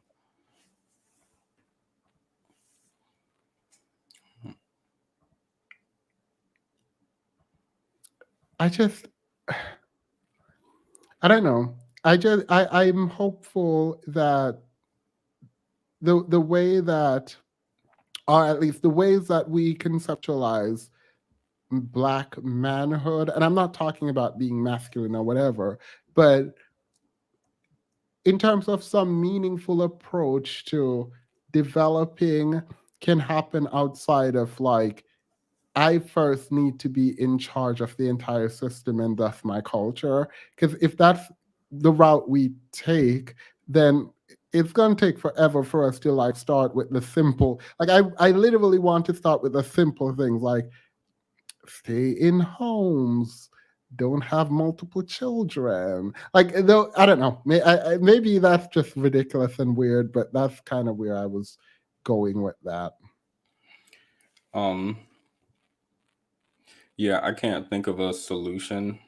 I would look to Black women for an indirect solution, which it feels like to some degree Black women are waking up regarding issues in the community. Maybe you guys were talking earlier about divestment and swirling. Maybe there will be a critical mass, and then through Black women literally leaving the community at that point, maybe there'll be like a self reflection in Black men, but I don't know. I feel like So- it would have been there already. All right, so you don't think that like No. it's gonna be internal? No. You think that we are gonna Black women? I have to don't do think it's going to happen at all. I feel like I have Oh. really extreme views. I feel like the Black community is going to die. Everybody's going to divest or swirl out, and then the Black people will die, and mixed people will just be the new thing. Wait, are you joking? No. Well, wait. Do I feel like no? Actually, I don't know that there is going to be a meaningful change at all. I think like this space is a really small space of Black women and the few men who are here. So like that, if that change, if it comes, I think is really, really far in the future. I can't even conceptualize it with the current community. Well, I can in the Black woman community, like they seem to be picking up fast as far as education and like they seem to be picking up fast. But if Black women are here with their education and they're here with their finances, but then you read Black feminist literature and there's an attempt to like push under the rug what's going on, find justification that's not there for the issues in the community, specifically when it comes to Black men.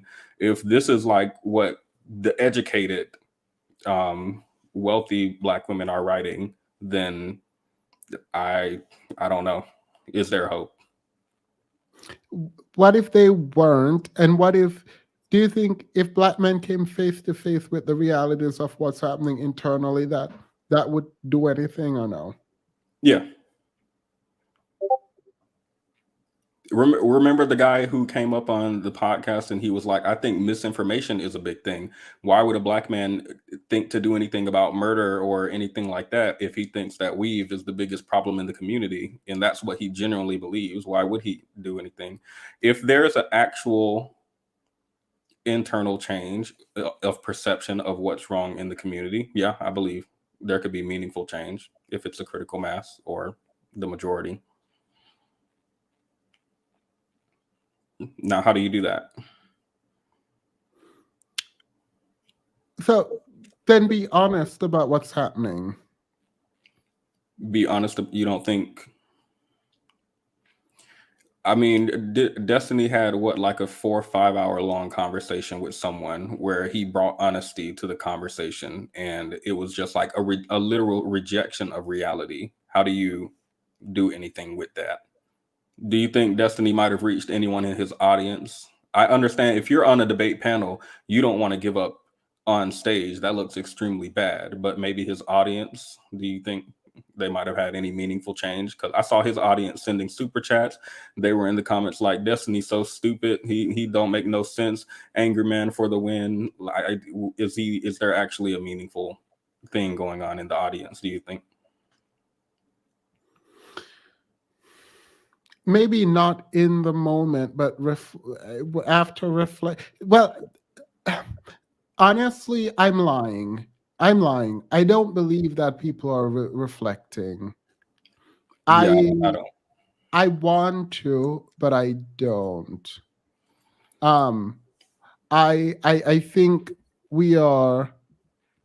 I think we are coping the best way we know how to,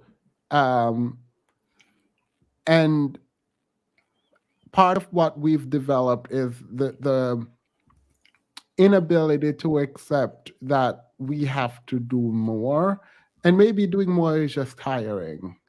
Maybe after reparations. Maybe you what? Maybe after reparations. Yeah, I think we deserve those. Are you actually for reparations? Very much for, yeah. I'm not gonna get. I'm gonna get it from the UK, but I think ADO should be repaired in America. Like, yeah.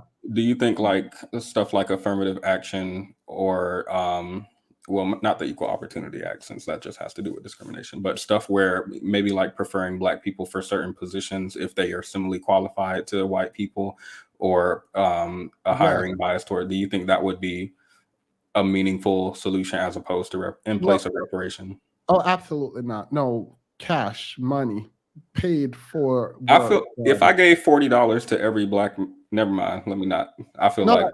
What do you mean 40? I'm talking in the millions per Oh, my bad. I person. meant acre. My bad. I said $40. I meant 40 acres in a mule. But if I gave millions of dollars to each Black person, will it solve anything? It will solve the economic problem with us. But I don't. What I happens think there are when two you give different up? questions. What happens when someone builds wealth versus someone who's poor winning the lottery? Oh, they tend to lose the money. Yeah. So, okay, I'm going to give Future $1 million.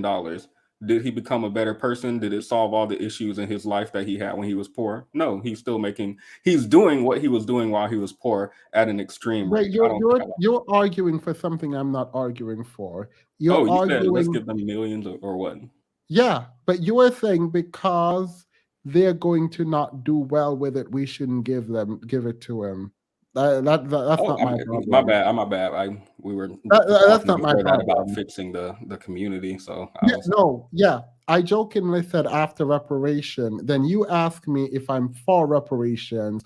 Outside of whatever I said, I am for reparation. Do I think reparation will make us better?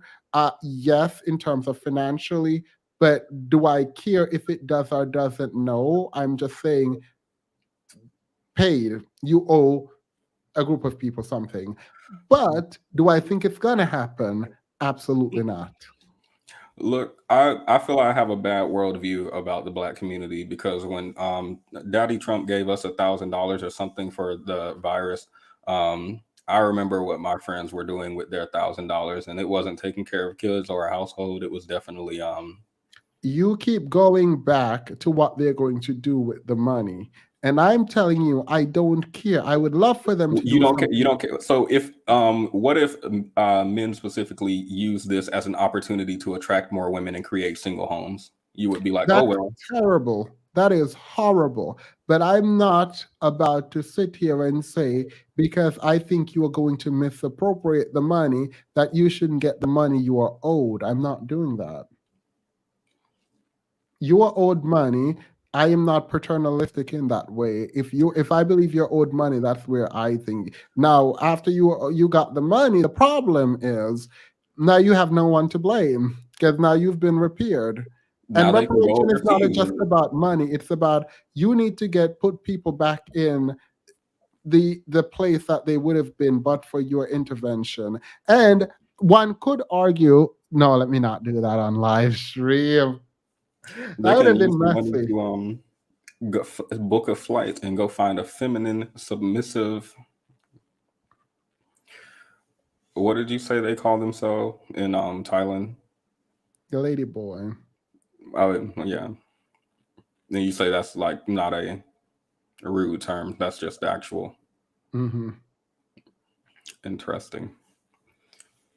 Very interesting. No, I mean, I feel like Black people in America have the thing is like, I would be so with Black men fighting if they weren't fighting Black women.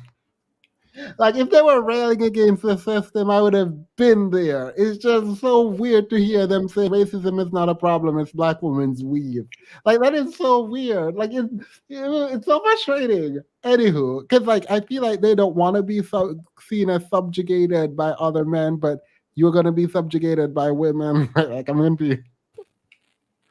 Wasn't he like frequently changing his position throughout the conversation from liberal to conservative, depending on whether he was talking about Black women or Black men? Yeah. It was really annoying. They are doing system level analysis when it's Black men. They blame everything. When it's Black women, it's weave. It's That's interesting. obesity. That's what Pearly Things did today. Oh Actually. yeah. Pearly Things had books, Thomas Sowell, and she's gonna tell you how racism is not a thing. Then they're like redlining. She's like, what is redlining? I don't know. Like, what do you mean? I hate the fact, not Pearly Things, but I hate the fact that people can see right through structures that are made of glass. Like, we see through you. It is not opaque. Like it is it's translucent at best. Like I don't know. All right, let me read the super chat. All right, can you help me read the super chat? Seeking Technique says, thank you for the $10. The great hack showed how human behavior studies and social media strategies can sway political movements. An active minority is dangerous. The inactive majority must speak up and show out. Period. Agreed.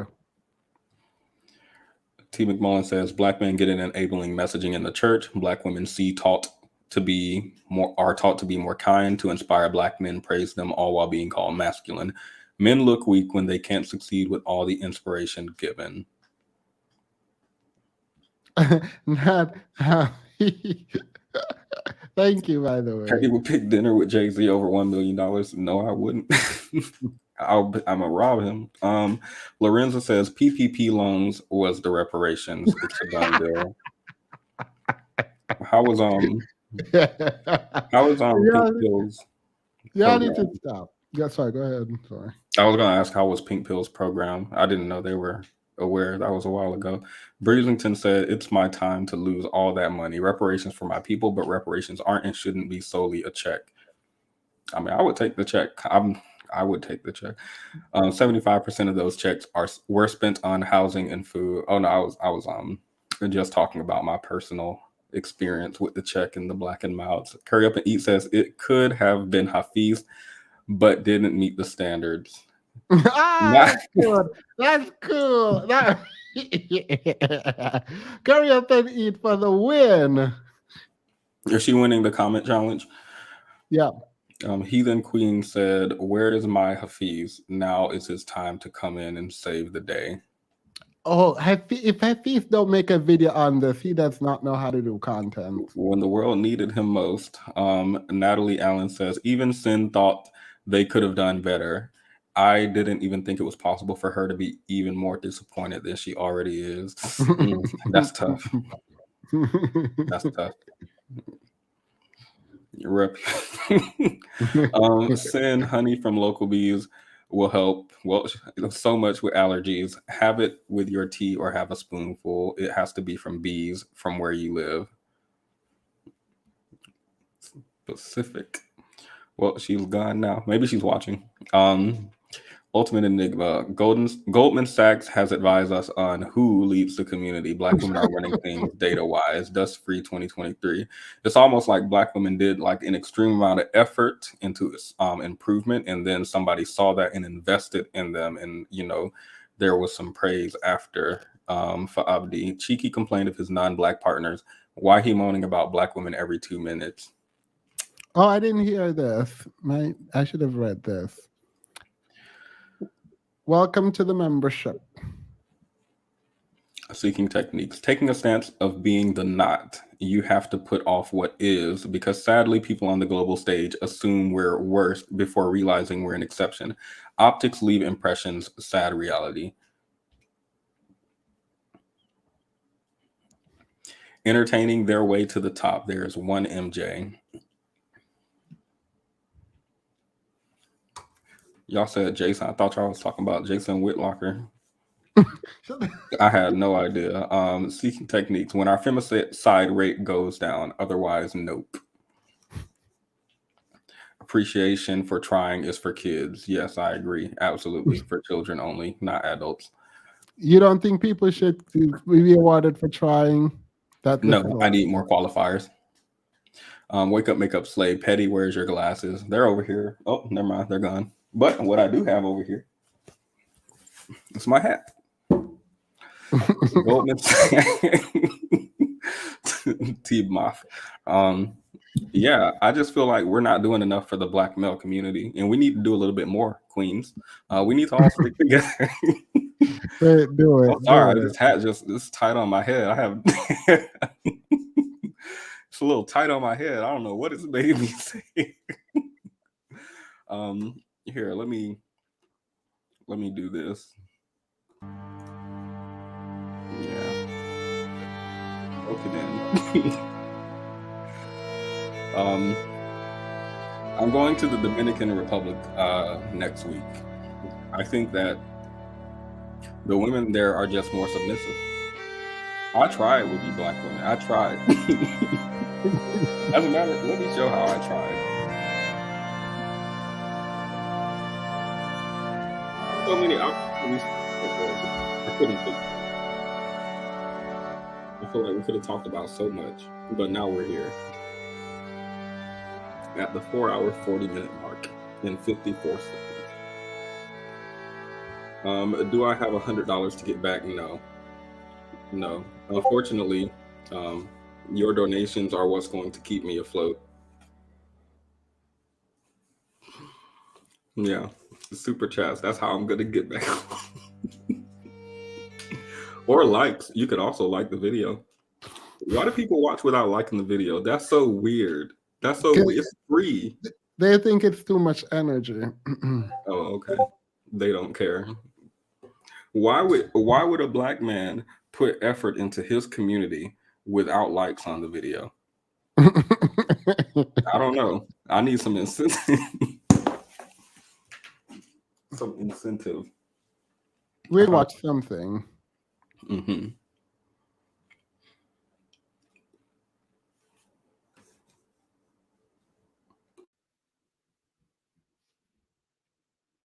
The Pick-Me, or more affectionately known in Blackistan as the Pick-Misha, is a Black woman who goes out of her way to get the approval and attention of Black men, even if, or especially when, she can throw other Black women under the bus to acquire said approval or attention. The Pick-Me's core principle is to defend the position of Black men as the de facto rulers over Black women, with little regard for its logic and even less regard for the harm it causes Black women, Pick-Mishas included. I think the biggest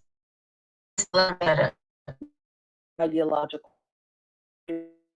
workation, but Is as it long as boring a these little bit? different principles are infringing on the economic rights of other Black Is it borging still? They said they can't hear her. Why every time I play Mahogany Pink's video, something happened? Am I borging? The devil is a lie. Yeah, it was a little bit when you started playing. All I could right, hear I'm it. gonna do it then. Oh, Mahogany Pink. WLLR. Oh my God, thank you so much. Definitely did not. I did make the what's that thing called? For donation, but no. PayPal. They said the video was all right. Well, I wanted to watch it with you because I didn't have plans, but I'm gonna just go ahead and cook late at night. I don't know what I'm gonna cook, but I might make curd shrimp. So bye. Thank you, Petty, for coming up. My head feels really tight in this hat. I'm about to make a video. Well, I'm not going to tell you. I'm going to make a really long video this weekend, and I will. If I'm trying to make it not video essay because I don't like video essay. It's too pretentious. I like watching it. I don't like making it. So, all right, bye.